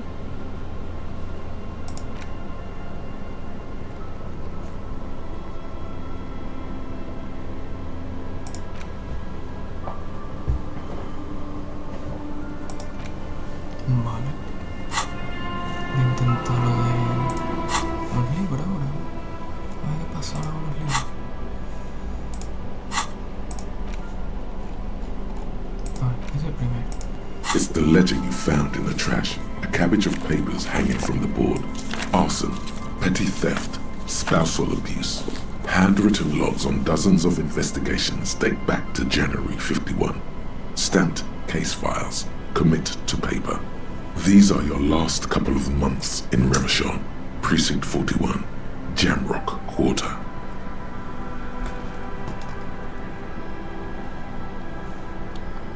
You don't exactly close them, so much as distance yourself from the smell. It takes about half an hour to piece one together, using the system you've devised. Which one do you want? AKA Leslie and Burke, AKA the public indecency drunk and the property damage drunk, is a cursed case. It has been passed from unsuspecting officer to unsuspecting officer for 10 years. On January 29, the unsolvable case made its way to you. Why you accepted it, it is unclear. You were so drunk, you didn't remember what it was when you signed on. That, or you were high. Leslie will always take his pants off when he's drunk. Burke will always trash everything. It's just what they do. It is their nature. You cannot change the nature of a man, and you can't lock them away because public indecency and small-scale property damage are not punishable by incarceration.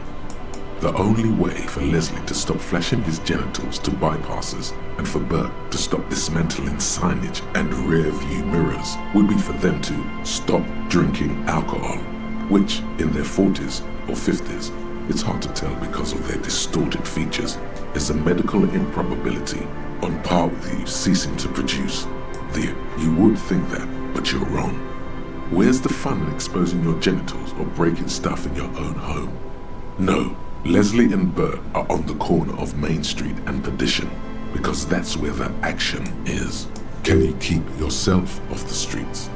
Threatening fines, dragging them to the station, locking them up in the hellholes they live in, locking them up in the station, hypnotherapy, even trying to get the local gang of Zemyaki to take them out. The Zemyaki gave them ethanol so Burke and Leslie would expose and rampage even harder. You tried it all, and still the complaints wouldn't stop, as they hadn't stopped for 10 years. It's plain to see from the files that you, Satellite Officer JV, and Special Consultant TH had more important cases to attend to. You uncover cross-reference to several ongoing investigations, each brought to a standstill every time you drive down Main Street. Because there they are, on the corner of Perdition. And what is Leslie doing? Good, you're learning. If the files are to be trusted, that's all there is to it. That and Burke breaking things, and the fact that they're both drunk. But then again, so are you. The case becomes considerably less comic one day when Burke takes a swing at your ledger. He must have it confused with the property he likes to damage. But the joke's on him. You're drunk out of your mind on potent Pilsner. You slam the hardened plastic board in his face. Then you proceed to beat him unconscious with it. In the process, the ledger sustains damage. The compartment within, reserved for permeable documents, is jammed shut. You stop your assault on the now unconscious Burke to open it, but are unable to do so. The officer began to cry, reports Leslie, who, at this point, is tending to Burke. Kill them. They broke it. He came at us, and at us. I think he was trying to kill Burko. While trying to kill Burko, you slowly come around. The permeables compartment is open. You've smashed it open on poor Burko's kneecaps. The good news is, Burke can't walk anymore. Can't get out of his apartment, an invalid. With Burke to tend to, Leslie cuts back on the indecent exposure. Maybe he flashes his genitals to Burke. Who knows? But both drunks are off the street. The complaints stop. The unsolvable case is solved. Which is also why the officer responsible narrowly escapes a disciplinary hearing. The end. Do you want to read another one? Some assholes brought their couch outside and hung out on it. In the middle of the street, on the roof, on the hillside by the motorway. You know, at an unexpected location. They were young, and they thought they looked cool on it.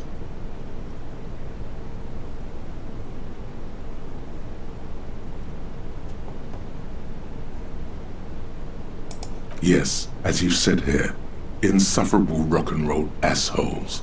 Young people are the worst. So anyway, you got a complaint about the damn sofa, or couch, or whatever it was. They were leaving it out in all these unexpected and whimsical locations.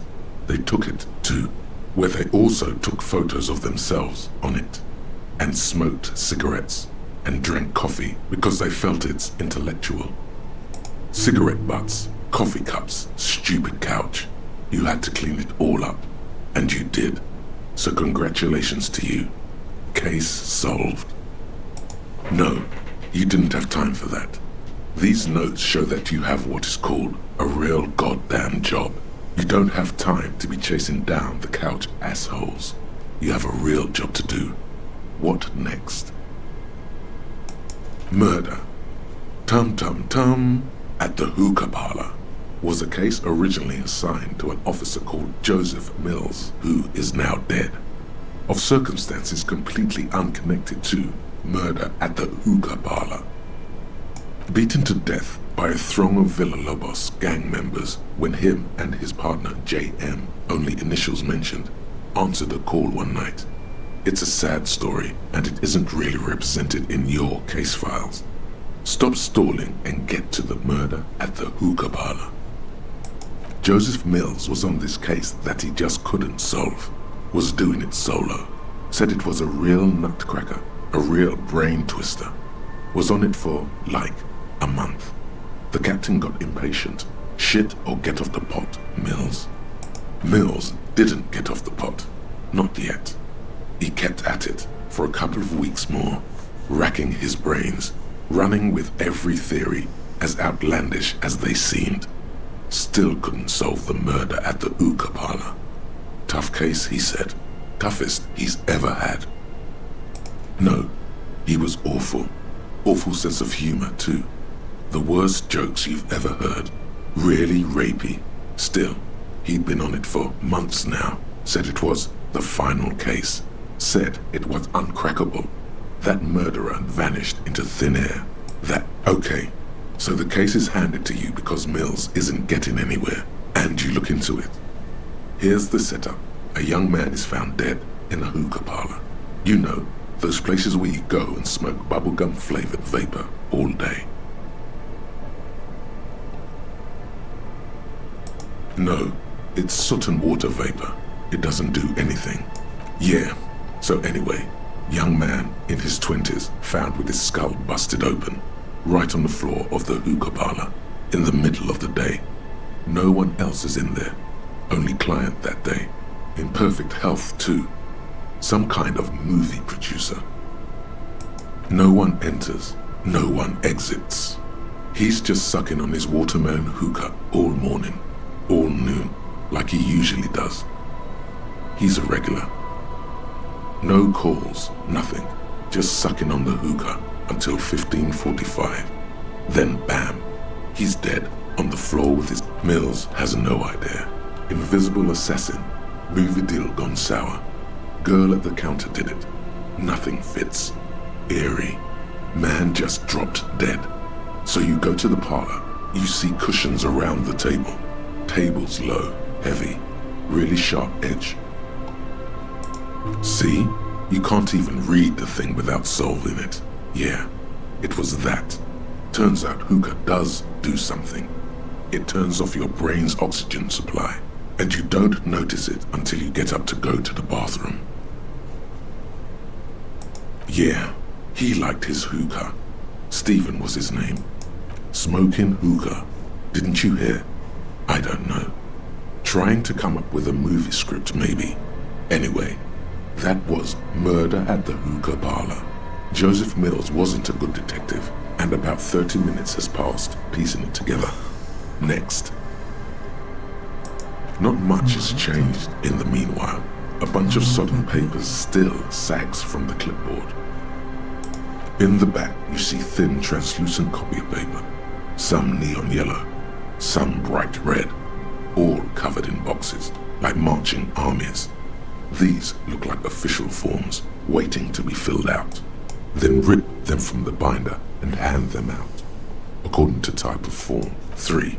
The topmost are misconduct fines, the middle ones are station calls, and the bottommost are field autopsy forms. Each is easy enough to make sense of. You don't have to be an intellectual giant to do police work. A monetary penalization ranging from 20 to 250 real. Severe cases allow for 1,000 real, but that requires special paperwork. The details of issuing these fines are spread out over the rest of the fields. Yo creo recordar que esto lo dejé porque subí el tiempo.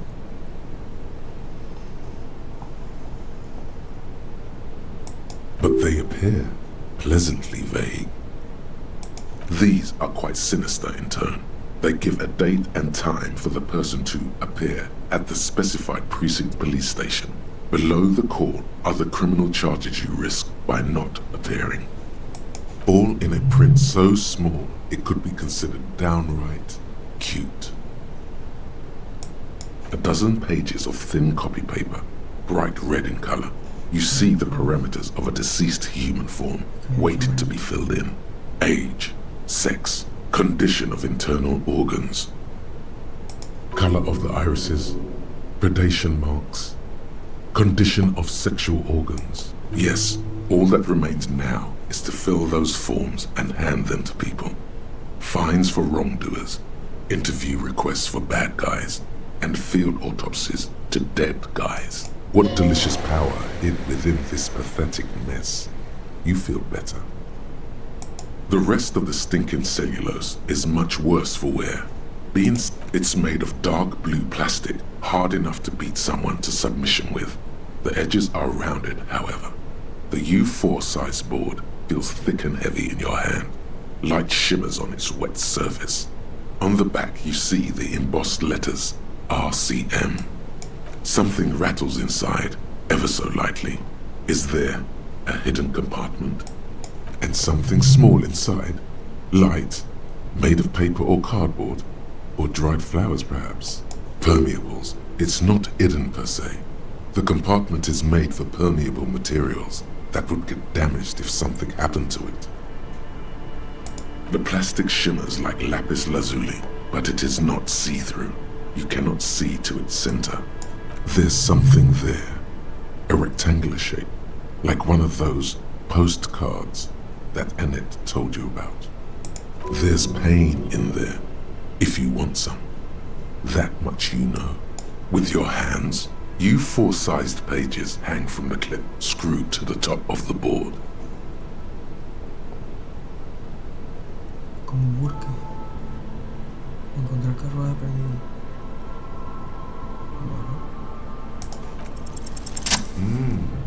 The two sides of the board appear slightly misaligned, like a drawer that's come off its slides. If you bend the plastic on your knee slowly, the slides snap back into place. It should be possible to just,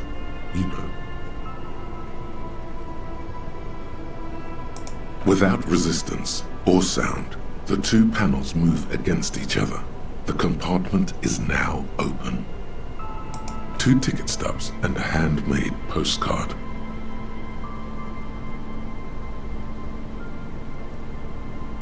Two octopuses are smiling, reaching their tentacles toward each other in the colored pencil drawings. The tickets permit access to the zoo in Revachol East. The aquarium costs extra. These let you go there too. Thin wax paper has been glued to a piece of cardboard. Sounds like leaves rustling when you pick it up.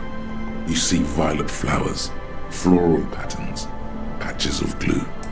It smells of chewing gum, apricot flavored, a touch of cinnamon, the end of summer. You think the label says tutti frutti. Familiar handwriting lines the inside of the card, looped, round letters in a woman's hand. A young woman in her 20s.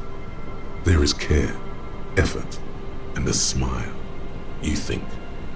Although that is not something you can read from someone's handwriting. Harry, it begins. You're already reading. I wanted to write you a letter so you can read it when you wake up. Maybe it will make you happy. Throw it away, please.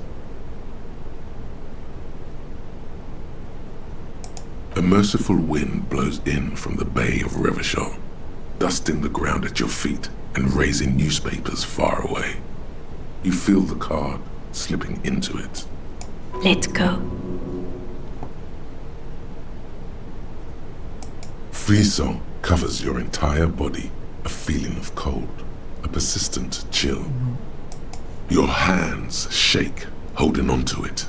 Every morning when I step out and you're asleep behind me, it says, I find a little piece of sadness in me. I carry it in my chest down Voyager Road. Every step I take, it grows. By the time I reach the fuel station, it has filled me entirely. I step onto the light rail and look back. Sparks fall from the bow collector. I know it will be like this until late afternoon when I get off the 42 and walk back to you.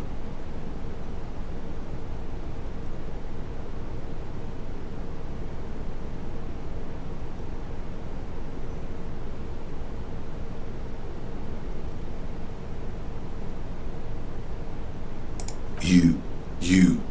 Every step I take will get lighter. It almost makes me run. Sometimes I do. I can't believe I met you. I can't believe the happiness I feel with you. You have a vast, vast soul, and I will always, always, always come back to it. Kisses, kisses, kisses. You feel the air sucked out of your lungs and the blood sucked out of your head. Everything around you gets dark. Small white dots appear. Sparks fall like snow from the bow collector, a streetcar distancing. You feel the ledger slip from your hand. No, hold on. To what? There's nothing. Detective, is everything all right?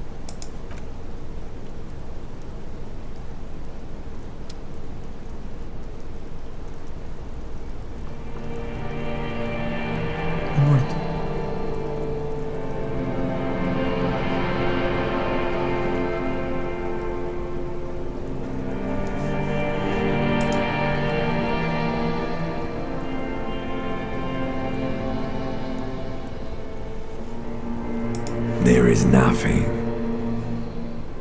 Again. Nothing sad, brother. No treachery, just blackout. Well, almost nothing. There is the ground below you, that's still there. And the small light that's on, fluttering, somewhere in the basal ganglia.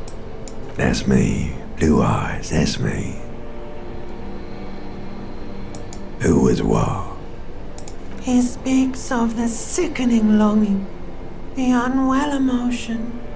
Even in the darkness he's grasping for it. Still trying to hold on to the great sorrows slipping in the water. The call when you're dead, brother. Here in the paleo-mammalian cortex we call it that because it's always there. Tell him. Ah, yes. In the olfactory system, they call it the apricot chewing gum scented one. It's unhealthy of them to linger on it so. But it didn't smell nice.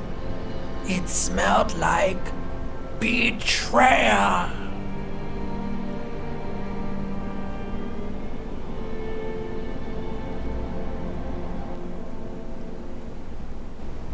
There is no Voyager Road. There are no roads, no houses, no lights in the windows. It's all on pause. Bloated corpse of the past resurfacing.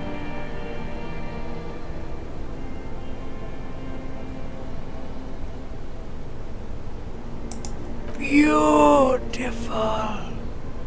Believe me, stupid ape. Its lack of beauty was not the... Your name is fuck all. It certainly ain't Harry. Your name is passed out on the ground, dragged around by one of the other evil apes. They're taking you somewhere. Yeah, man. What was that about?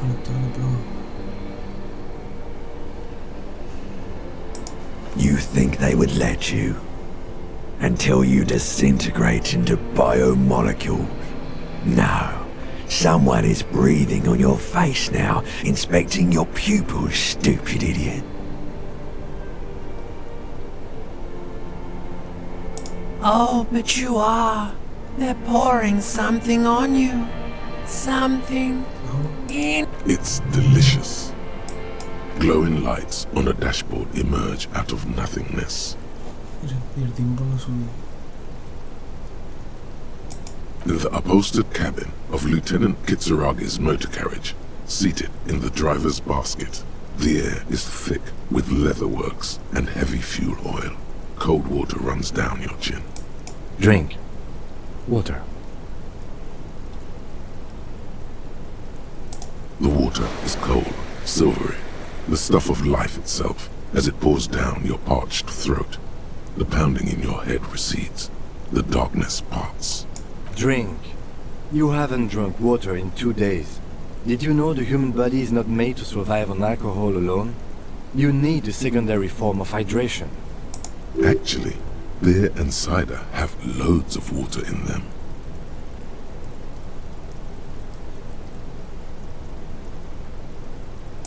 But these are not the Franco-Nigerian centuries. We are in the present. It is safe to sometimes drink water here. With greedy gulps, you down half a liter of cold water. Some of it spills on the driver's seat. The lieutenant pays no heed to it.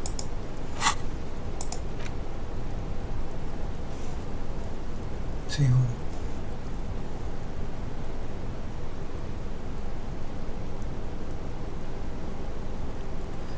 Esto es lo que tengo que saber para la tía esa. Y esto puede que...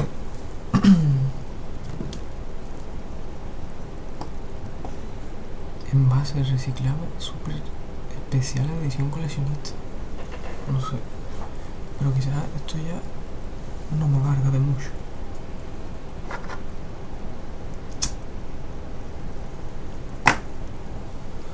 A lo mejor me hace falta mucho escalofrío para...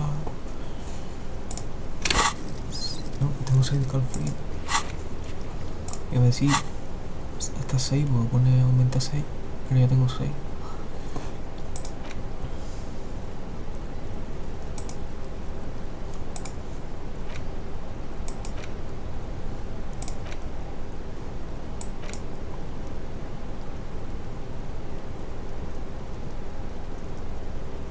Esto me lo podría quitar también.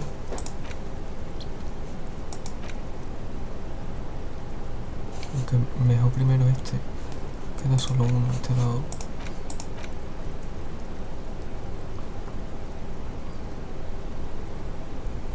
Y este también creo que me lo voy a quitar. Lo he dicho un montón de veces que me iba a quitar ese del orden. What happened?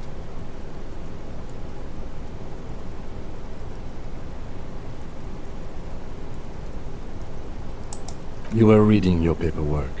Then you passed out. I carried you to my kinema to take you to a hospital. Then you came to. 10 minutes, maybe. Mira, no me sube.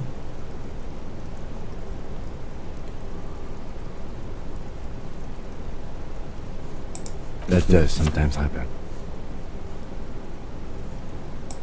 He replies with such understanding, it's as if the burnt-out ruins of the past were an occupational hazard. Athlete's foot for cops. You dropped these. Are you okay to proceed? Good. The Ledger of Failure and Hatred is a special item that can be used both as an interactable and a tool equipped in your held slot for skill bonuses. Find it under the Tools tab in your inventory. Venga ya.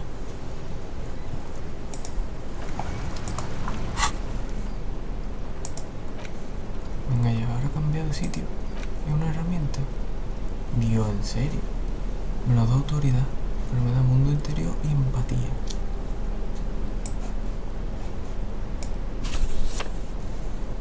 Qué locura, tío. It's the ledger you found in the trash. A cabbage of papers hanging from the board, with the permeables drawer inside. Without resistance or sound, the two panels move. You stare at the card, willing your hand to move. It refuses. It's too much. Not a game. It's slightly, ever so slightly, difficult to breathe once you've done so. The drawer is locked. Your hand shakes. You're flushed with adrenaline. Vale. Ya, me voy por esto.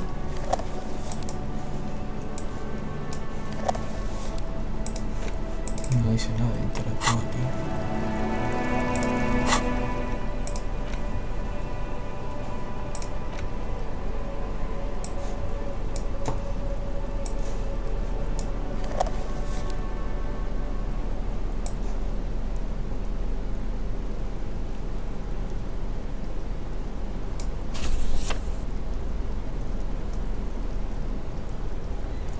Pero esto... Ah, no, me lo pondré para cuando haga preguntas y tal. Es que yo qué sé. Ya no lo sé. Me ha ido bastante bien sin él. Ahora me da un mundo interior. Ahora me lo voy a poner, ¿no? Si es que me da un mundo interior y empatía. Pero un poco necesito autoridad.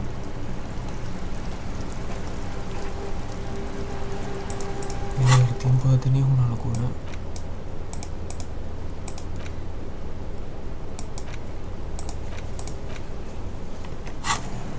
sigue interactuando con cosas. Voy a guardar.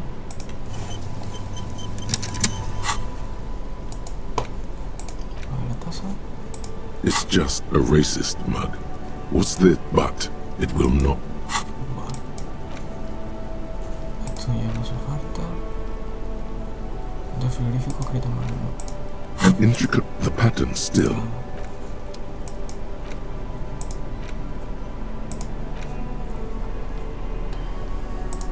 The face of a police badge on which you.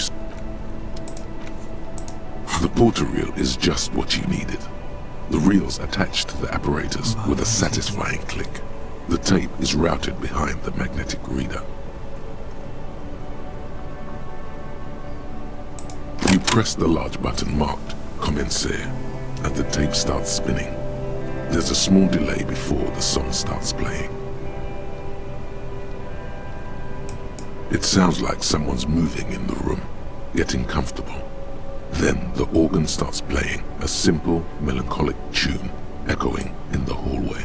A lone singing voice joins in, telling you about the tiniest church in Cessons, surrounded by even tinier yard. You almost feel the seaside mist on your skin. It's mega sad. Within seconds you know this is the one, the real shit you've been looking for. The one you trust your room to. This one tells it like it is. A click, then silence for a bit. Then the tape stops spinning.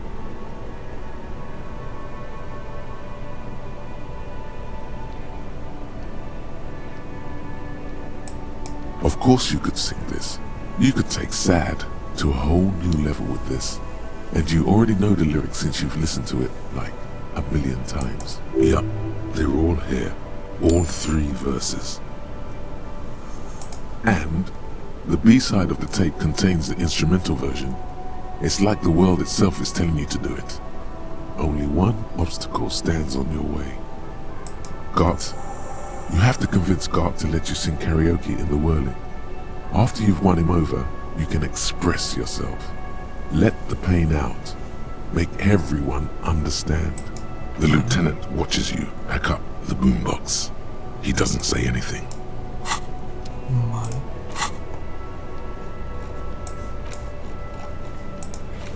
Convence a Garta para que te dé karaoke. Vale. Vamos a hacerlo. A ver si no hace falta autoridad.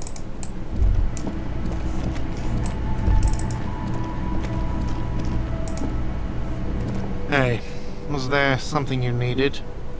No, you don't. It's not happening. He tries not to look at you. It's dangerous to acknowledge the karaoke man. You need to approach this situation logically. Ask him why he has the PA system installed if you can't use it.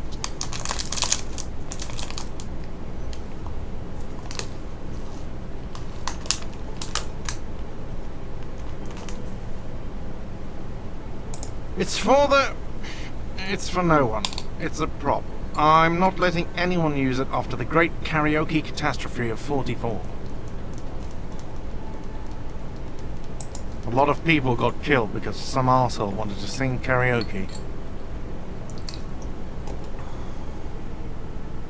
Okay, yes, it's for some clients.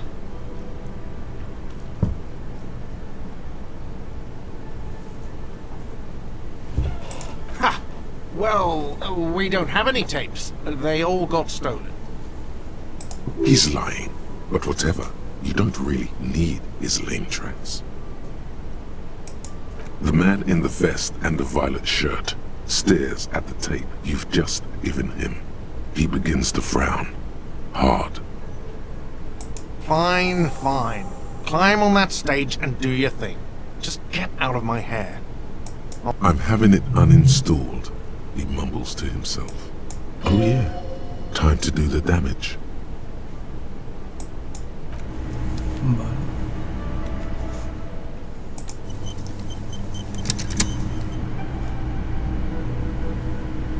Lo que no sé si es bueno es hacerlo ahora o cuando tenga el pito. The stage is all set up for your performance. Feels silent. You feel a little dizzy, a little unsteady suddenly. So, are you ready for your thing now? Let me know when I should turn on the karaoke carousel.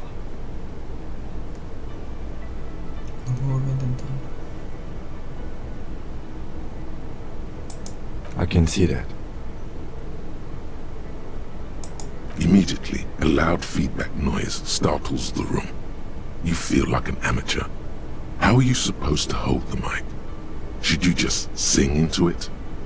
Where should you stand? Hands. Where do you put your hands? Does someone feel like throwing up? I do. A little.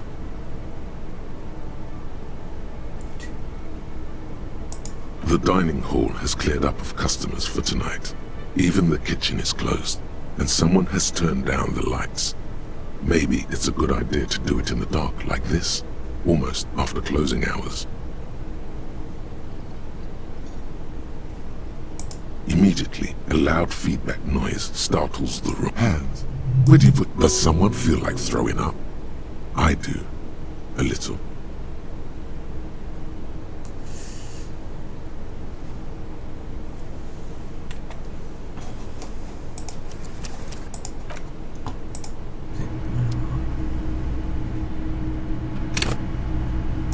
Hey, was there something you...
The stage is all set up for your performance.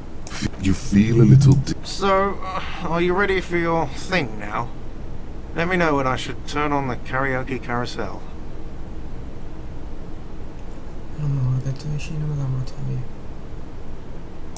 I can see that. The dining hall has cleared up of customers for tonight.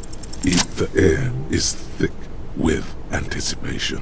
The tape clicks into the carousel, and then the music starts.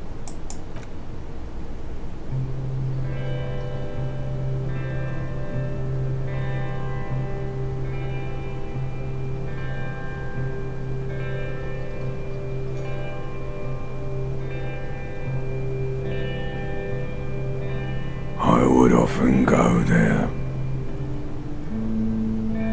to the tiny church there.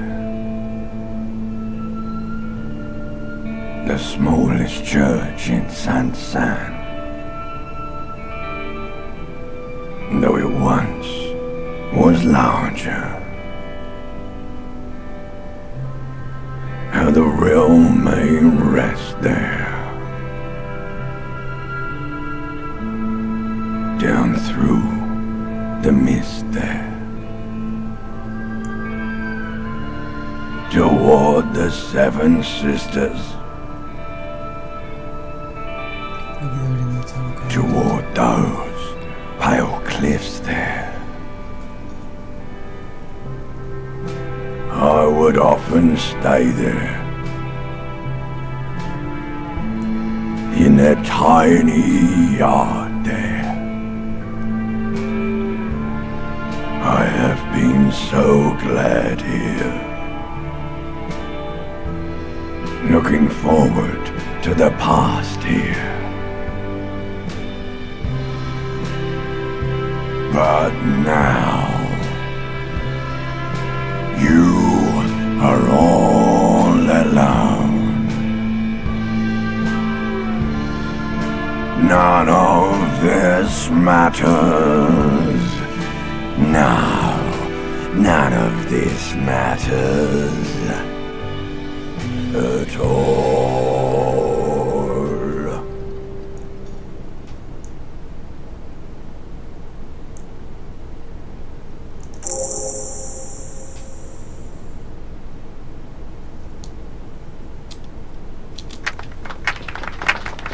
Not bad. Yes, not bad at all.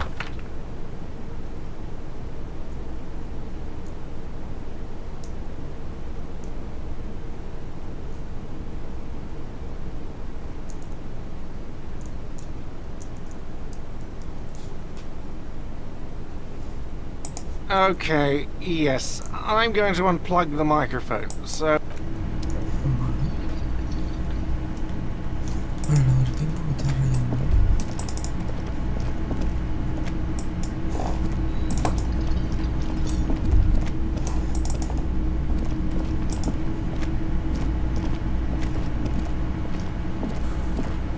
I see you found yourself a little something from my wardrobe.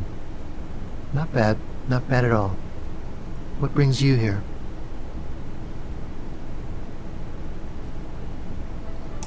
You can keep it, I don't mind. I can appreciate beauty when I see it.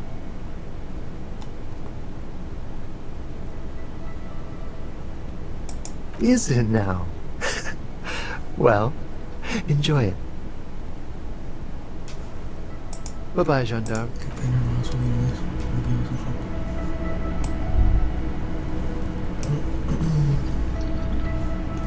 Creo que voy a avanzar el día.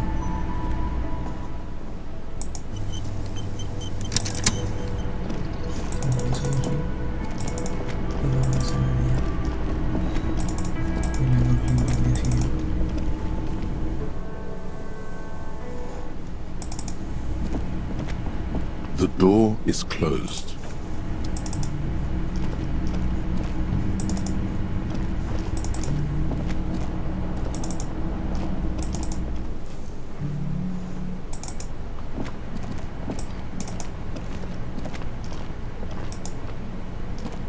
Yes?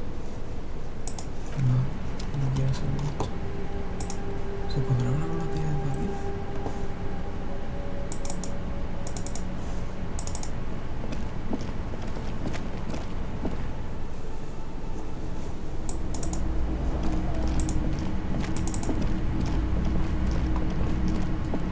The door is closed. Still nothing the lieutenant gives you. He doesn't like with this. You should punch a fucking hole in it. Hey, what? That felt good. Everyone is a whore. Now don't. Everyone is a whore. What does that even mean? Breathe in and walk away.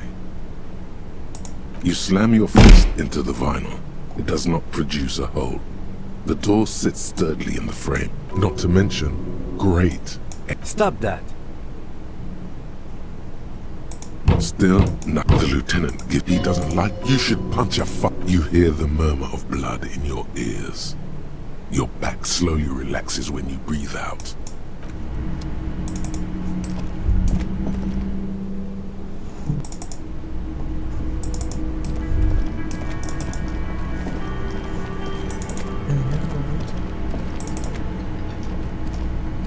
Ah, smallest church in Saint-Saëns, right?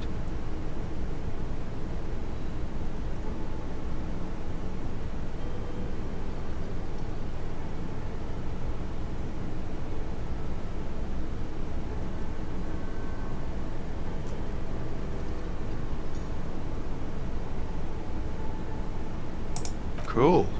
Now, what can I do for you?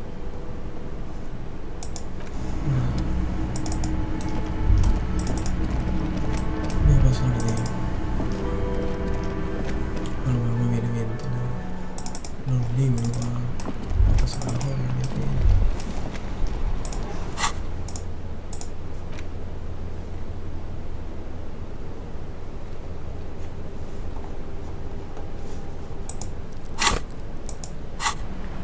No sé de qué manera se lo voy a pasar. Claramente. Pinta que llega el tiempo. Qué máquina.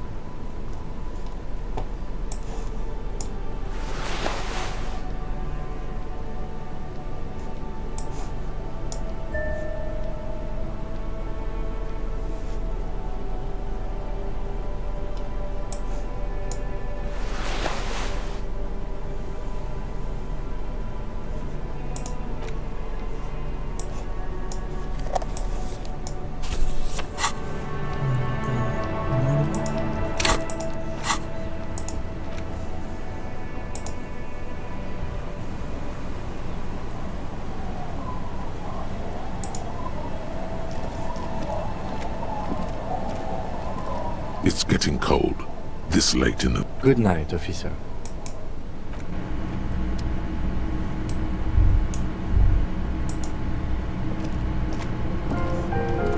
On the table, you see a bowl of water, a rough soap, and next to it, a small hand mirror. A straight razor soaks inside the wash basin.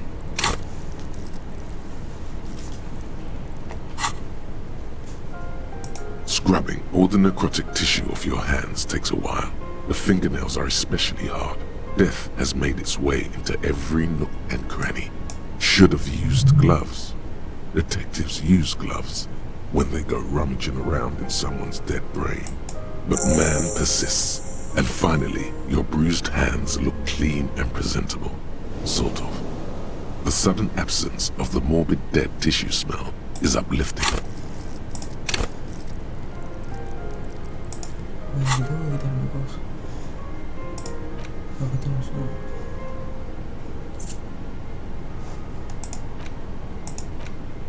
Estos son 7 minutos. Ah, porque es que tengo una última versión. Eso y eso.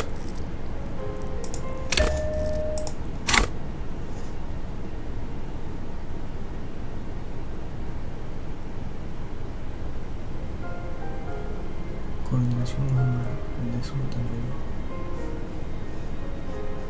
Pero realmente tampoco me lo bajen.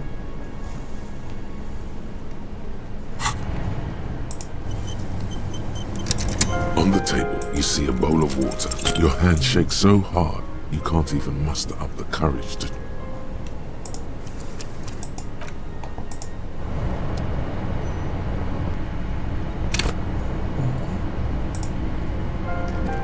An old mirror hangs on the wall. You see the reflection of your face. This idiocy has gone on far too long. It's time to wipe that decadent homosexual grin off your face. Time to see yourself as you truly are.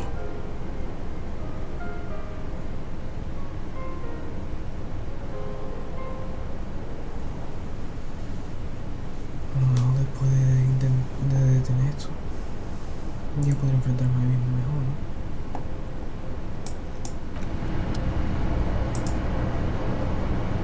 The bed is comforting, if a bit run down. Still, you've earned a rest.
bed underneath you is soft, if lumpy.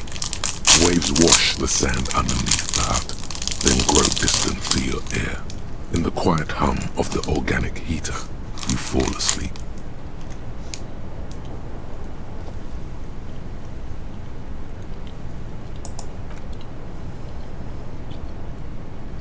Like a deftly cast fishing net, sleep pulls you out of the world and into its dark shore.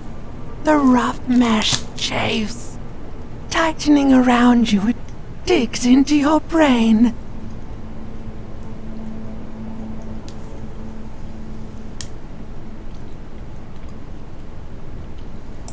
How have things been going for you out there? Helped anyone lately? Saved anyone lately? Murdered anyone lately? This bastard isn't even listening to you.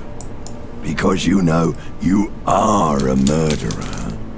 A disco music listening psycho killer who offs poor people and then forgets about it.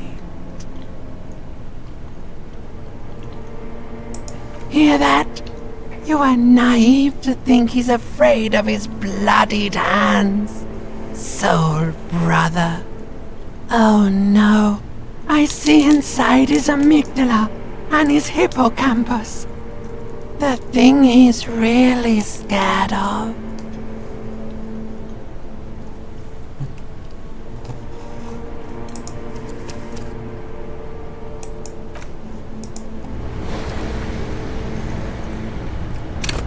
Se me ha olvidado. Tengo que ir a trabajar.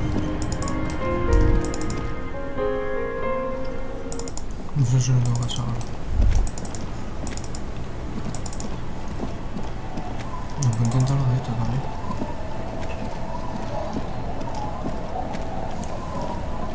Waves are beginning to die down. Look at those little bastards. Simmer down. Simmer down, bastard.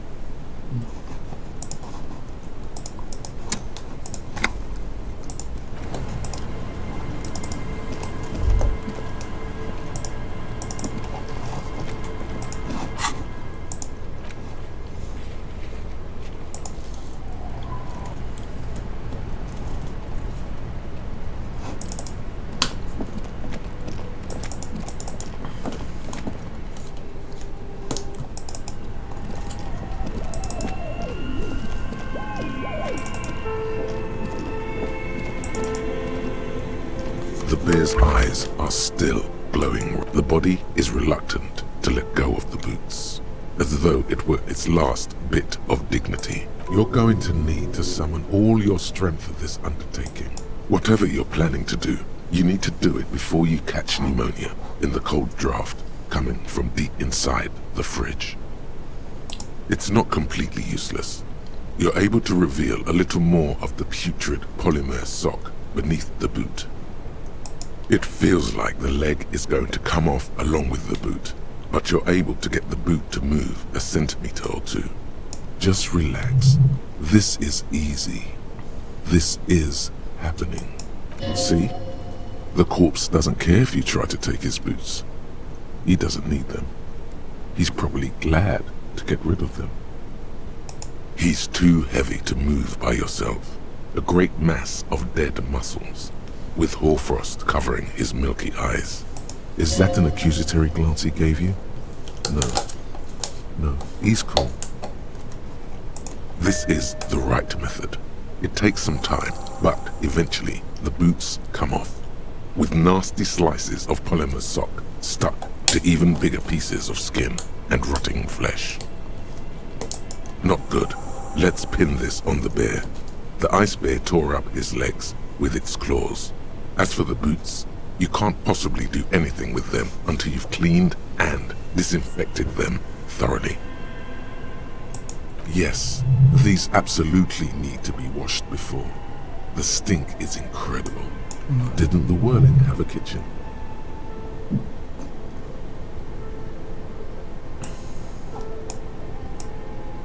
Shoot, Looney Rooney. come back late? No, lo de la boca era lo que me dijo el de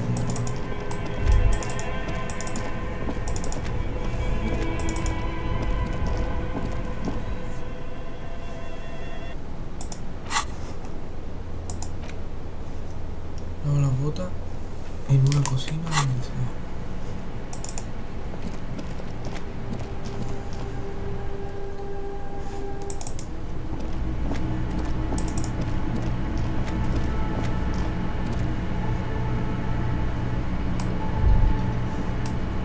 This industrial gas-powered stove has been used to prepare food for many hungry hostel guests. There are several pots and pans on hand.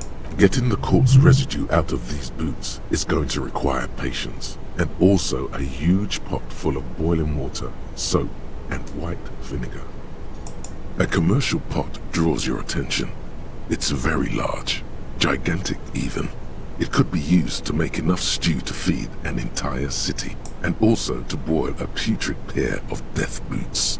There is a variety of soaps and bleaches in the cabinet to the left of the stove. There is also a bottle of white vinegar in the cabinet next to the fridge. This is gonna take the hard stuff too. Use as much as you can. It's bad with those boots. Don't be stingy now.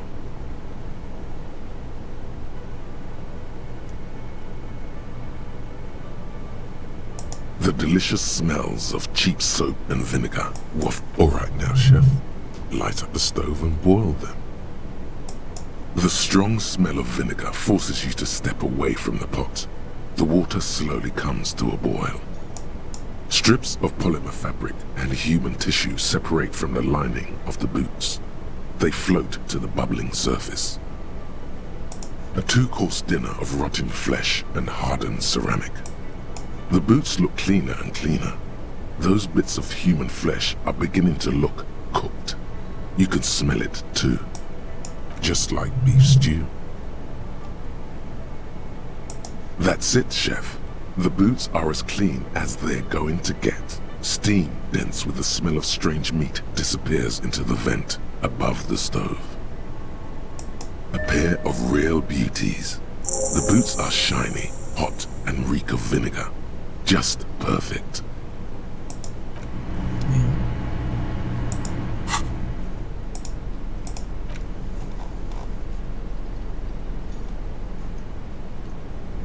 Autoridad no, no.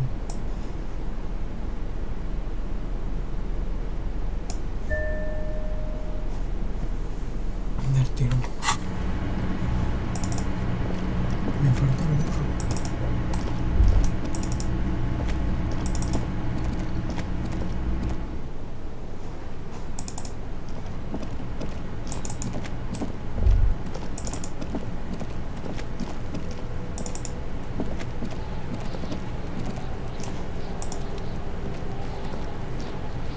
Does Kuno care?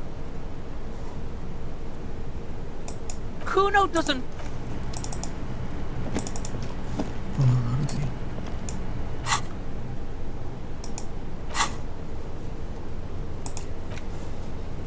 Y también tengo que la firma. It's getting cold.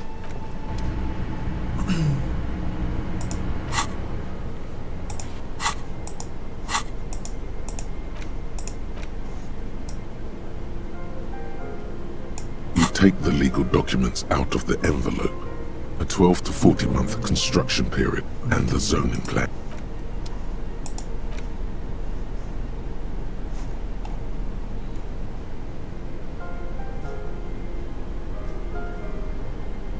Eso lo tenía hecho, ¿no?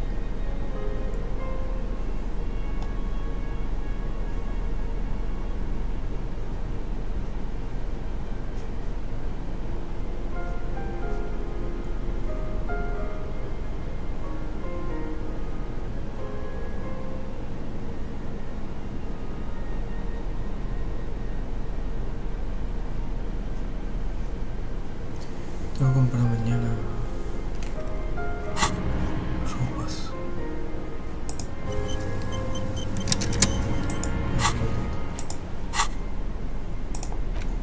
You take the legal documents out of the envelope.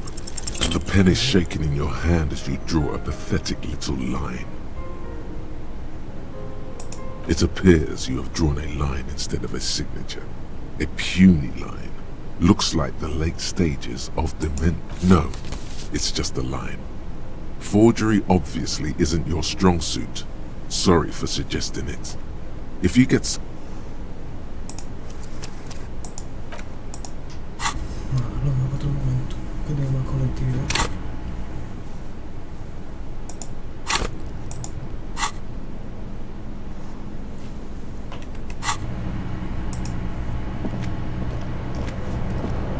The bed is comforting. If...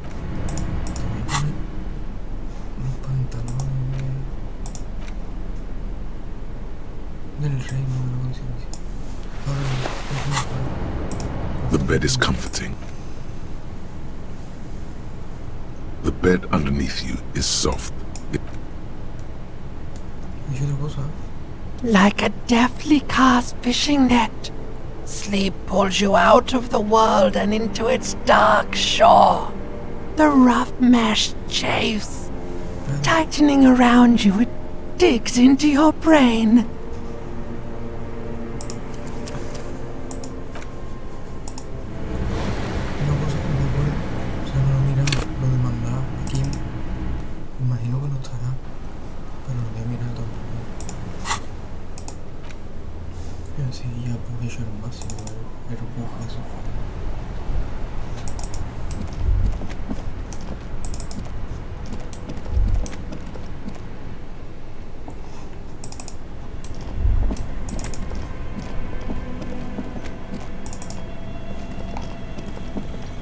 The bear's eyes are still glowing red. Shoot, Looney Rooney.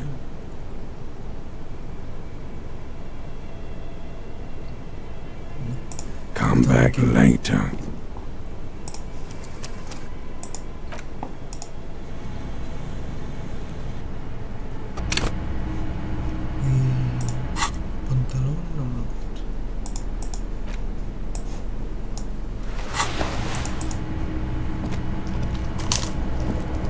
The bed is comforting.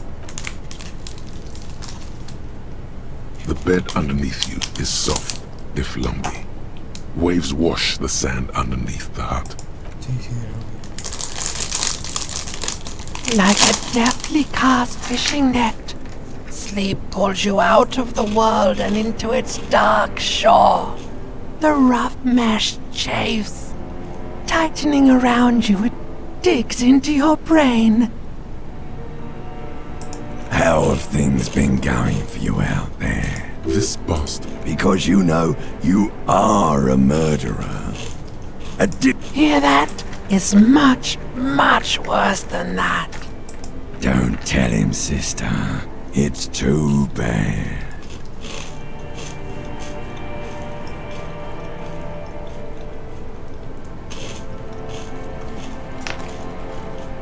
They're right. This is their function. To keep you from it.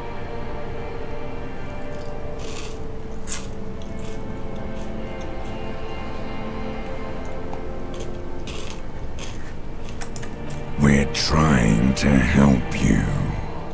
All these processes, these tortures, voices and tremors are all just distractions, flares and countermeasures.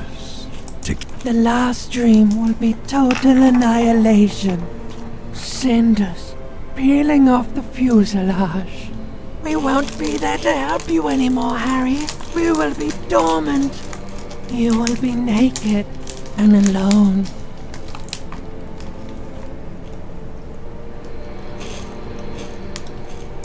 Of hell. An ancient sadness, brother. 10,000 years later, in front of the video rental, there is a warm breath on your face again. Everything is so okay. Your eyelids flutter open for a moment. When you close them again, You sense the light of the room around you.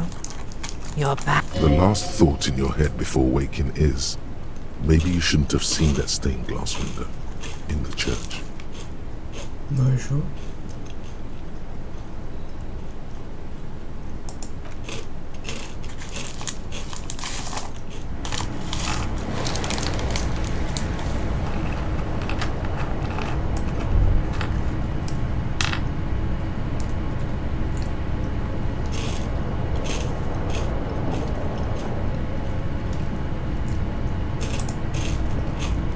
On the table, you see a bowl of water, a rough soap, and next to it,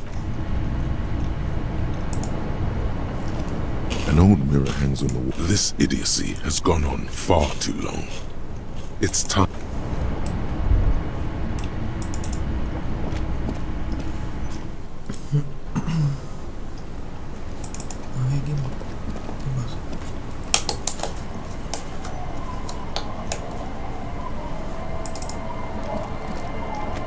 Our tenant, the policeman. I hope the waves don't keep you up at night. What can I help you with?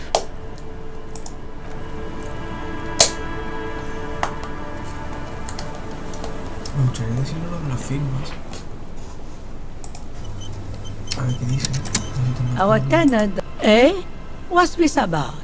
Come now, I can't read all the scribble. Tell me what it says.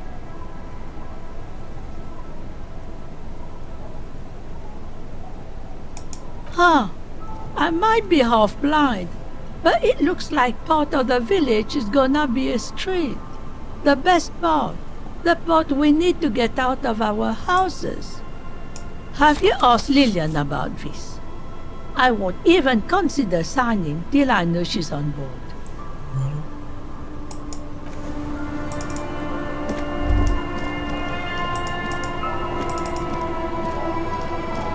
Aye, the sea's gonna calm down soon, I can feel it. Are you? This says by signing, I agree to live in with construction noise. What exactly is the union building? What a nice idea. She sounds incredulous about the niceness of the idea. That Everard and the union have nice plans for anything. I thought they only cared about themselves. Well, I guess union members have children too.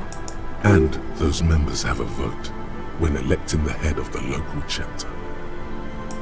He has a pen in everything. Here you go. I shouldn't have.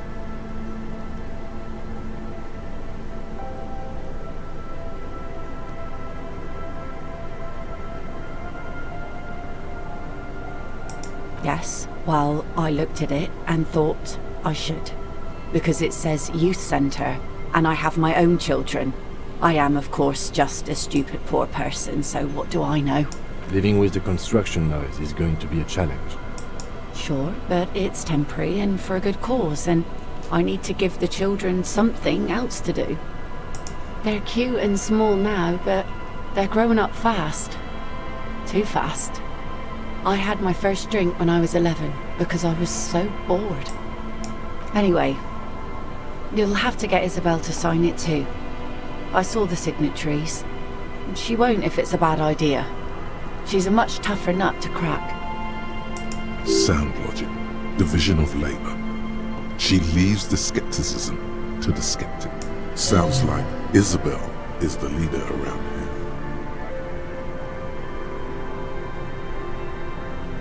Vale. Esto me damos al otro lado. Entonces ya me fue mi casa. Aquí voy a ver otra vez qué parecía.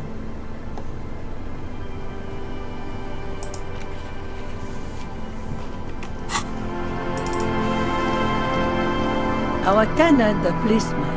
I hope the waves don't keep you. Lillian should let her sword make her decisions. The girl just doesn't have the head for it. Either way, I won't sign.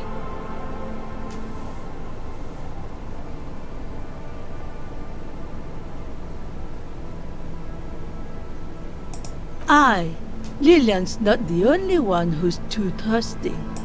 She wanted to see if you would do it, and if she would. I've seen it all before. You think they've got our interests at heart? Rich men are always selling poor men promises they never planned to keep. Then the poor get pushed out of their homes, and the rich get a little richer. That's the way it goes.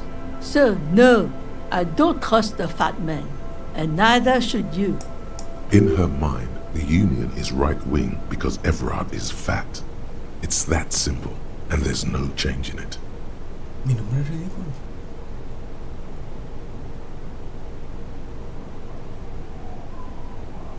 Vamos a intentarlo de nuevo.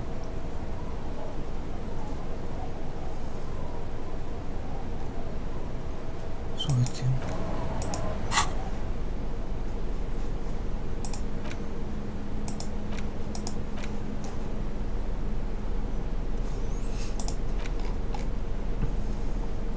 Pero creo que va a ser muy bajo igualmente.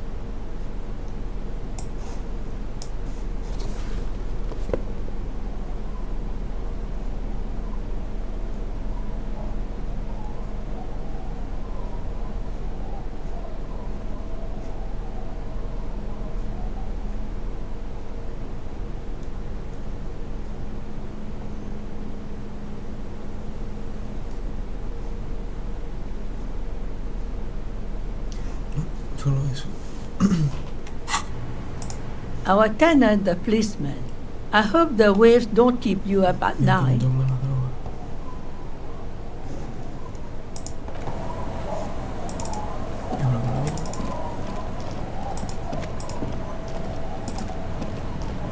Aye, the sea's gonna calm down soon, I can feel it. The wind is turning southeast. What's on your mind, officer?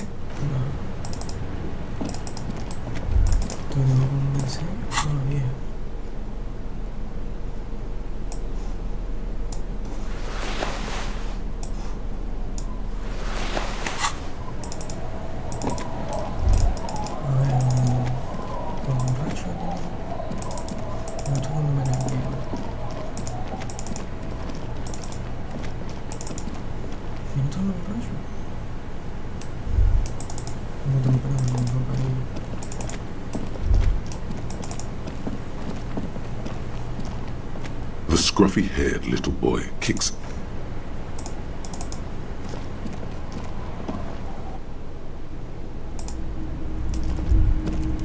Hello, mister. Bye. Is that the phasmid? It looks like the phasmid, leaning against the wall. Wait, what if this is the fishing rod situation all over again?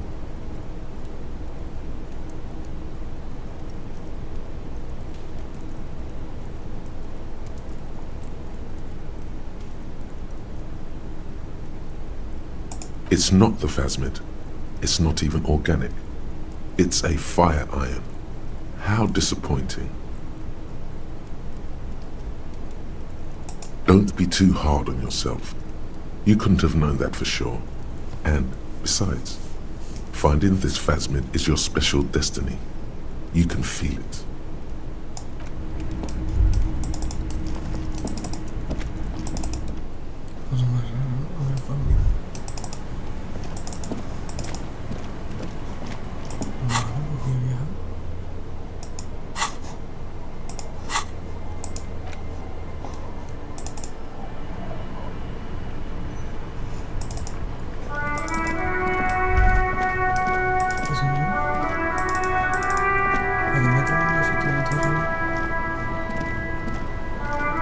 Officer, care to play a game with the lonely old man? Actually, never mind. Wouldn't be the same. The prick is gone. I can barely believe it. But he's really gone. Hell, most likely. He was an absolute Kent. ¿Qué dice? Y no podía hacerlo, digo, y además el suyo era más fácil que el de este.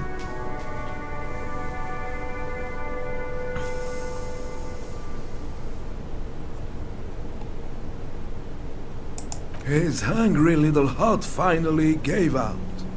The dock workers found him in the guard booth this morning. Wasn't even supposed to be working for another week, but he just had to prove how tough he is. Did he feel like he has to prove he can still pull his weight? Doesn't need handouts? Yes, he was about to head home, 'cause when the dock workers found him, he was wearing civilian clothes and not the Kuketu uniform I saw him in all the time. Sometimes I thought he was wearing it just to piss me off. Now the joke's on him, 'cause he's gonna be buried without it.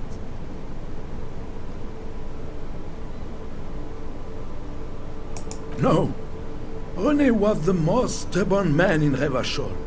Nothing you or I could say would ever push him to do anything.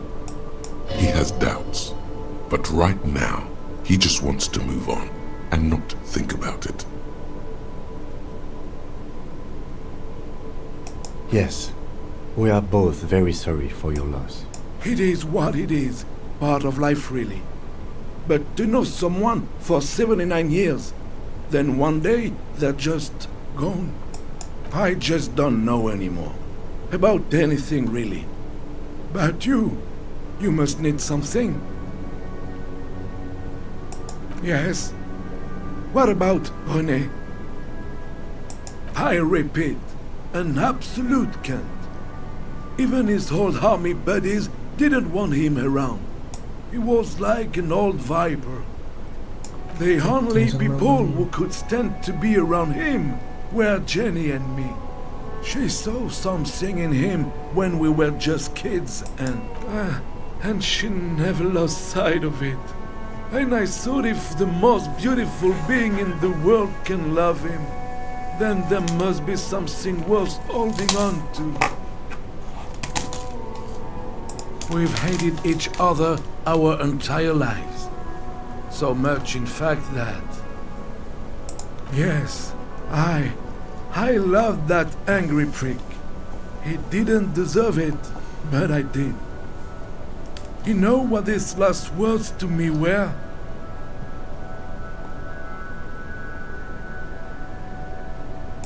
In Guillaume's time, you'd have been shot without trial. That's what he said to me.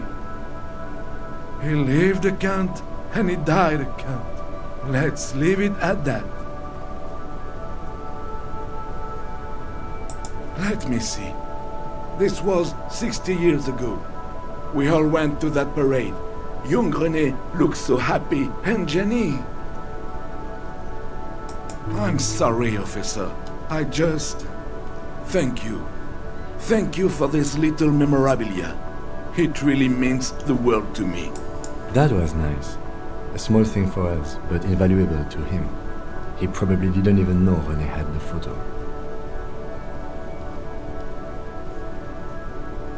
Yes. It is what I just don't know anymore. Oh, sorry. Host almighty. He's a total bummer now.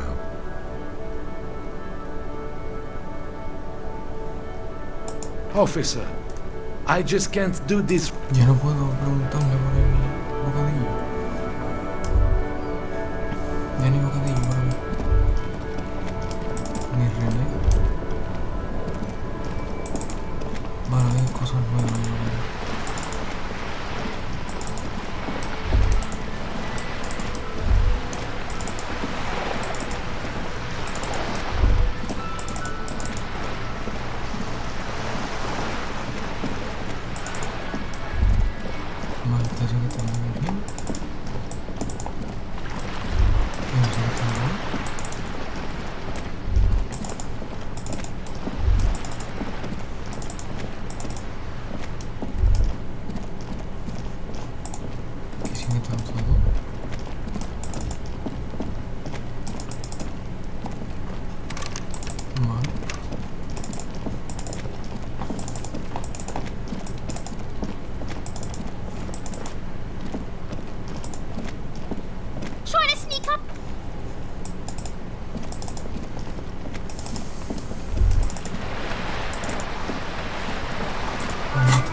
on these sunglasses lasts a lifetime, officer. 100% guaranteed. A good starter pair, officer. And when you're ready to upgrade, a man who knows his style. Much respect.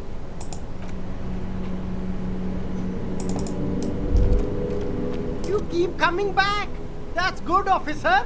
Keep browsing those clothes, keep saving that economy. Gotta prepare for springtime, right?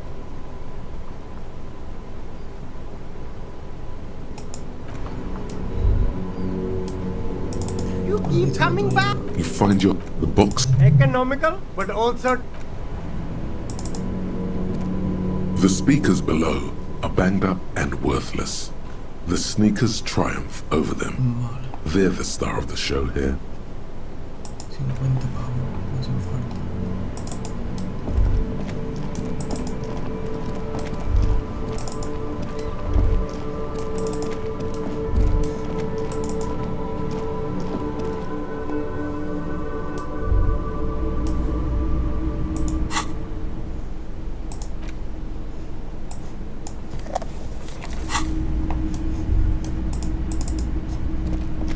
Typical Martinez streetlight. You see rows of toy soldiers guarding the rest of the trinkets displayed on the table. Some on horse. All the old.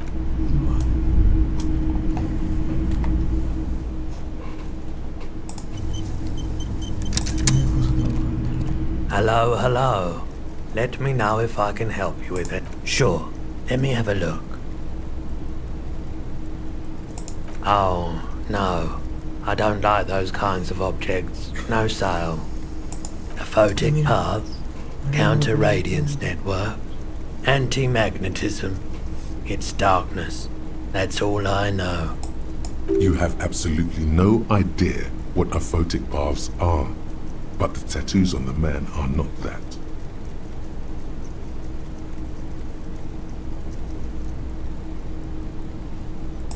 I'm not purchasing anything else you're thinking of selling.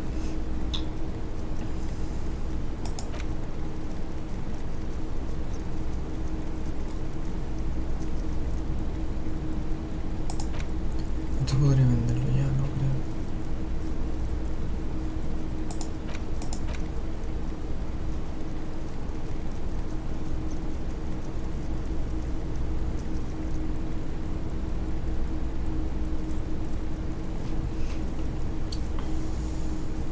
Yo creo que ya lo he usado.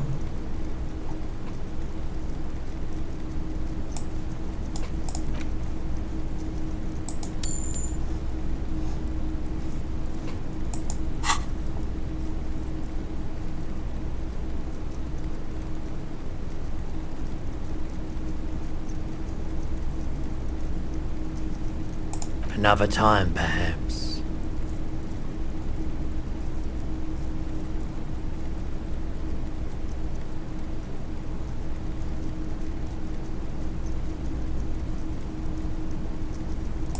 The Coldima Madakwa. Sorry, I would never have guessed that you were that interested in ultrasonic sounds. Or birds, for that matter.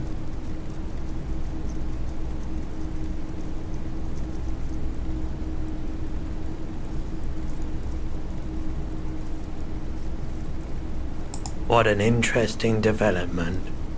Well, it's been a long while since I've gone hunting for the Coldima Madakwa. Once knew a group of young musicians who decided they didn't want to play music anymore and started looking for all kinds of interesting sounds. This was before, you know, lost touch with them after all of that. Cool or not, one of them was obsessed with recording the Coldima Madakwa. And he was one of those passionate people who know a lot about all kinds of strange things. So he got the rest of us to join in his search. We thought we did. We got together all these recordings of unusual sound patterns, compared them, cut them up and combined them into the Symphonia Coldima Madakwa. Unfortunately, I don't have any recordings from my old life. None at all. But I do have a tape with some ultrasonic sounds that might be what you're looking for. Do we really have time for this? Sí, hombre.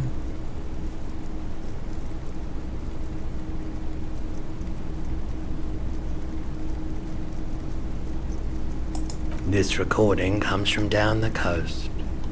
Wasn't looking to record anything specific. Just left a recording device there one morning.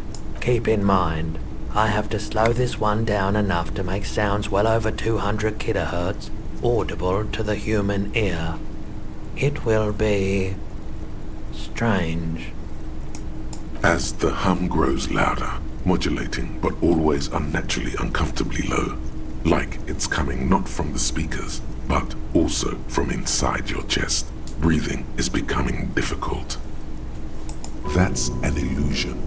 Your breathing is just as it was and will remain that way unless you start panicking. There's a growing sense of dread. The sound is coming from inside you, but also surrounding you.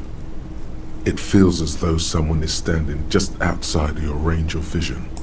He nods to you, reassuringly, just as more diverse, higher-pitched sounds, some random, some appearing to form patterns, hit your eardrums. Seabirds most likely, gulls and such. And skewers, but shh. That's it. The signal in the noise. The thin whisper. A low range of sounds is easier to handle with a focal point, but still troubling. You are mesmerized by the sounds, but also feel nausea welling up as the motif continues, then begins to recede, dissolving in what must be the sound of water lapping at the bank. You know, now that I've listened to it on these new speakers, it's not the Col de Mamadaqua. Wrong patterns, wrong photons.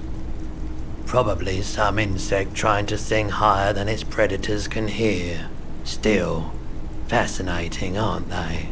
Early morning sounds.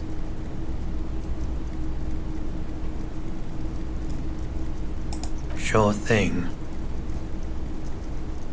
Maybe. Shady looking guys came in here yesterday, looking like they'd just taken off their Wild Pines overalls. They asked if I have a police weapon to sell. I told them I already sold it. They went their way. It was a trip, but you know, all sorts of people come here. Maybe Claire really is tracking down your gun. People as oleaginous as ever seem like they're lying, even when they're really being truthful.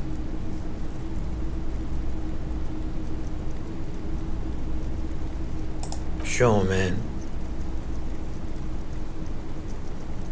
I doubt it. The pawnbroker's gaze is already fixed on the dancing.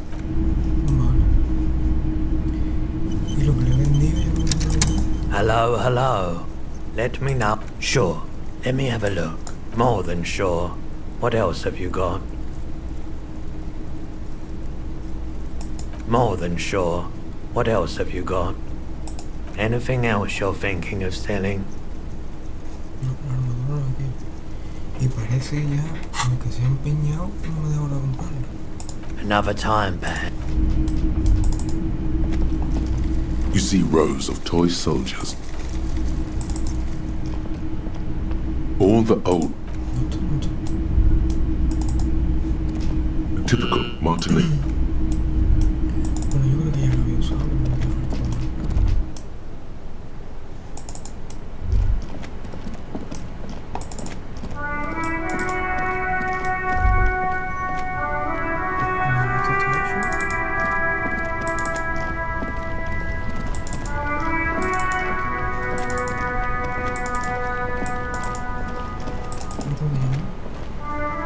Inside, you see a set of steering levers, a radio microphone, a pull-out tool.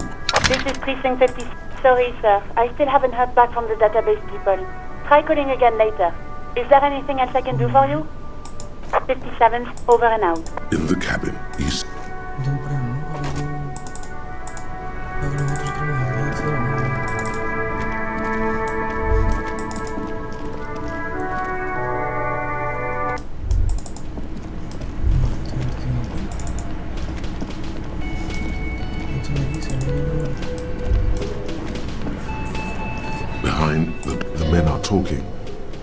swear you hear those black limbs tap on.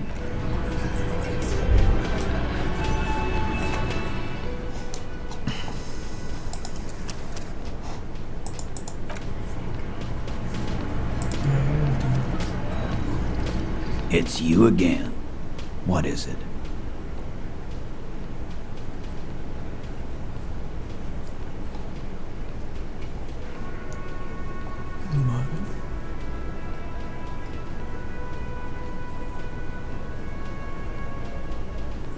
A bullet, you say? That's mighty curious. Indeed, mighty. How did it get there? Well, there are so many bullets in the world, and so many heads.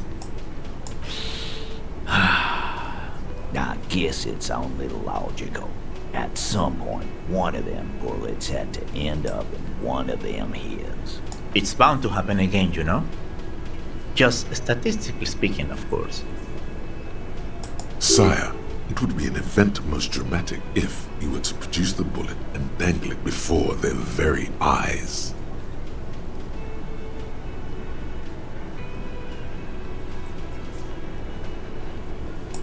Wow!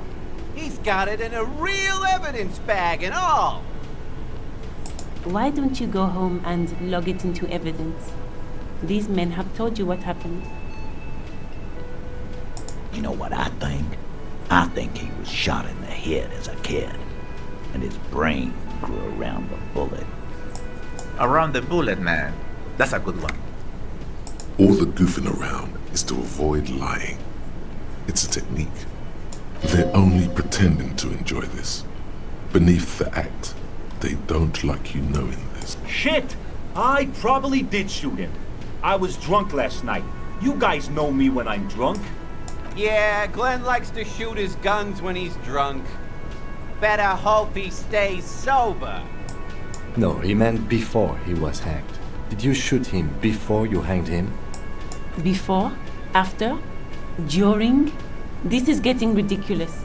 They told you what happened. Stop wasting your time. Never been worried in my life, Lowney. It's not like you blew it wide open, but there's a little crack in there, somewhere. Te subo todavía.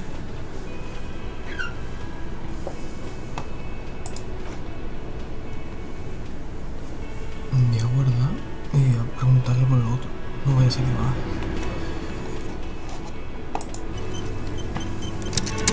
It's you again. What is it? Es un bailoteo.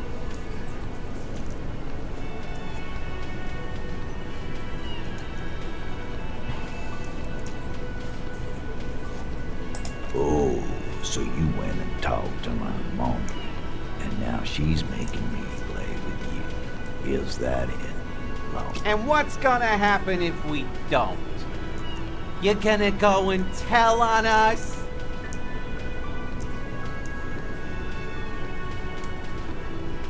Yeah, I heard him. The fuck do you think I'm doing here? You'd have your ass handed to you if it wasn't for the boss man's word. Let me state this very clearly, Capo. Hello, officer. I'm Titus Hardy, and these are my boys, Hardy boys. How may we assist you? Explosive laughter follows. To his men, Titus Hardy is a golden god.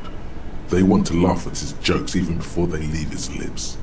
This guy is a born leader. But having Everard back you up like that did seem to have some effect.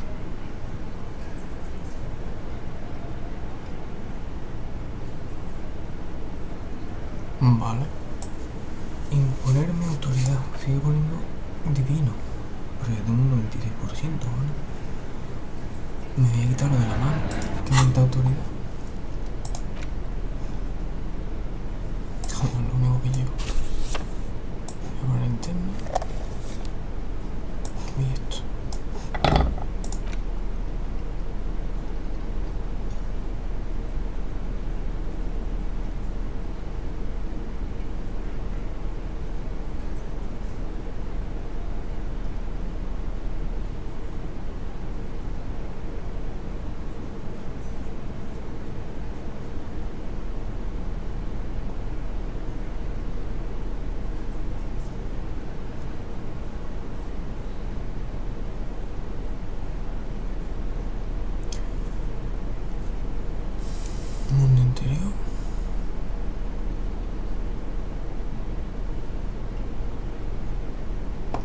Todas mis cosas de autoridad están puestas aquí.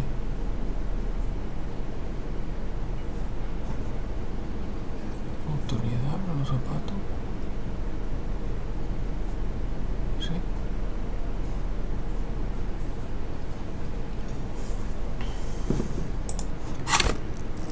Autoridad 6. It's you again. What is it?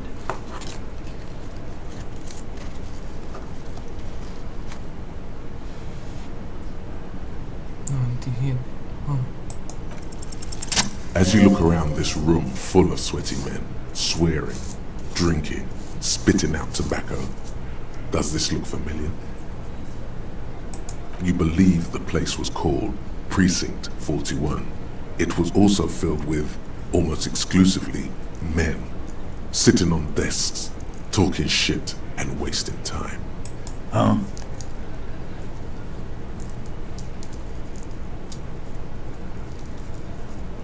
You got a problem with beer now? Not quite there yet. Push on.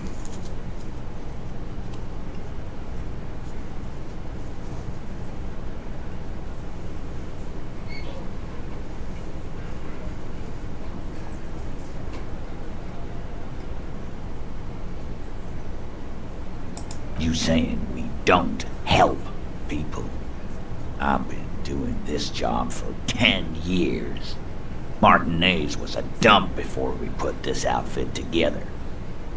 They don't know, man. They weren't here. We had 3 shootings a week, kids dead, fucking graffito everywhere. You cops haven't shown up since the 30s. Congratulations on the graffito removal. All I see is you sitting around talking about Monica's titties while there's a rape victim. So what? What do you want from me? We took care of that fuck. Don't let him drink that. One more push, quick.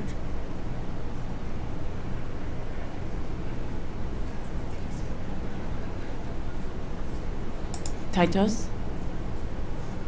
She stops mid-sentence. That's it. You got him. He's going to give it up. But you wanna help her, cop? Fine. I'm gonna let you help her. But you treat her with respect. If you don't, if you question her, harass her, a freight train of pain, buddy. What is her name? Glacia. I'm on due. She's staying here in the whirling rags. A real pretty one. Silvery jumpsuit. Oh. That's Amonju with an O-U. shit. The girl upstairs? That can't be her. She knows you drank so hard you forgot you were a cop.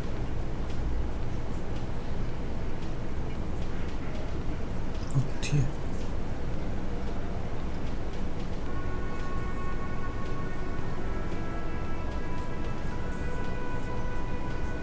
Yeah, blonde, tall, 2 rooms over from yours.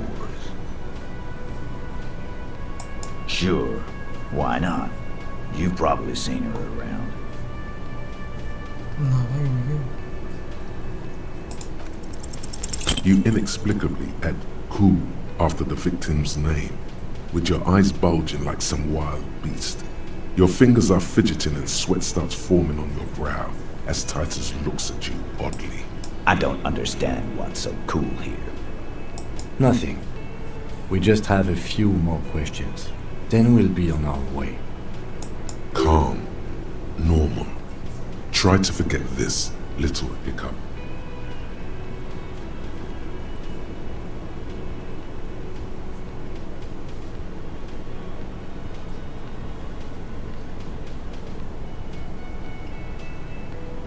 Relationship? There was no fucking relationship. He raped her. That's their relationship.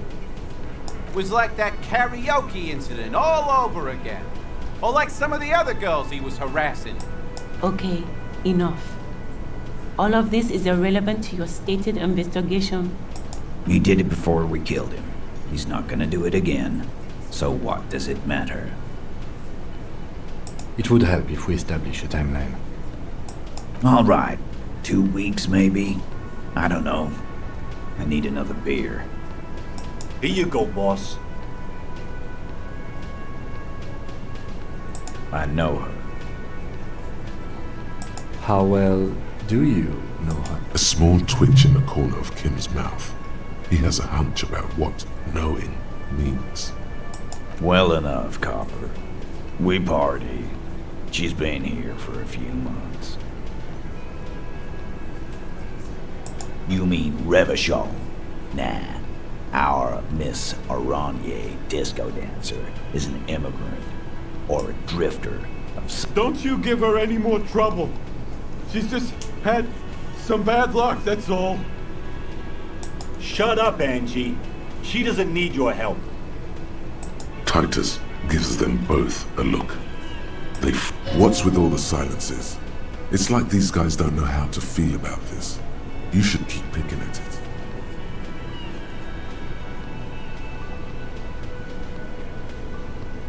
What do you think I meant?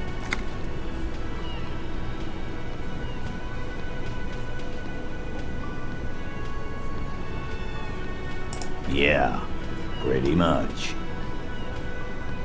No, we just fucked. That's all. I'm not gonna give you any details if that's what you're after. So he really went out of his way to seem comfortable with this topic. That's all you're gonna get from him. He's doing a good job here. A commendable performance of I don't give a shit. You don't know her. Good boy. Remember what I said. Freight train of pain. Vale.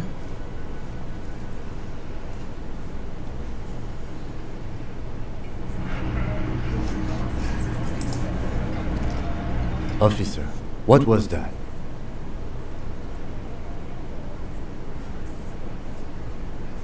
You looked strange when he mentioned the assault victim's name.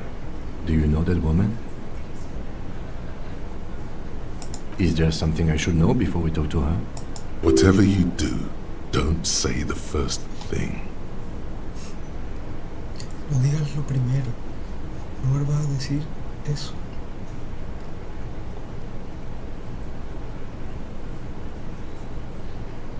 Understood. You were not in good shape on Monday. Okay, that's manageable. Understood.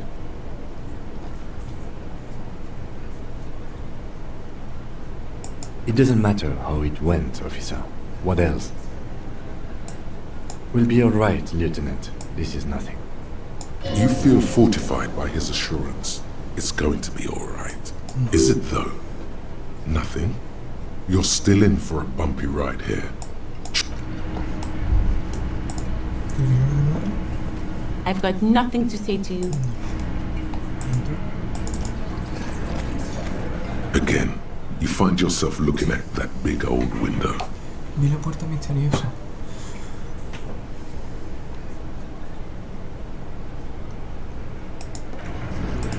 Percepción, a ver.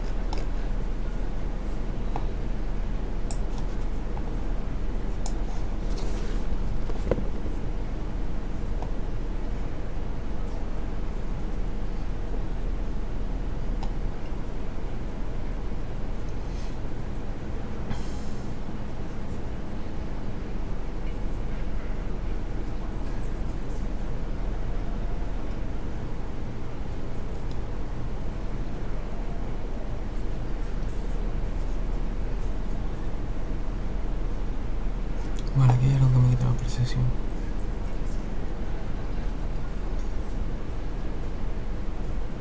Esto.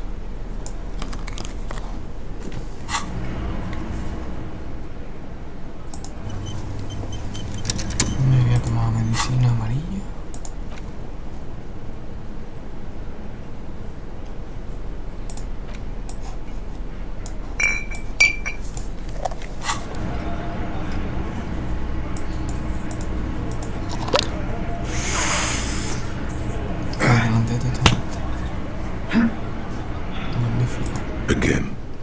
yourself looking at that big old window.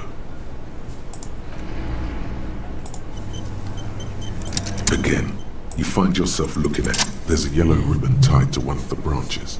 Light yellow, faded with time. A tiny splash of color in the blackness of the thicket. Hanging from it, a bronze key. Someone hid the key in the bush and attached a yellow ribbon to make it easier to find. It's close enough to the latch up there. One can slide it open and just take it. Surely not a coincidence. Huh?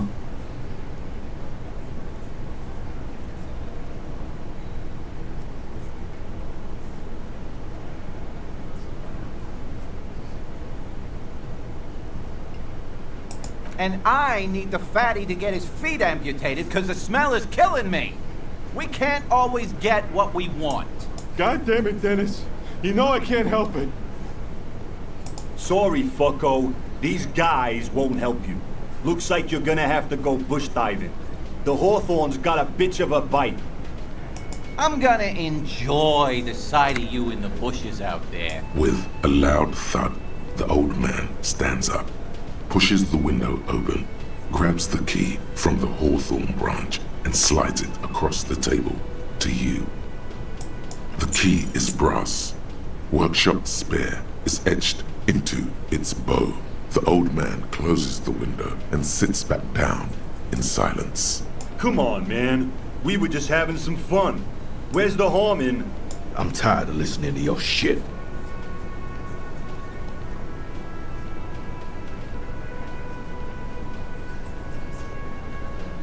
Don't thank me. I don't give two shits about your key. It could open the door in the kitchen. The blue door. It says workshop spare. Maybe there's a workshop there? It's worth a try. Didn't even know it was there. Boys. No idea. Never even seen it. Someone must have hidden it there before this room became our place.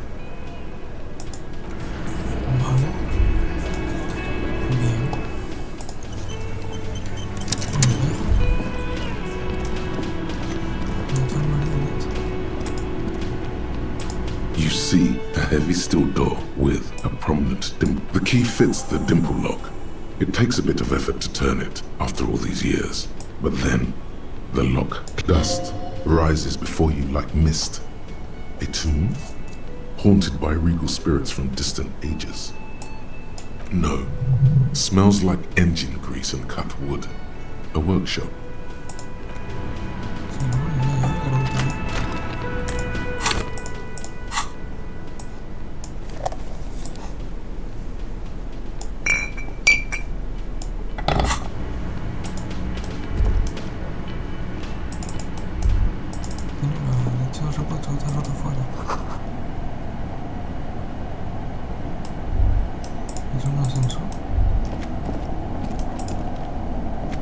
Over there, in the corner. Not just any pinball machine. This is the pinnacle of pinball. Cornelius Gordy and the Mountain Goats. It's lit. You can't wait to get your hands on it. Lit, a phrase almost synonymous with the Insulindian pinball scene. Any pinball scene, really. The pinball machine. Gordy's Goats. A classic.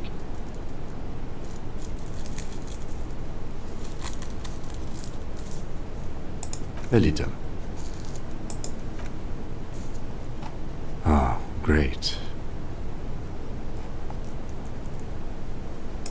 Cornelius Gordy and the Mountain Goats reads the golden lettering on top of the back box.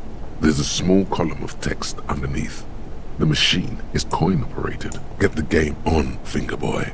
Those flippers are ready. Above the painting of a mustached man climbing a hill, a column reads, inspired by the legend of Cornelius Gordy, taken on the world's tallest peak, Corpus Muindi. The Mesk legend holds that when the nation is in danger, heroic Gordy shall return and save his people. The theme of the game is to explore Gordy's climb through the perspective of goats and to ascend to the top of the mountain in a time of trouble. The peak of the mountain is at the top of the playfield. All the balls have small goat icons on them and represent the goats as they race up and down the mountain.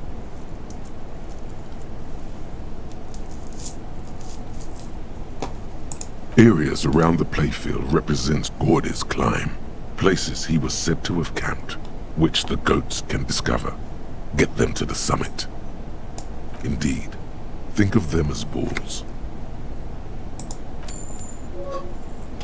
It takes a while to get into the rhythm, but pretty soon you're able to keep 3 goat-faced balls in play with relative ease. Go, go, finger boy. I feel sorry for the goats. If they only knew the kind of guy old Cornelius really was. The kind of a guy who uses the word savages a lot when recounting his travels. A masked nationalist. An avid huntsman too. He was often photographed in his dining hall, surrounded by wall-mounted hunting trophies from every continent.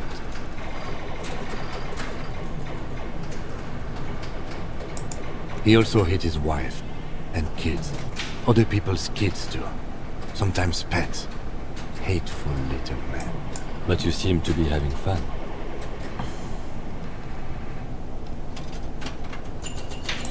Your game is definitely improving. The jolly goats are flying all over the board, and although a few plummet to their deaths, you're never left with less than 3. Creo que subió mucho, ¿no? El tiempo. Natural selection. Suddenly, a special passage leading to the summit slides open at the top of the board. This is where the balls need to go. Maneuvering a goat ball into a position for a perfect hit isn't easy. More fall to their deaths.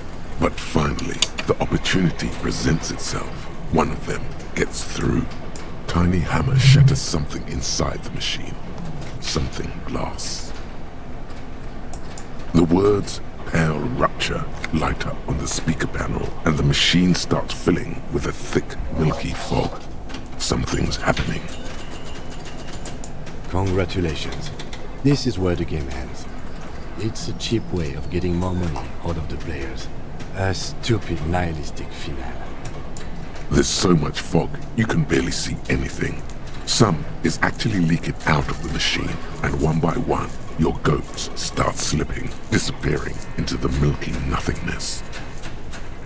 This can be navigated. The balls leave almost imperceptible disruptions in the fog. Use them to calculate where they hit next. Hit the pads as fast as you can. Maximum attack. Not even a bullet can get through. You're down to your last goat, going mostly by sound.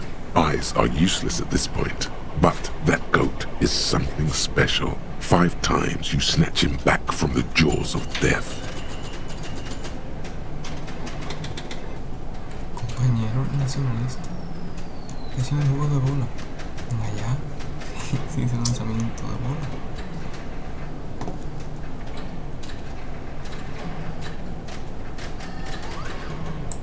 I am. I've seen it before. Played it too. You will eventually make a mistake and then it's all over.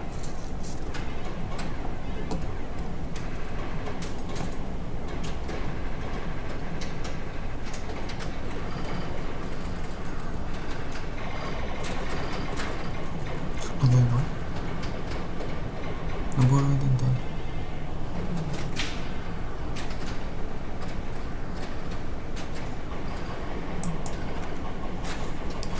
Por lo de arriba de momento. I've been wondering. There goes nothing, finger boy. The machine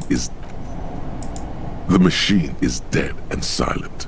It needs serious maintenance before anyone can play again.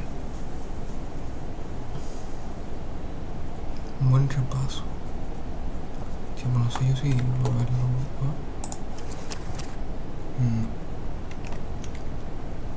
Se queda así. No sé cómo habría dado. Lo tenía demasiado bajo. A lo mejor en otro momento me deja intentarlo. Vamos para adelante. Echa 5 pavos.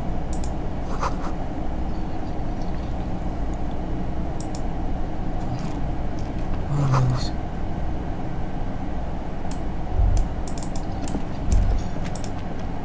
This small elevator is dimly lit by a bulb that's been glowing for ages. The latticed cage is open, inviting you to step inside. Smells of nougat and sweat. Your head brushes up against the ceiling.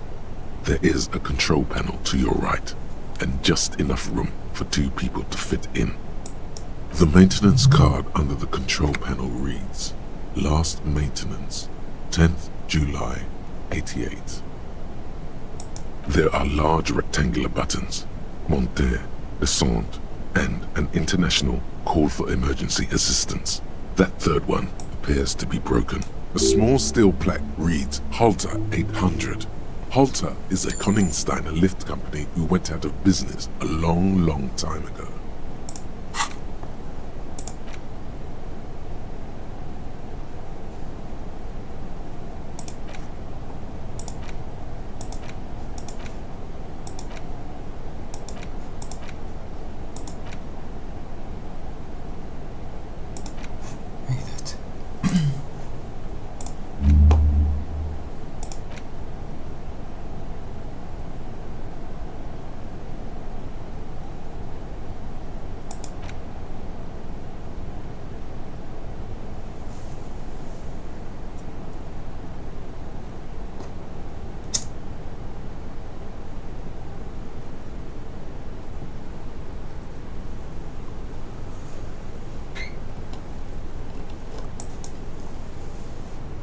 Estas dos cosas son...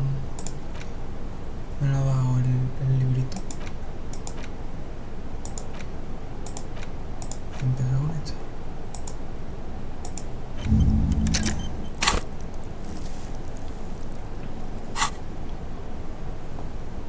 That it does.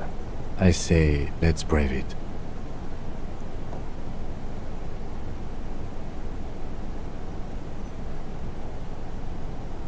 No, it was maintained in 88 of the previous century. No, I think the bureaucrats just forgot about this backroom elevator after the revolution. Seems like a small freight elevator for transporting machinery. For that, it's pretty quaint.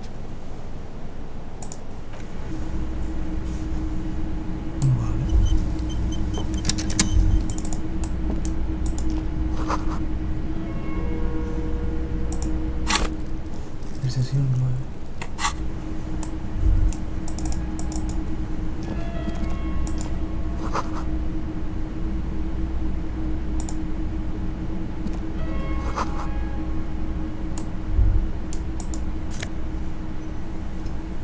Empatía, coordinación humana.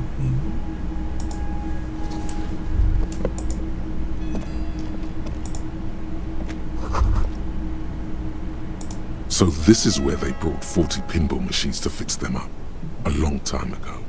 Everything is covered with dust now. The lieutenant looks around the dusty, crowded room, inspecting the tools on the shelf.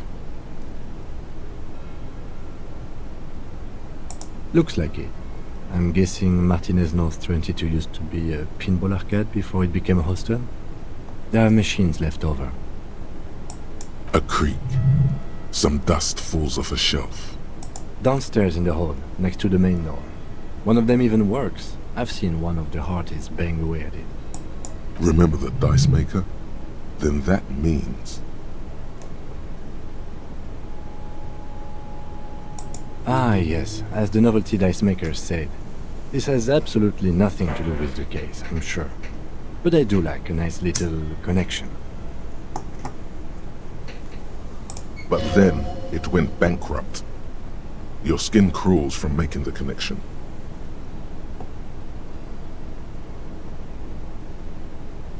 At some point, 20 years ago, 15 maybe, before pinball went out of vogue. If that's true, then our cafeteria manager is not going to like it. We should tell him what we found up here, omitting that suspicion.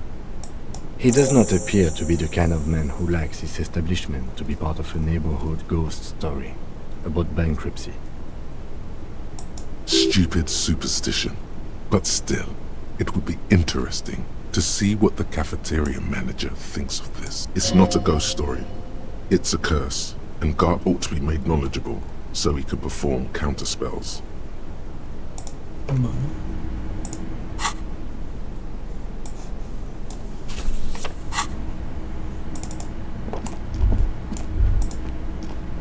You clearly see footprints in the downy carpet of dust covering the workshop floor. Jackpot. These, unlike everything else here, are new.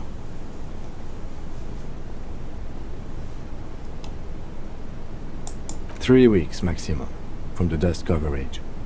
It could easily have been 1 week too. You know, officer. This is good. He likes it. That's a little smile there. It was a stereo investigation after all. It has now converged with our main investigation, adding a new fact to consider.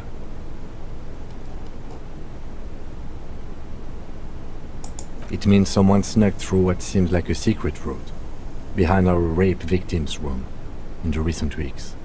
This may prove to be significant.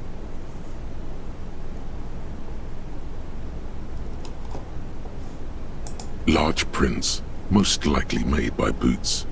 The size is hard to determine. Sole could be bigger than Vamp. The soles have left a pattern, uniform, horizontal lines. One person has been here. They've gone back and forth.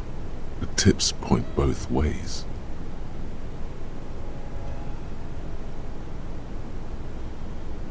Between that and that.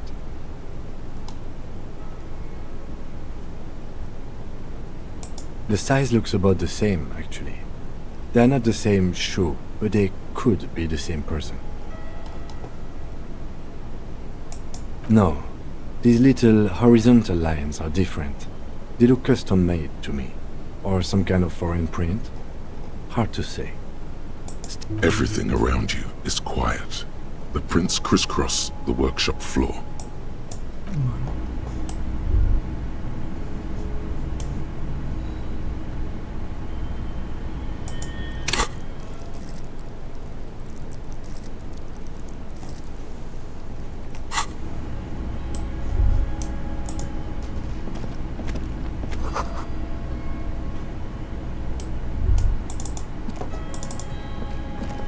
The door is small but heavy looking. It's barred from the inside.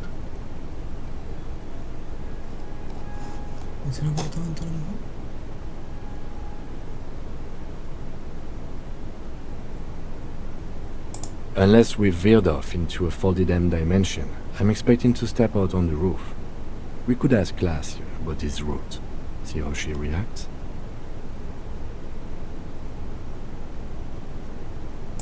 Folded M dimension. A reference to the popular science fiction series, In System. Look who's in a good mood, son. Yes, it is quite likely that we will re-emerge on the M plane. Brace for psychokinetic impact. Or the roof.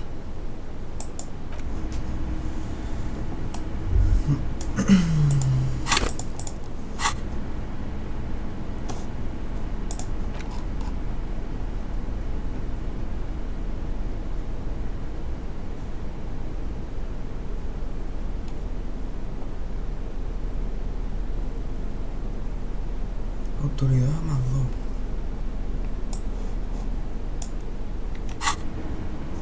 Me voy a guardar. Y voy a pasar por aquí. The door is small but heavy. Mira, ahí está lo que...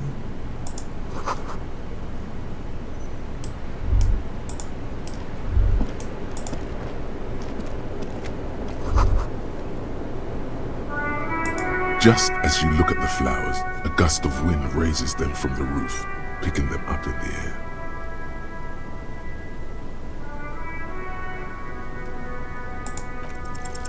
The wind brushes them off the roof. Intenta cogerlos, tío. Dice que coordinación humana. The door is small but heavy looking. It's barred from the inside. Por el otro lado. Pero lo voy a hacer.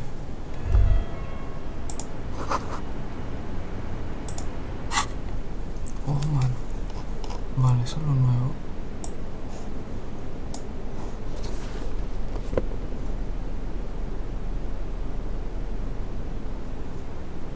Y había algo más, ¿no?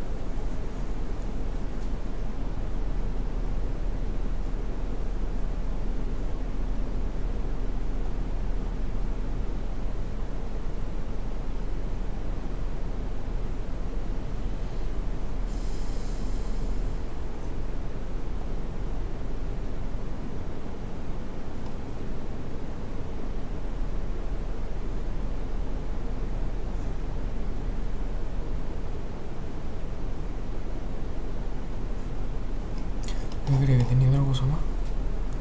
De las cosas que le había comprado al chino.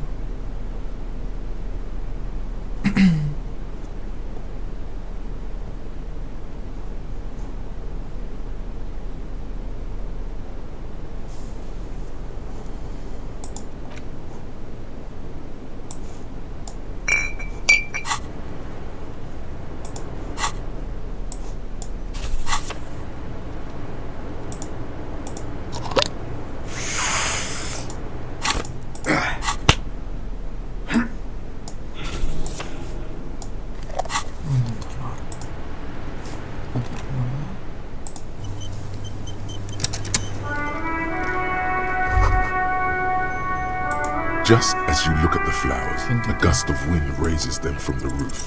The wind brushes them off the roof. They're gone.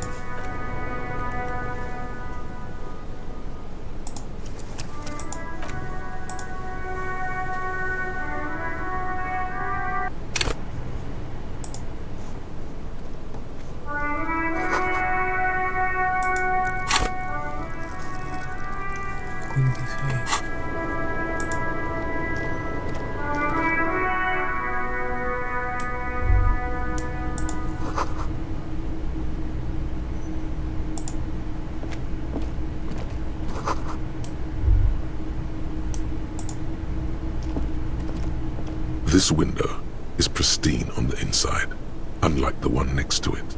Light from the desk lamp reflects off the glass in an untarnished gold, smooth as ice. There are spots of mud and rain on the outside, even smudges. But the surface of the window is clear from the inside. Following your lead, the lieutenant leans in closer to inspect the surface. Looks like it, yes. You know which window has not been recently replaced? Yes, that one. Cold wind is seeping in right now.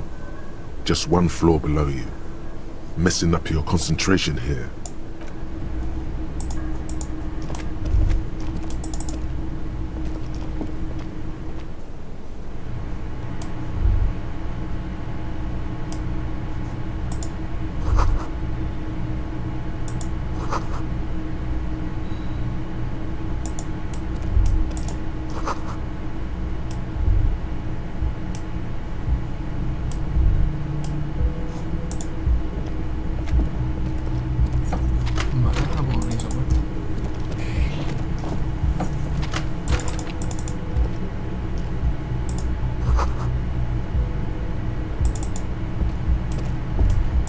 This medicine cabinet is full of wares.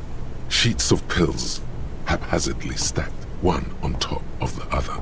There's also a toothbrush somewhere in there. It's been used quite a lot, but not for scrubbing blood off towels, or anything else interesting, it seems. It's clean of chemical odors too. Just some dried toothpaste on the handle. Pharmaceuticals line the shelves, sheet upon sheet of pill bottle next to pill bottle. Acetylic acid, APAP, eye drops, blood thinners. Anything of note? Pill bottles rattle like bones as you search the cabinet. Paracetamol, Histoperidol. Something in a foreign language you can't read. Behind them, an unusually shaped nasal spray. Its label reads, Necra. Necra. This is used to treat opioid overdoses. Always handy to have around. Interesting. That's used for diamorphine overdoses.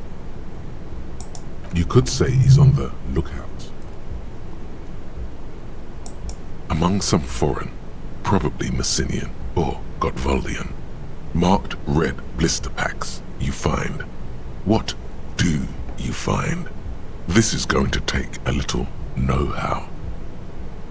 Vamos a intentarlo. Electroquímica.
Vale, mira la cervecita.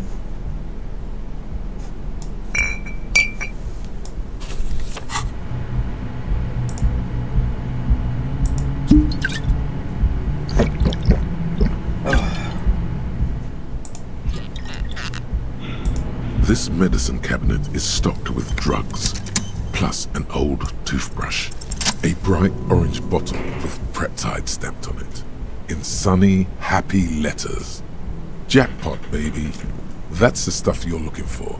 Your palms begin to sweat just holding that little plastic container. And your chest swells with pride. Look, it's made right here in Revachol by San Baptiste, a proud Revacholian pharmaceutical company with great traditions.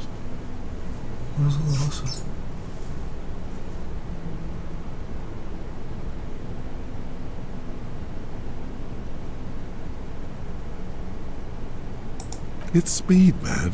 Just what you were looking for. They call it dextroamphetamine and talk about psychological Preptide, a euphemism for pharmaceutical amphetamine. Prescription speed. The fuck are you waiting for?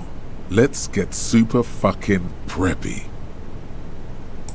The lieutenant looks toward the door as if he didn't see you pilfer. That sweet prep. He did, though. He totally did, and now he thinks less of you. Should have kept it sub rosa. Who cares, man? Who cares what the stiff thinks? Here comes the afterburner. Just put it in your sweaty little hand now.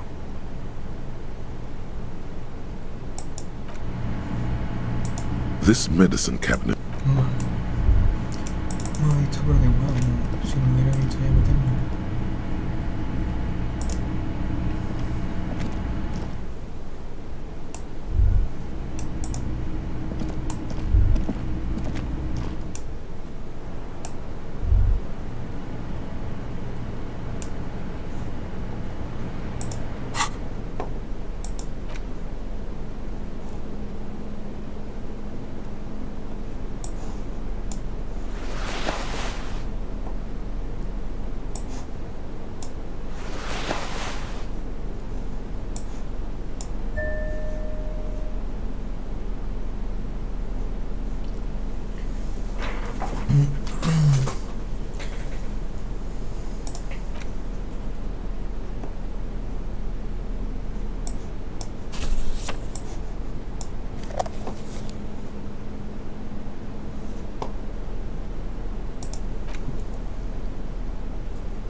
Y si no, lo dejaré para más adelante. Espero que esté ahí más adelante.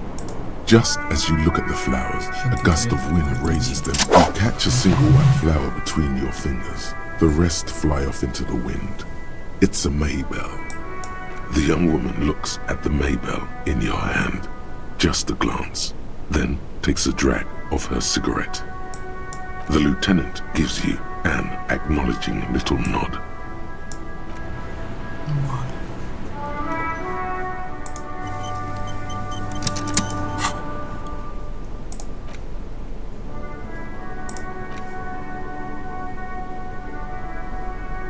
Six crumbling petals rest on your palm.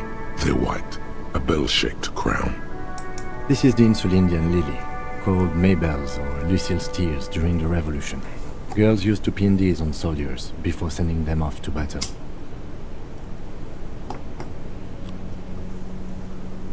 This flower is a spring flower, but it's a bit early for that, isn't it? The revolutionaries, so the communers and the anarchists. White's their color, but the custom started in the suzerain's army, so it held meaning for the kingsmen too. It's about girls and boys more than sight. Girls sending off boys who are going to their deaths, then also dying themselves in the ruins from dysentery and consumption. It's a symbol of the Civil War. Yes, but not this early, not to my knowledge. It looks dried, preserved. Maybe, maybe not. We'll see. The petals feel dry and fragile. Water flows under the channel bridge. Dark water. You rub your sides for warmth, but there is none. Inland, above the Martinez distributary, the channel that brought wastewater from the silk mills of Jamrel, and then dead bodies during the war. The wrinkled fingers of an old man crush flower petals, then sprinkle them in the stream like white salt. Rene, that old man in the uniform, maybe you should show it to him when you get the chance. Okay. Si está muerto.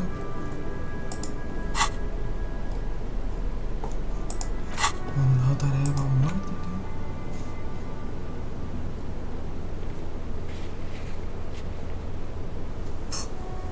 Qué atrasado esto, ¿no? No, esto debería haber hecho muy al principio, todo. No, aquí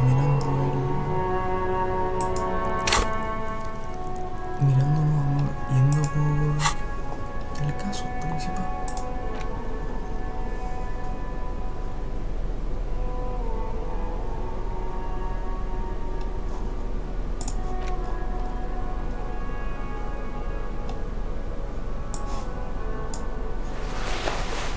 Vale. Voy a guardar y me metí en esto. Welcome to the roof. Her hair is still slick from the shower. Below her silvery jumpsuit, an athletic young body, built long and lean, then toned over several years of self-defense training. You can sense it in the sharp pointing of her elbow. I'm sorry for the mess down there. The cleaning lady hasn't come by in days. I'm beginning to wonder if she ever will.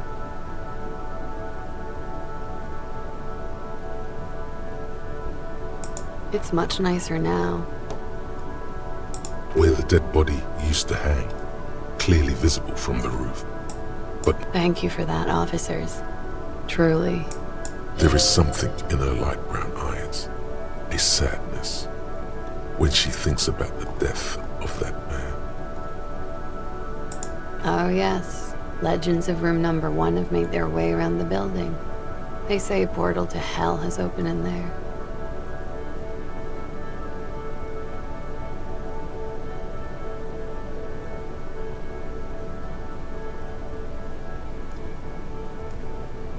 A third place?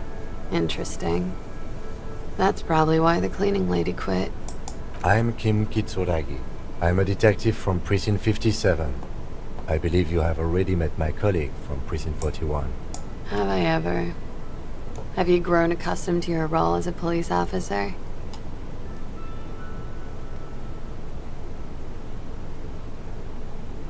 Like riding a coppercycle. Miss, we are investigating the murder of the man down there. The people who put him there have asked us to talk to you. Huh. I see. Be careful. Ask something else first. When you go there, use words like, I hear you have been through. No need to dilly-dally. She's tough.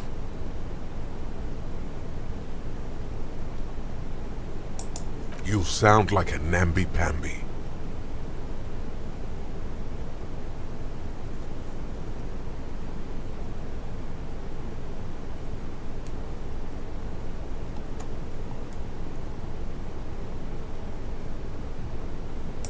She looks at the dried petals in your palm, then lightly touches one. With chipped white polish covers the nail.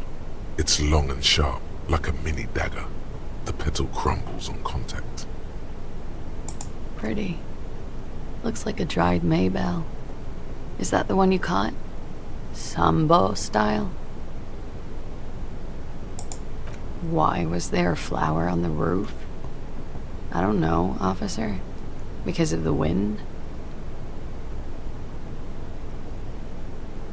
Clausier Amandu. Same name that Titus gave you. It sounds Oranese, as does her accent. Her birthmarks also signal Oranje. You don't know why, but Oranese girls tend to come speckled with them.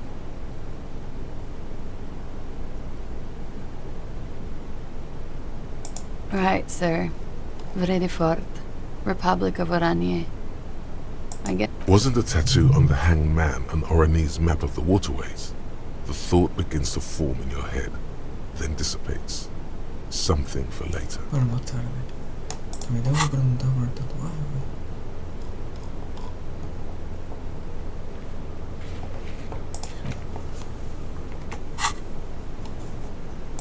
A bad memory, officer. Of lilacs and lightning. Parks, glass. Duraluminium. Vredefort is a conference city. It's always autumn there. And night. At least it was for me. What's so bad about that? Nothing. If you're no longer there. I'm 28. Something stupid. Oranese lit. Oranese literature. It's what I studied at the university. Fear of failure, fear of death, how it sucks to be Oranese. All national literatures are... only the name of the nation changes. If that's true, then Revacholian lit would fit you like a glove. Nothing. I do nothing with it. Cool. I've made more money by just being than I have with Oranese lit. Many things. A roller skating instructor, a secretary, Miss Oranje 37. It's the world's most tired smile.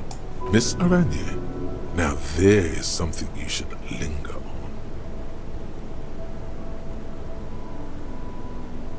It's a beauty pageant, held in the year of our century 37, in Oranje. She was 14 at the time. It's a competition for stupid girls. Men look at them and choose the most beautiful.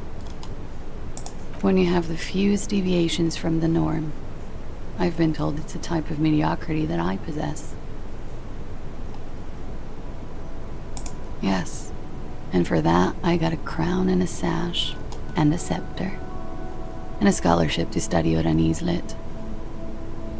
Indeed. Her voice is indifferent to the number.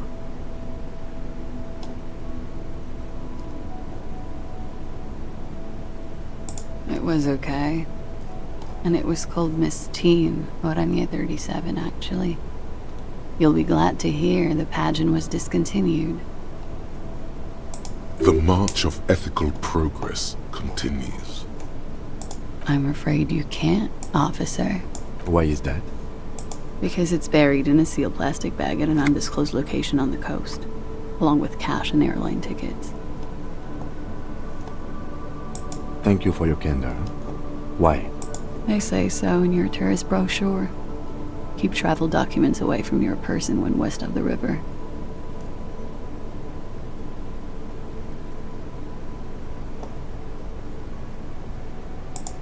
If I were to lie to you, I would come up with a more mainstream name than Clausia Mondu. It's a weird name. She seems to be telling the truth, sire. Look, officers, I like this place, but I don't want to be stuck wandering the city like a ghost after being robbed of my travel documents. I don't want to become an indentured servant in a brothel on Boogie Street, and I don't want my relatives to pay the ransom. There are plenty of other reasons for hiding your documents from the law. It's also why I hid it. Why, yes. I'm an unpopular girl. There are people back home who don't like me. If they show up, I'm in a hurry. The kind of hurry where you can't afford to not find your documents. But don't worry, this has nothing to do with your investigation. I would love to change the subject. It's not important. Unless I'm some kind of suspect. Phew. Playfully, she doesn't seem to be overly distressed. Or distressed at all, really. Okie dokie. If any of this made her nervous, it certainly doesn't show in her expression or her movements.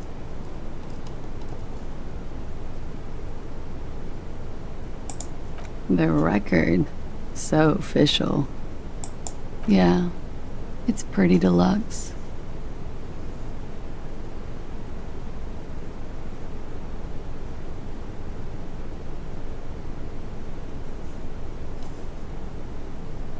I did not. Mystery solved then. I kept wondering where it led. There may be more to this mystery at some later time. She's holding back. Let's make a mental note for now.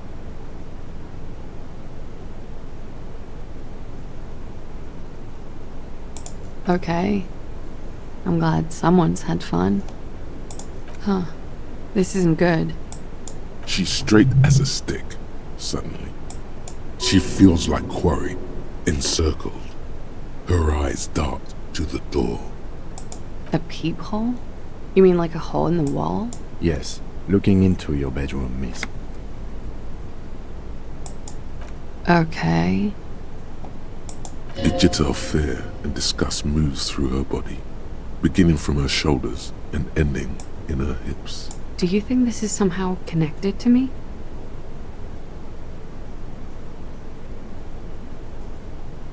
Okay.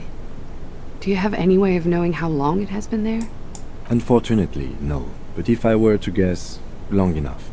The perforation is under the bookshelf on your wall. It shouldn't be hard to cover with some tape.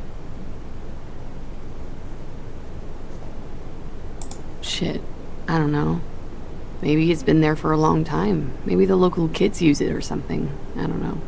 I'll be fucking covering it up with a lot of tape, that's for sure. Was there anything else back there? Mm-hmm. She's lost in thought. Eyes narrowed. Forehead furrowed.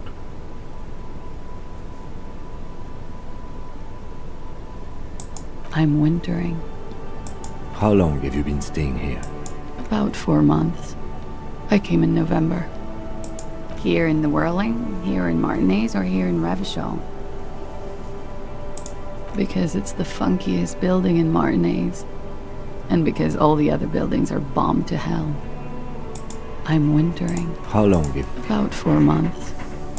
Here in the world, I heard this is where the washed-up disco has-beens go.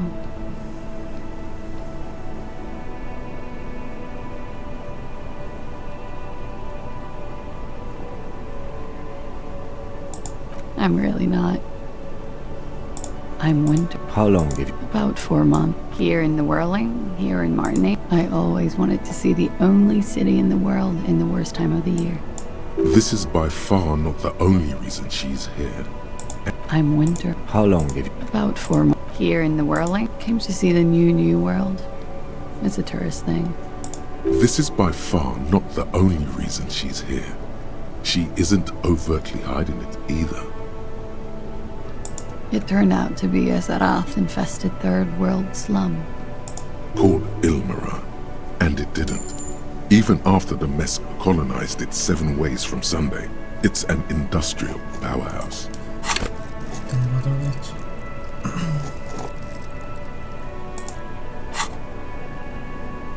Me va la autoridad. Y el otro también me va la autoridad, ¿verdad? Espera.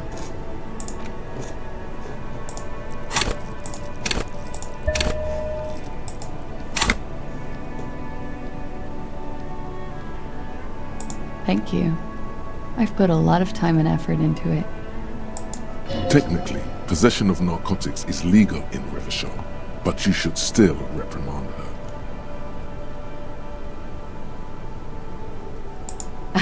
What did you say?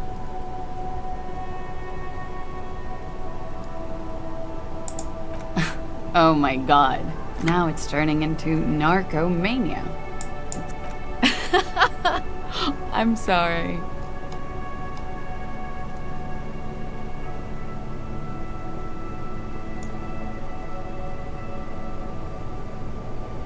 Comes in handy when you've done too many opioids. Is that something that happens to you often, miss? Better safe than sorry. Oh, yes. One of my favorites. It cures many ailments, like not being able to stay up for 36 hours, not being happy. It cures those ailments. It's just a merit speed molecule, basically. Huh? Motherfucker took my Preptide? Looks like you owe me one, officer. I'm talking serious corruption here. This does not amount to actual corruption. I can easily log it under confiscation. Robbed by common highwaymen. It's hard to tell if she means it, and she's not angry, but it's true. She's gonna have to find some more Preptide now. Yeah, I've contaminated it pretty bad. The contamination spreads from room to room. First, I escaped upstairs. The SAD got that too. Then I found the handle for the summer door. Oh my. The world. A squall of seagulls under the low-hanging sky. Distant machinery from the harbor. It's wide open and cold. It's hard to contaminate such a wide open space. Even for me. At least I hope so. If I do, where will any of us go? For me, it's a mix of me with a lack of cleaning services. How about you? Talk around the establishment is, you have an industrial SAD spill in there. Somewhere below, military-grade SAD is dripping off the walls. You should say the first thing. It's honest. It will lead to introspection.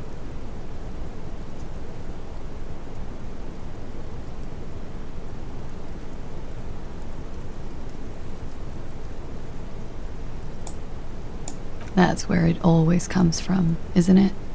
From the head and from the past. Sounds like an advanced form of what I've got, with a bit of old love sprinkled on top.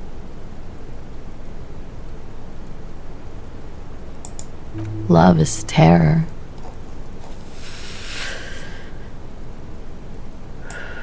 Sheer terror, panic, and screaming. It is. The lieutenant makes a note in his notebook. He finds the answer unsatisfying. Okay. Watching herself reflected in the bedroom window, tall, and sparkling and draped in smoke.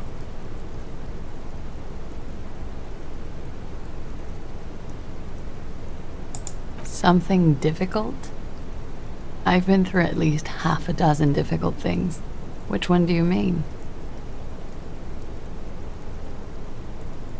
By sexually assaulted, you mean raped?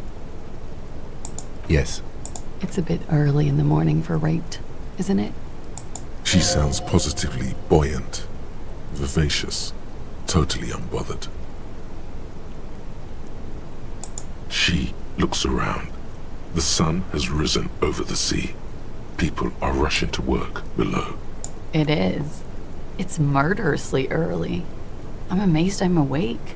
Why am I even awake? Yeah, I'm gonna go with not raped. I don't want to say that shit about him. By him, she must mean the victim. Tell them it's not my style. They'll have to, if they want to jazz up the charges, they'll have to get someone more, rapeable. By they, she means the Hardy Boys. Are you saying that you were asked to tell us you were assaulted? Not explicitly, but I understood what they meant. It wouldn't hurt to spice things up a bit. Some assault and battery, sexual assault maybe. It was clear the latter would be spicier.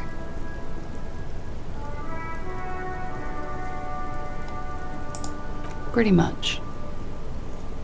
Warming then. She must be very cold and exhausted of this life. We partied.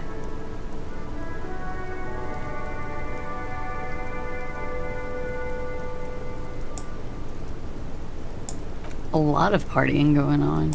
From Titus. About her and Titus's relationship. That's where you heard it.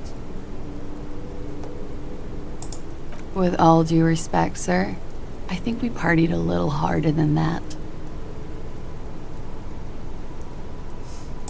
Oh, it is. You're still alive. What did you do when you partied? We drank, sir. A lot. For weeks, basically. We had that effect on each other. We made each other drink harder. What else? Stimulants. Speed also has that effect, making you drink harder. And then drinking harder makes you do more speed. It's quite the combination. Whoa. After so much drinking and drugs, how did they manage it? Untraditionally, officer. Your imagination starts whirring, whether you want it to or not. I guess you can say that, yes. A bit. Lovers is such an emotional word. But there was something there. How did you two meet? Downstairs. At the bar. He was on some sort of assignment. A military man, as you probably know. Had a cool, scary scar. When was this? A month ago? Something like that. I'm 89% sure.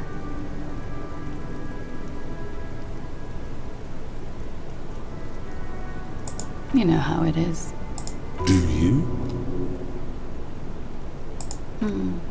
Maybe you don't. There are numerous cigarette burns on those silvery scales. Easy to see now that you're closer. In conclusion, officer, I'm gonna go with a mild to medium not raped here.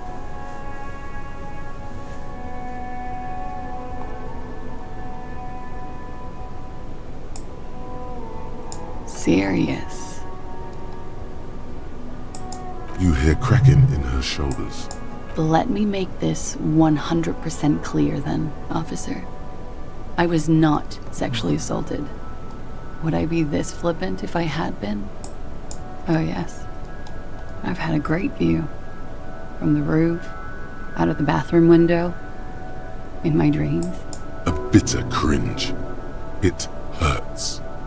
You look to the lieutenant. You called us, the RCM. Yes. Jackpot. I made it. And I would appreciate it if you didn't tell everyone. In Martinez, they call it snitching. Reporting crimes is confidential in Ravachol, miss.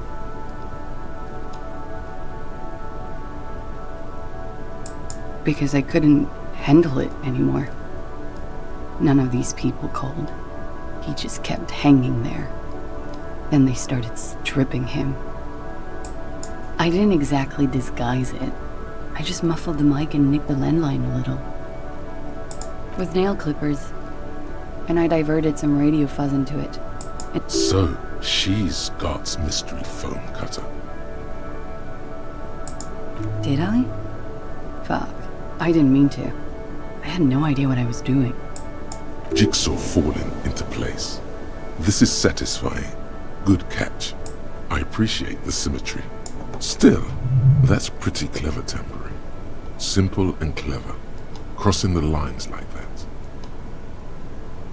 Thanks. She looks a bit like a little girl who's just been complimented on her bike repair skills. I don't know, sir. It was stupid. I was drunk, too. I was probably afraid the union was listening in. Locals say they have ears in the wires. Thank you for making the call, miss. It was the right thing to do. I didn't want to, sir. But if I hadn't, he'd still be hanging there.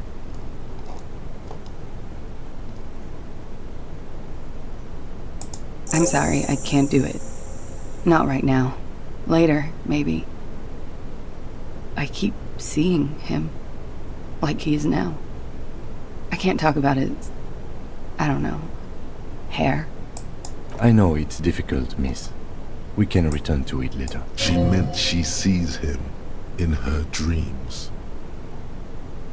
You have? Not like I do, I imagine.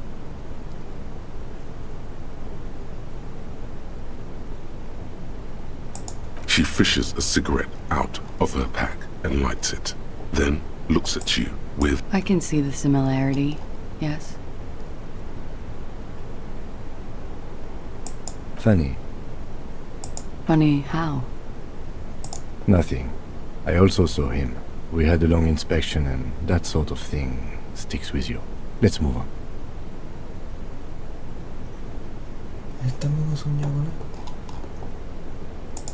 He had something to do with the strike. One has been roiling since I got here. Rotten timing. But you probably know all about it. And his role in this strike was... what? I think he was in a security detail. He was ex-military, worked for Wild Pines, and against the Union. We didn't discuss work much, if you know what I mean. But... And they lynched him for it? She nods.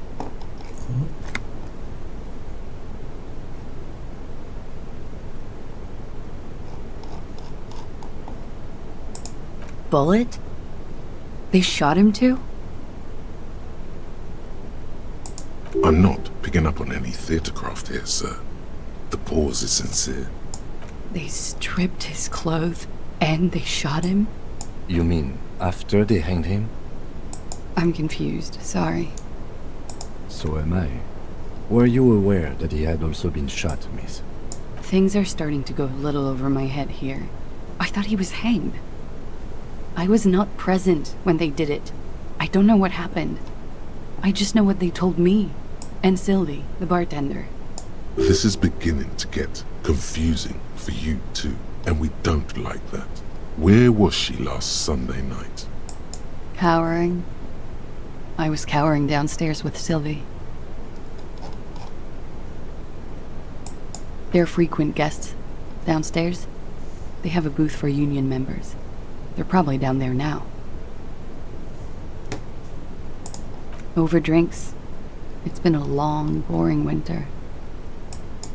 A little, yeah. Like you partied with the deceased? No, not as hard. I'm sorry to have to ask this, but have you had a physical relationship with any of the Hardy Boys? I have. Which ones, sir? I don't remember precisely. Titus, obviously. But as I said, it's been a long winter. She breathes a silvery sigh of relief and weariness. Should we head by downstairs, officer? We may have things to discuss there. She nods. Silvery cigarette fumes disappear into her mouth. Puedo intentarla. Mírala a los ojos. Yeah? Alright. Not my favorite topic. How about we, change this? Yes. You're just one room away. Very personal. Good. Yes. This means she could have heard something. Like what you were doing before you blacked out.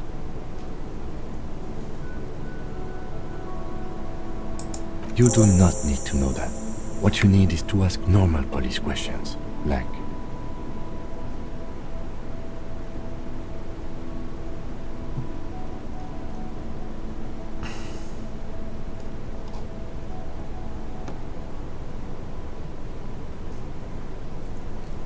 ¿Por qué no me deja, güey? Se tiene que ir, güey.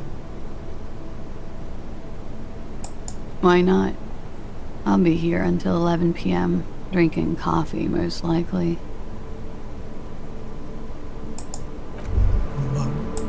You made the right call there. It feels good. Pure. I'm talking about your zero-tolerance policy toward the mania of narco. You're in the right there. Powerful stance. Would you like to take it up a notch? Would you like to become an anti-narcomania zealot?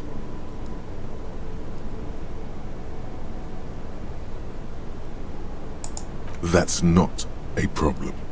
At all. The more drugs you do, the more zealous you can be in combating them. Drugs give you the vigor to fight drugs. Las medicinales y la nueva cena. And not only that. Yeah, sure.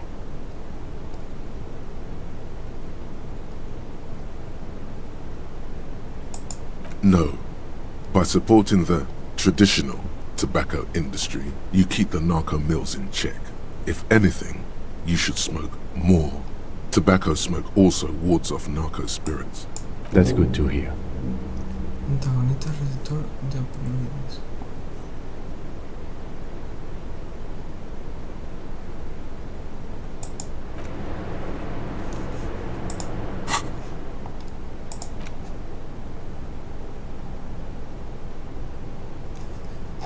Esto tiene toda la pinta de ser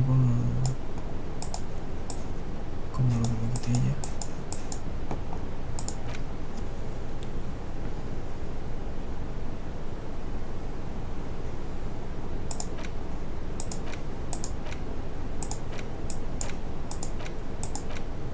Me quedan 2 horas y tengo 3 horas. Ay, ¿quién quiere hablar? Looks like we have more to discuss with those so-called Hardy Boys. Half their reasoning just went out the window. Nothing will make them respect the RCM, but it will disrupt the game they prepared for us. We just stripped off one layer of whatever it is. Her decision to not corroborate their story was definitely not part of the plan. What else could she have done? Lie? She saw there was no way to lie and get away with it. If not you, then me. It was a smart move from her. You think so? Being candid is the best way to lie. The appearance of candor with some facts thrown in draws attention away from whatever one chooses to omit. She may be trying to control the pace of the investigation. Anyway, we should move. I suspect our inquiries will bring us back here soon enough.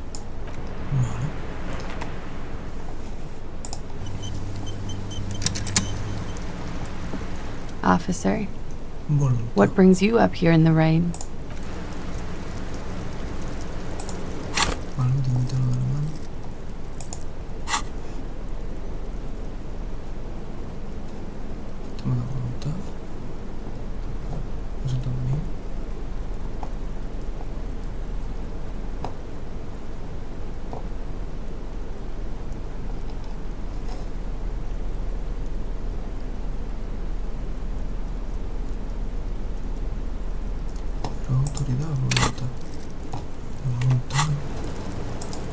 Officer, What brings...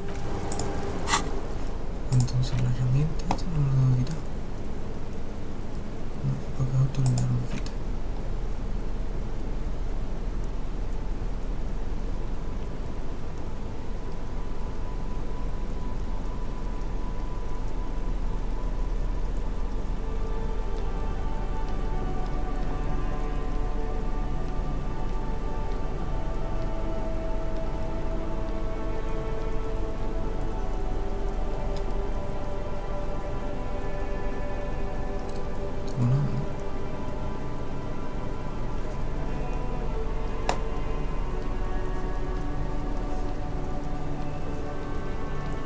Ya lo llevo puesto.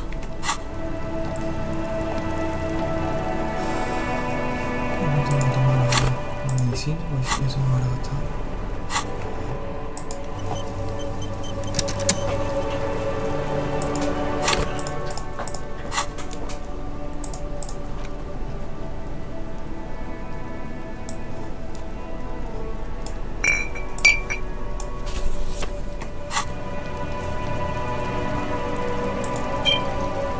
Me falta más, me está quedando no sé dónde encontrarlo.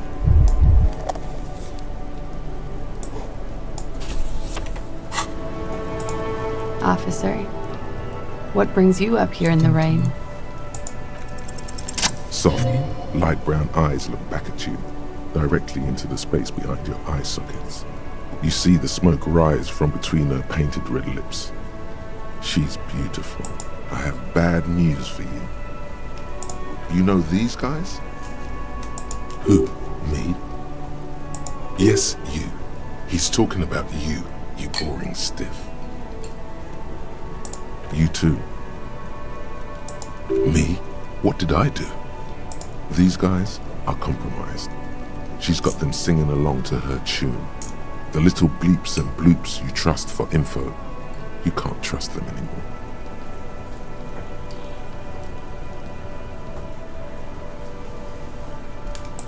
Believe it.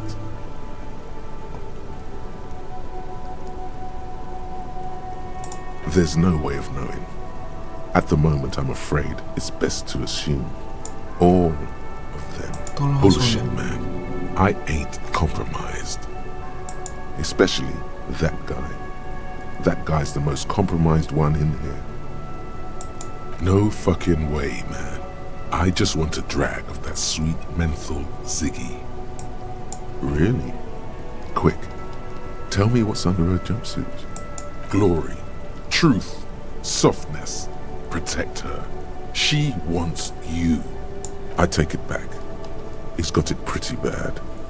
But this next guy's on another level entirely. She likes you. The crown head is a boring condom. He's jealous. This is human nature. How it always does, through subtlety. There's nothing you can do about it. You are how you are, and she is how she is.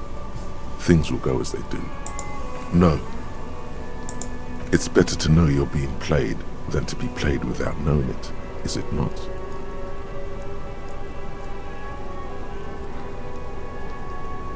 Yes, Mr. Thespian here has been singing paeans to how truthful she is. She is a lady, most fair and just. In his defense, to reduce him to such inadequacy, she probably had to employ half-truths more often than outright lies. That is correct. And omissions too. A little. They're all still of limited use, interpreting things to the best of their ability. Maybe they add flair or something. I wouldn't know. I don't add flair.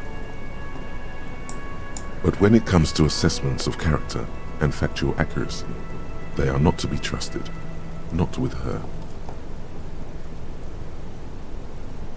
Don't be melodramatic. You can trust them. Just not with Miss Orange Disco Dancer hair. A light green speck and imperfection on the outer rim of her right iris. It sparkles. You can't draw a sound conclusion. The one he usually does says, she may want to control the information rollout, not to become a suspect. She may have a past she's escaping, unrelated to this case. You doubt it's something truly insidious. See? It's oddly moderate, probably compromised. Don't worry, it's only been 4 or 5 seconds. You've got this.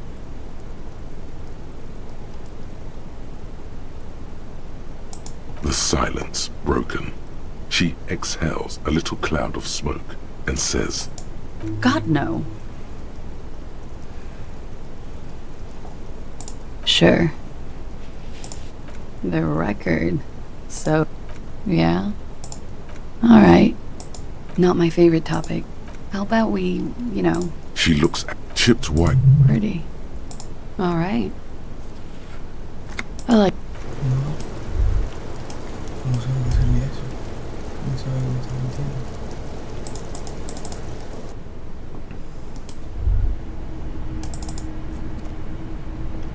This window is...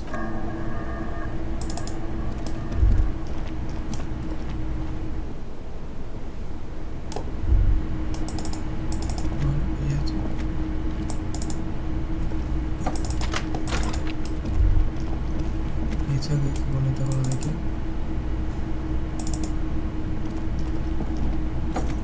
Vale, aquí puedo entrar. Aunque no puedo dormir, pero puedo entrar.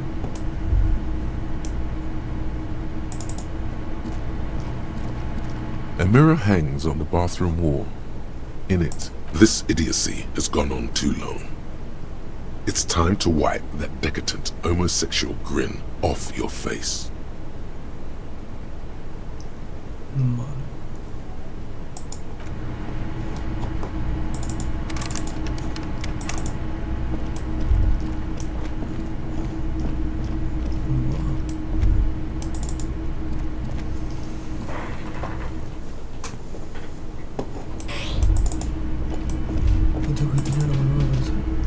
Yes? What is it? That was pretty good, Harry. Wasn't it, Jean? Huh, that was. Yeah, that was absolute shit, if you want my opinion. Drunken shit. Haven't wanted anything to end this badly since I had cluster headaches. Horrible. Truly horrible. I beg of you, don't ever subject anyone to this torture again. I mean, seriously, you need to... Jean, it's not right. Don't make it worse. And I really liked it. She actually did.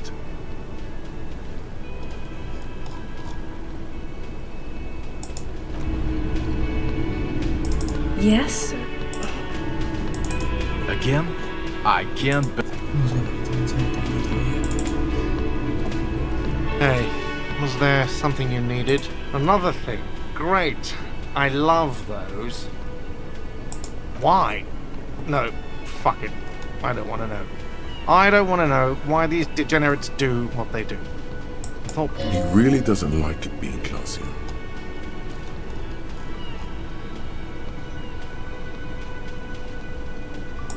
What's that supposed to mean?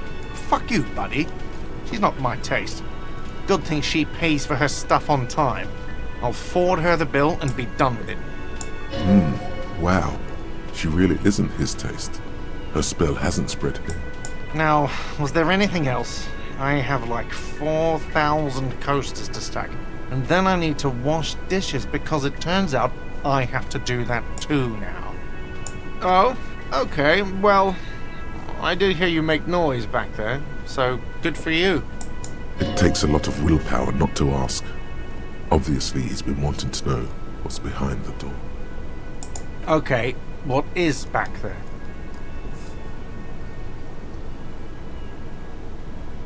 Ha! I knew it. I've always wondered where those machines by the door came from. And they told me there was some kind of pinball thing here too.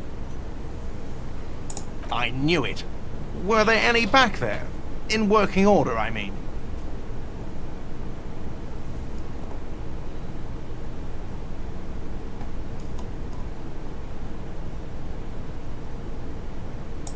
No, I was just wondering if you found pinball machines there. He was wondering about something business-related. about how much money he could make off one.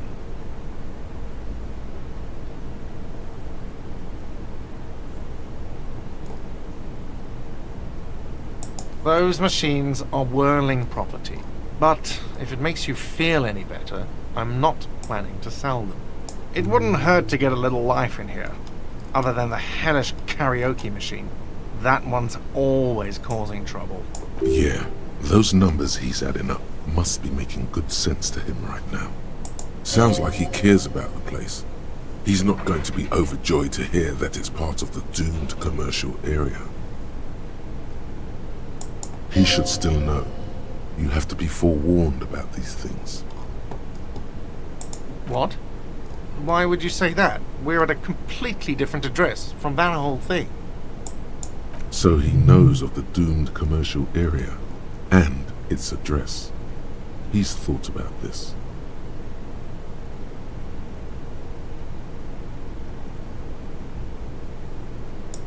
Everyone knows of it. I've been working here for a long time, and that intercom has never been used by the Whirling.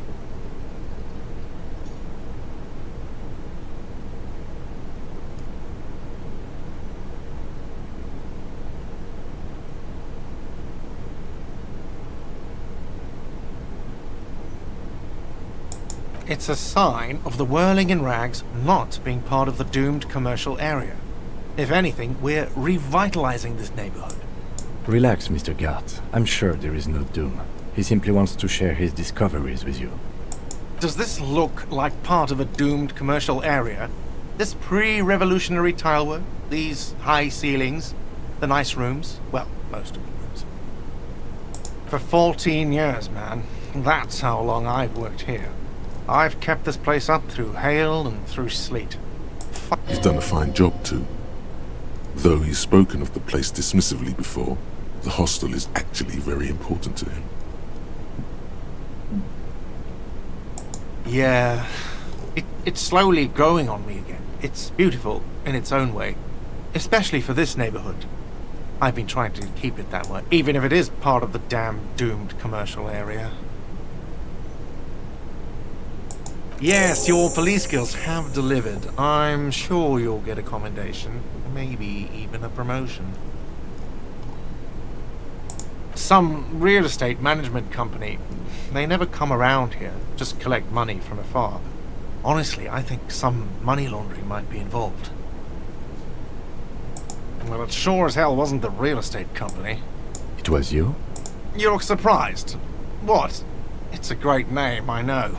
Cafeteria managers come up with great names too. It's from a song. Hail, Holy Queen, by the Ateniers. Hail, Holy Queen of the Sea. You're whirling in rags, you're vast and you're sad. Good pick.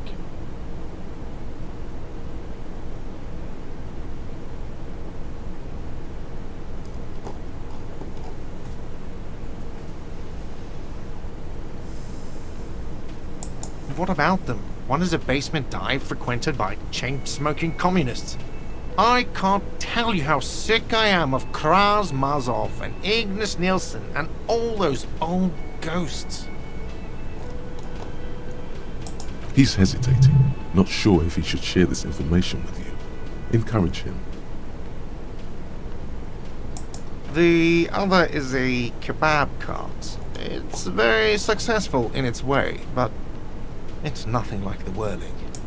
Luck has got nothing to do with it. I need to think about where I'm going to place those pinballs. I have a feeling they're going to help.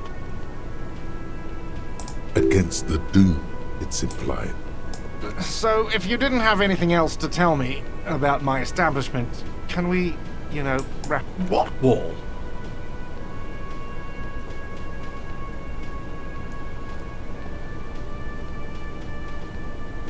I'll have it fixed at once. Thank you for letting me know. I assure you, the Whirling does not abide spying on its guests.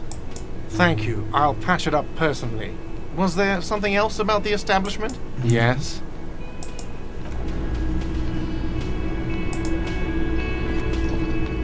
Hello, dear. It's good to see a familiar. Thank you for doing that, dear. Her smile is weary. Her earlier ebullience has left her. Morel still isn't feeling well. I convinced him to stay at Gary's to get some rest. I'm afraid the cold has really gotten to him.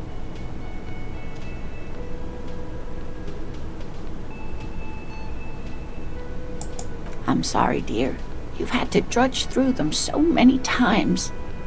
Such is field work. A young person's game, as they say. Her voice is shaky. What is going on here? Morel will eventually, or we'll talk Gary into going back out, perhaps. The lieutenant stares at his shoe, caked in mud. He doesn't say anything.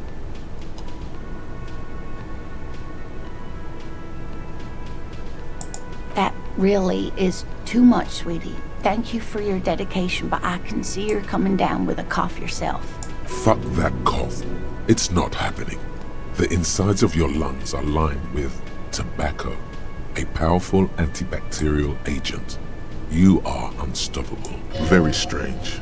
Why is she not letting me do this? It's like she's given up. Different? How? Answering a question with a question, for example. Defensive isn't her usual style. I'm in doubt, sweetie. That's all. It's a strange feeling. I haven't really told this to any. Do you ever wonder if some lovely story from your childhood is just that? A story? Or a dream? Seeing the Insulindian phasmid was just a story I used to tell people. I didn't really think about whether it was real or not. Morel's so proud of it. He always tells everyone. A terrible sting in the heart. Regret.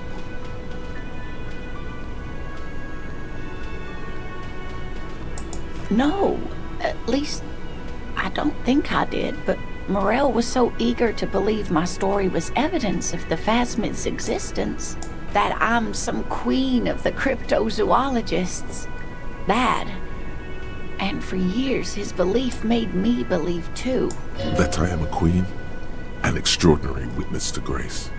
But now we're both getting old and he's still working himself sick out in those reeds looking for it. But what if I was just wrong? I think I was. The lieutenant opens his notebook, but doesn't write anything. He's hiding. These things are tough on him. Matters of love, not violence or deceit.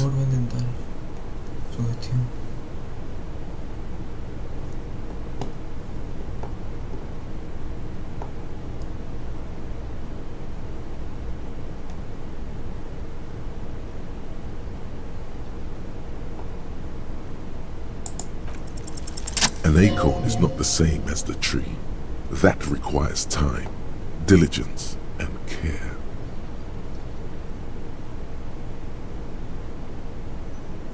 All qualities these two seem to share in abundance. But it is.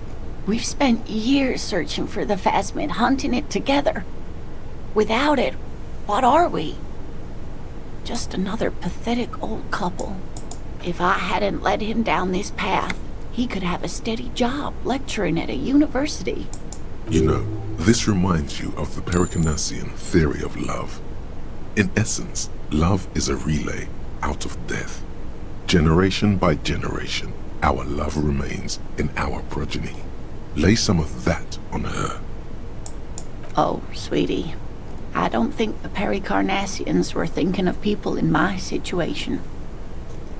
I was a paraplegic before we met. He didn't know before I arrived, on our first date. If I weren't the queen of the cryptozoologists... She has to swallow to relax her throat. It's keeping her from talking.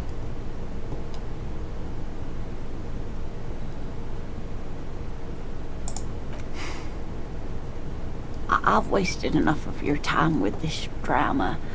I really must stop talking about it lest I stop. What you have to know is the Insulindian phasmid probably does not exist. Let us fools chase our ghosts. Are there? Some of the other things are pretty bad.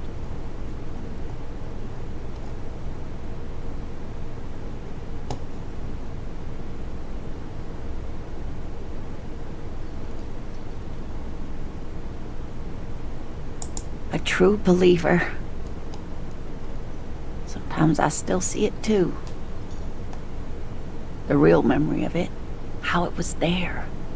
Not the memory of the memory, but it's rising, unfolding from the reeds on a hot summer's day, like a benevolent god. Either way, I should go. Poor Morel is running a fever, and I need to get him home to Jamrock before we overstay our welcome with Gary. Oh no, thank you, but I can get there on my own. This old thing is gas-powered. And then a taxi home.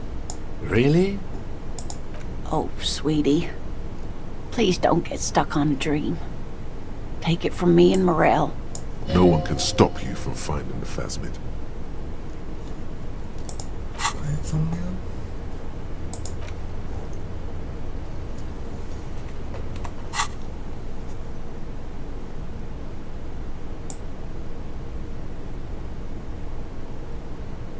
Okay, it's 1113 Tabernacle Road. Jamrock, but... A sigh. She doesn't think you'll need it.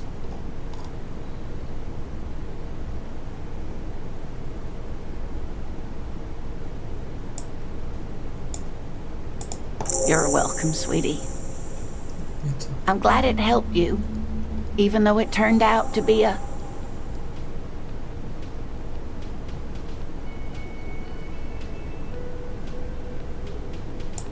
waste of time. A dream. A lie. A fool's hope. Say her lips moving in silence. Like that, she drives off. The gas engine sputters quietly as she gets to the doors, then pushes them open. Outside, it's raining. We should go too.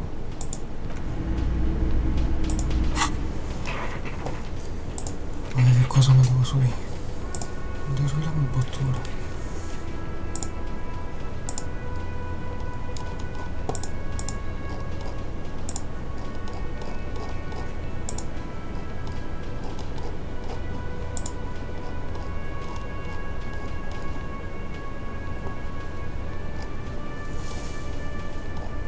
La sujeción.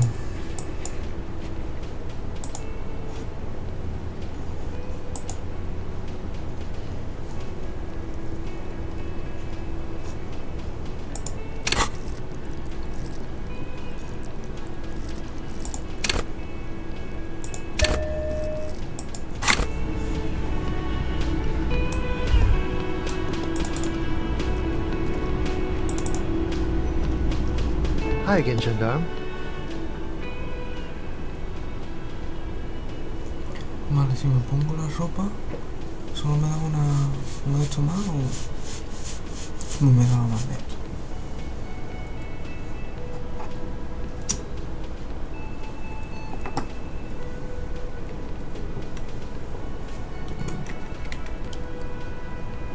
Bye-bye, gendarme.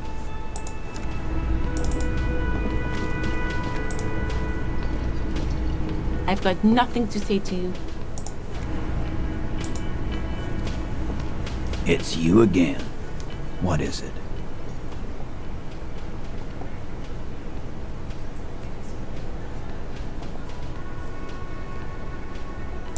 Again? Seriously? Yeah, whatever. Fuck! I knew that fucking whore couldn't be trusted. A whore, huh? A lot of that going around lately. From the mouths of distressed men. Whatever the case, you've hit a nerve. He's angry. No, more than that. He feels betrayed. For the record, Titus Hardy did not explicitly specify the victim as a whore, nor did he say anything about trusting her. Oh, shut up and stay out of this, Liz. He raped her. He was out of his fucking mind. She's just in denial, asshole. You don't understand the traumatic experience. She's shutting down, and she doesn't fucking trust you. Yeah, she's crazy, you know. A crazy bitch. You know the type. She's fucked up. This is a diversion. Stay on track.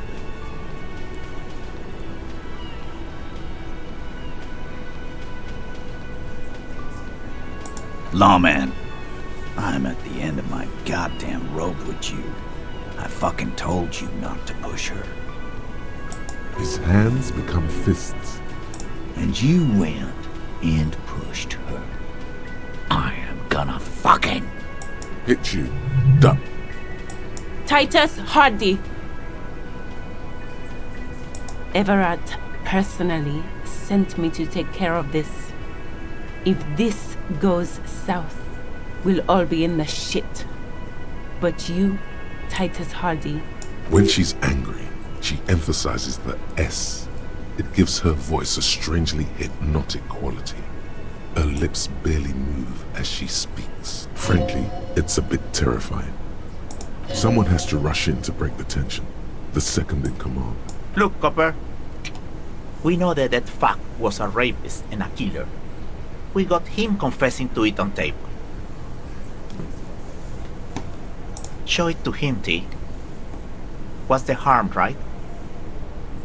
Here, jerkwad. Listen to this shit. And then come back and tell me this soldier of the apocalypse was an innocent man. Another apocalyptic actor in town?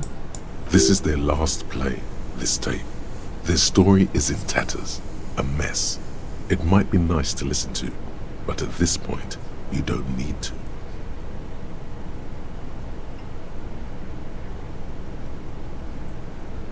What's on it? We call it the door gun a mega mix. You know why. You don't care about evidence. The fuck are you a cop for, then? Pigs, T. They don't care about getting the truth. They care about getting convictions. They are fucking keeping a score on their bulletin boards. I won't be on your bulletin board. If you don't listen to the tape, we got nothing to do. There's a lot of questions. If you ask them now, they'll just keep bringing up the tape. Listen to it, and they'll have nothing to hide behind. I'm sure we can find a tape player. Where can I listen to this? Why don't you try shoving it up? Yeah, play it with your ass, cocksucker. I'm sure we can find a tape player. It's not a problem. Your room had one. Or maybe it's too broken. Don't forget your tape, lawman. Compliments of Titus Hardy. You do that.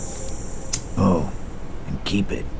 Maybe you'll need a reminder of human ugliness someday.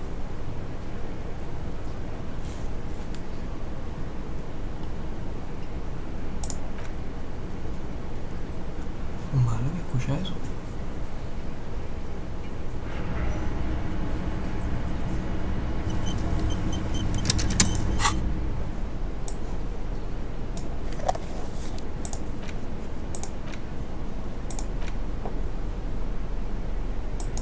Porter reel is just what you needed. The reels attach to the apparatus with a satisfying click. The tape is routed behind the magnetic reader. You push command set, and the tape starts spinning. Violent static and machine sounds fill the air. This isn't Revachon. This is a fucking village. I can almost see the elephants. The harbor. That's the son of a Kvalson crane. When this shit is done, I'm gonna tear that place up. Soldier of the Apocalypse style. Kill shit. Dogs and chickens too. Gonna run a room, Cordy. A real nice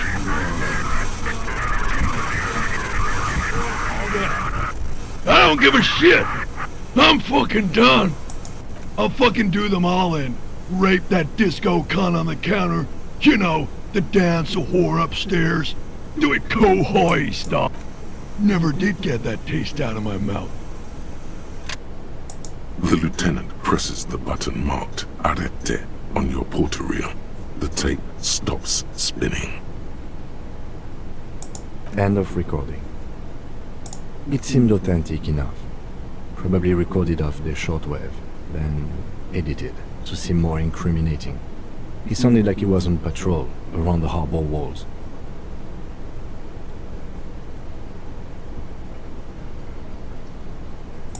Still.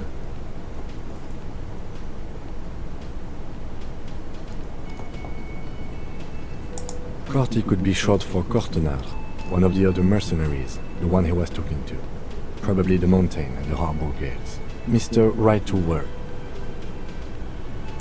A village on the Samaran Isola, in South Safri. Grad committed war crimes there, the kind of thing he talks about. Who knows? Maybe the tattoos would have an answer. We would need to know the story of this man's service. A symbol of soldier of the apocalypse style conduct in a civil environment. I think we've got a few more questions for Classy, don't you? This seems to contradict her testimony, at least to some degree. As you take out the tape, the boombox tunes itself back to the cheery radio again.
Officer, it's a fine day for questions. She puts her coffee cup down with a soft ring as the porcelain meets the metal table. Did he? I never said he was a good man, or that he had good intentions. Only that he was never bad to me. She doesn't care. If anything, she sounds amused. Where did they get this recording exactly? It's intercepted radio chatter of the deceased, recorded via the encryption station. It's authentic enough. Does he say he's gonna do it Soldier of the Apocalypse style?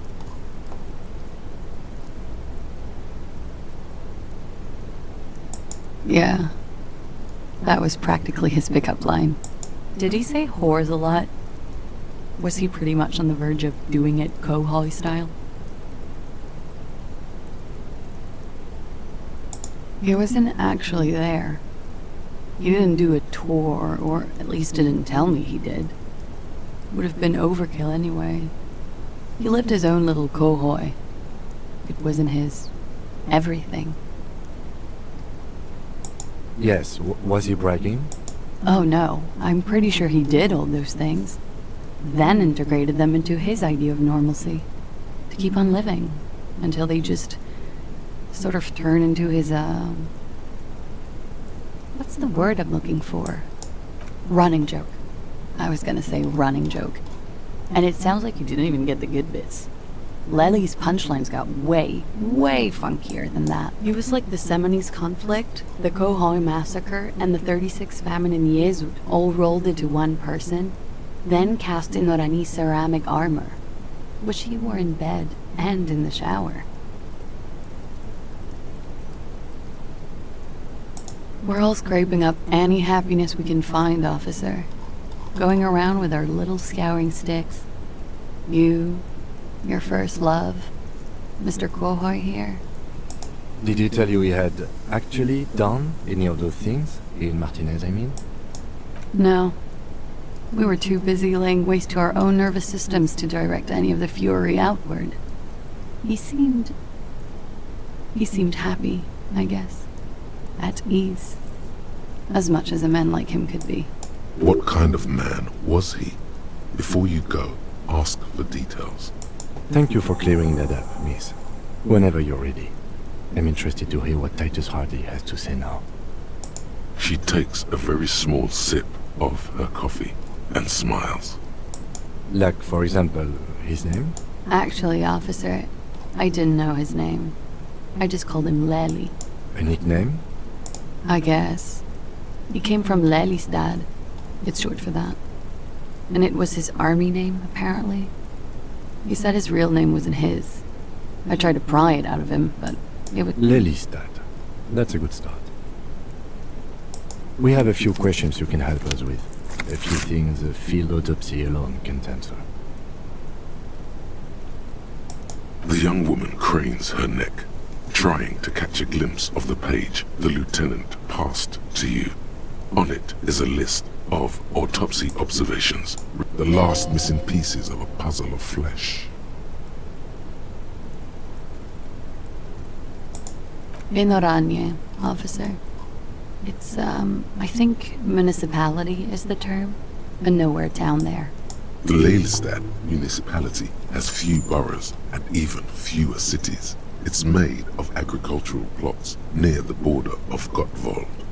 Executive summary: cows, silos, and wheat. You were almost right, officer. That means his race was occidental, not mondial. I'll update the form.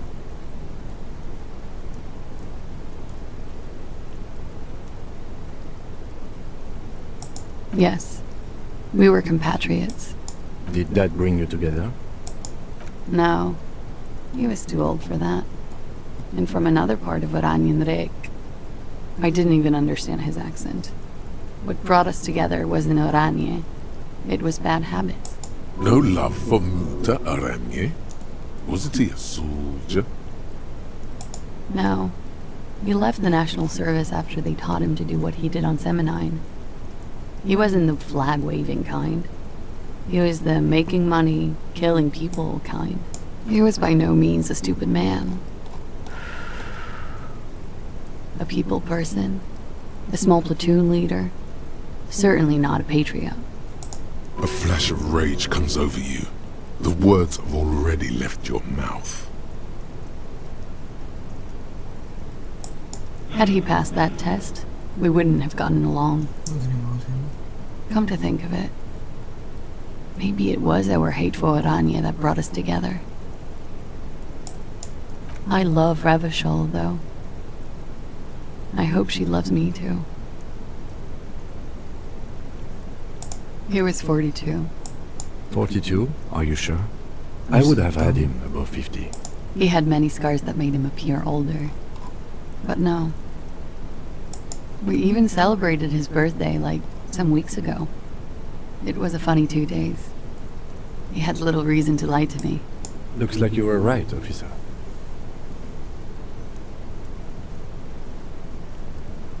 Points aren't good. Have one, you old dog, before we all die. It isn't. Police work is a cooperative sport. There is no challenge without competition. There must be an opponent. That's too conceptual for me. I just like to get autopsies correct on the first try if possible. Where were we? He's lying. Blue. Light blue. They were like little blue galaxies, you know? It was strange, seeing those eyes in his fucked up face. Pardon the swearing.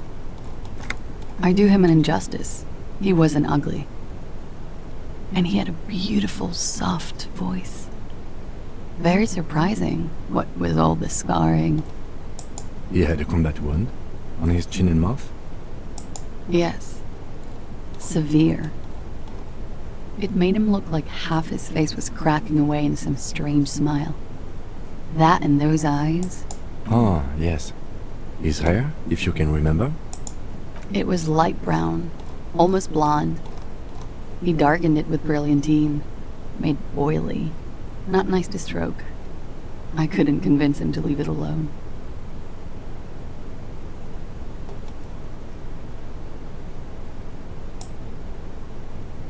Oily, isn't it? We have that in common now. She understands what autopsies entail. It doesn't get her off balance. No. Okay, sure. Here you go. What else are we missing, officer? Oh, that. Sure, waterways. It was mostly for showing off to chicks, though. How? Imagine him lying in bed. Freakish musculature laid out on the sheets. Scarred, of course. Is this Orani's lit? Yes. This is the very essence of Orani's lit. A moment's respite. Dark and hopeless as the struggle itself. He's smoking and drinking, of course. And his chest and shoulders and arms are studded with stars. Tens, hundreds of them. And the woman goes like, "What was this, baby?" And he says, "That was too hardcore. Don't ask me about that." So she goes, "Okay, but what's this, baby?" And he's like, "Saw some bat shit there. Killed some loincloths." And so it goes. Star after star, port after port, third world country after third world country. And he's done horrible things in every single one of them. Oh yeah. No thank you. I've seen enough of him dead. I can tell you what they meant without looking at them. Go on. He was a blue-eyed boy with thick arms, from a small town. He was also poor, and the government of Orania needed some people killed, so they turned him into a grotesque killer. For money. He went to Killer Academy in Vredefort. Then he killed some people in the Seminine Islands. And on other islands, too. All of the islands. After this, he came to Revachol and got killed himself. It is when you're high. It can be very exciting then. You have the tools to deal with it. It's not a very nice story to remember when you're sober. A change of topic? It very well could be, yes. What do I mean? I have no idea. I don't even know what you mean. Love did him in? What does that mean? That's not funny, officer. Her voice is like a slash through the air. Her shoulders tense up. There. She momentarily lost control over straight back guy. It appears that she feels guilty. Of course I do. I'm hungover. I feel guilty about everything. Do you feel guilty about what happened to him? Among many other things, yes. I could have done something.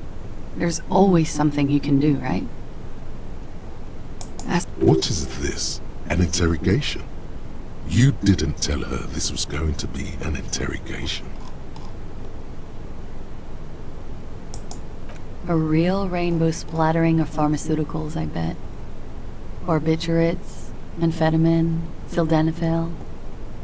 How much does the toxicology report cost the police of Revachol? I could do it for half of that. Save you some money, make some myself. It's quite expensive, miss. But we'll manage without your help for now. All right. Coolly, gracefully, she pours herself more.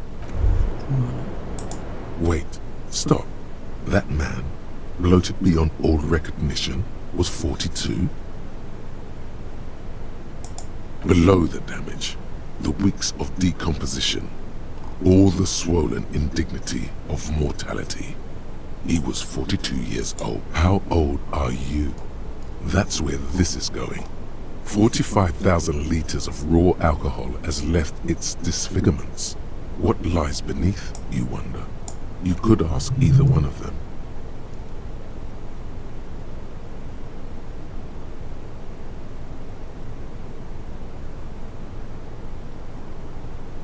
Huh?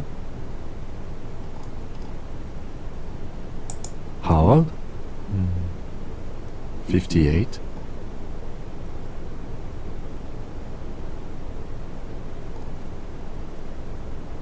He was deceased. He had been decomposing for a week.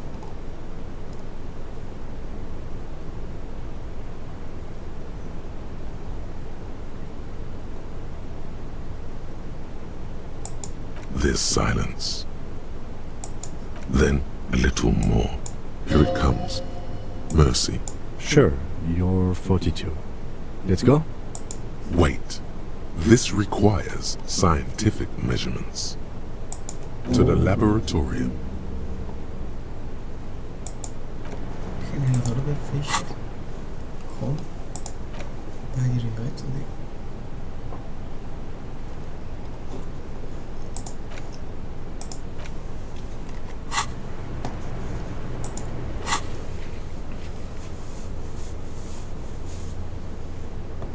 Vale, esto podría ser mejor.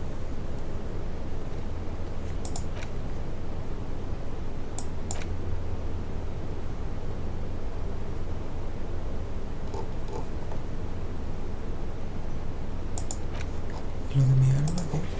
No puedo mirar nunca.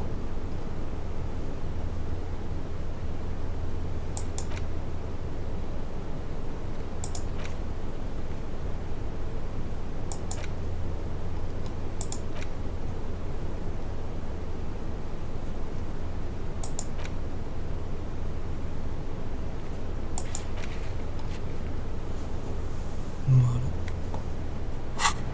Lo que deja aquí.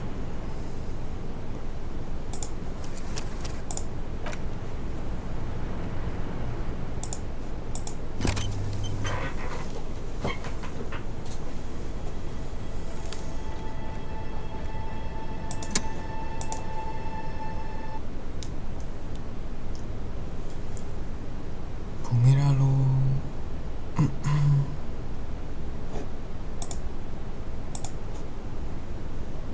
Los logros que me han dado unos cuantos y no los he mirado.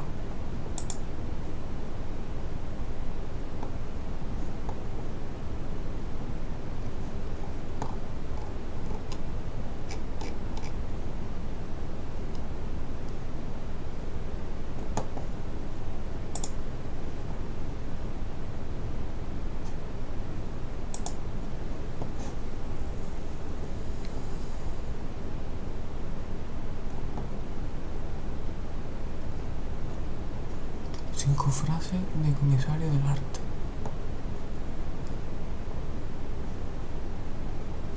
Ejerce la teoría crítica 9 veces.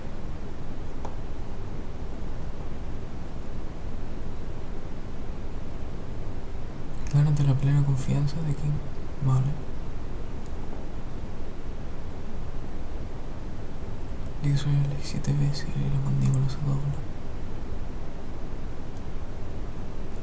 Vale, esto es lo que me hace de tener idea, ¿o qué? Pues esta idea ya las he tenido. Jugar pinball. Es el último que me han dado. A que Kim me... A que Kim te revele su secreto.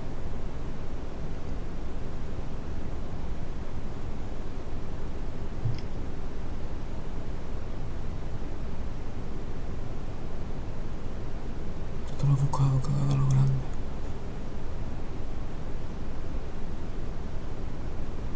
Tuve que me caiga una gaviota.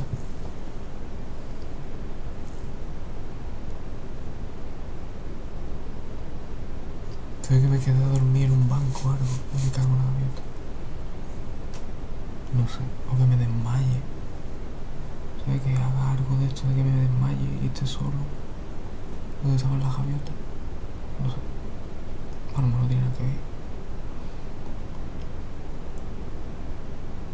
Comité de la responsabilidad. Y todo creo que ya lo he hecho, ¿no? Programa que el fin se acerca. A lo mejor no 8 meses.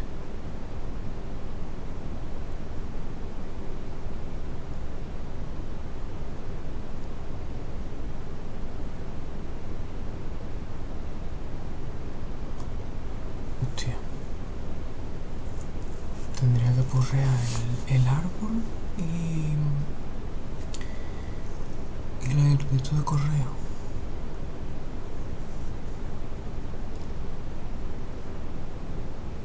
11 puntos de honor.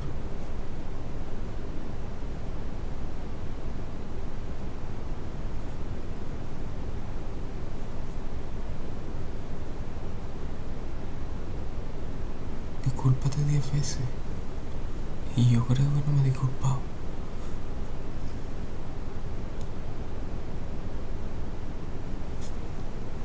Y esto llevaré la mitad. Las figuritas no la traen de vuelta, no sirven para nada.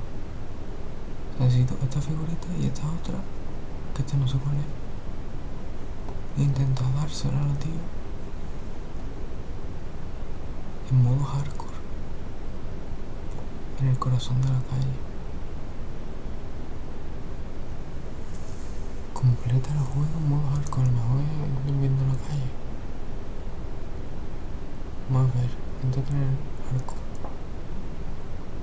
No sé, será jugarlo una segunda vez y es más difícil.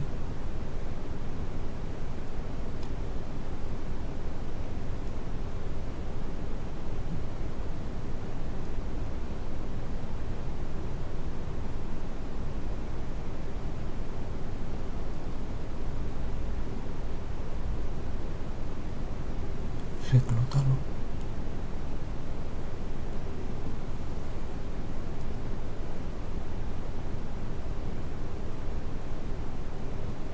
Que llame aquí por la noche. Vale.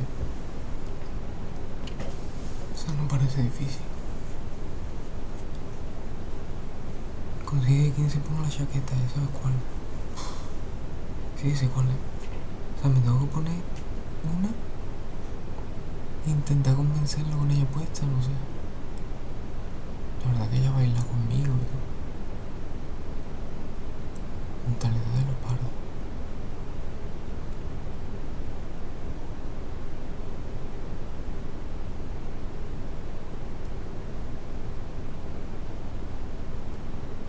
Modus Mullen. Esto me voy a leer el libro, cuando pueda. Diciendo de sol a sol.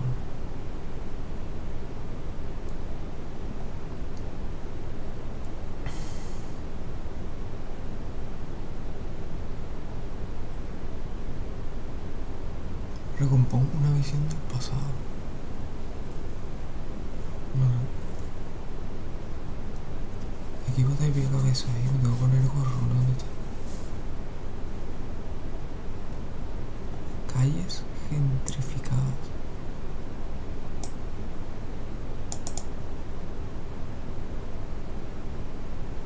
No sé qué, esto me suena.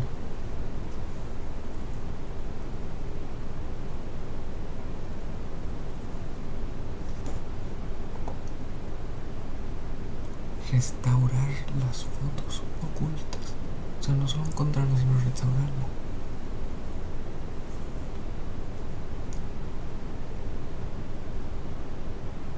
Resuelve el caso sin tocar cadáver.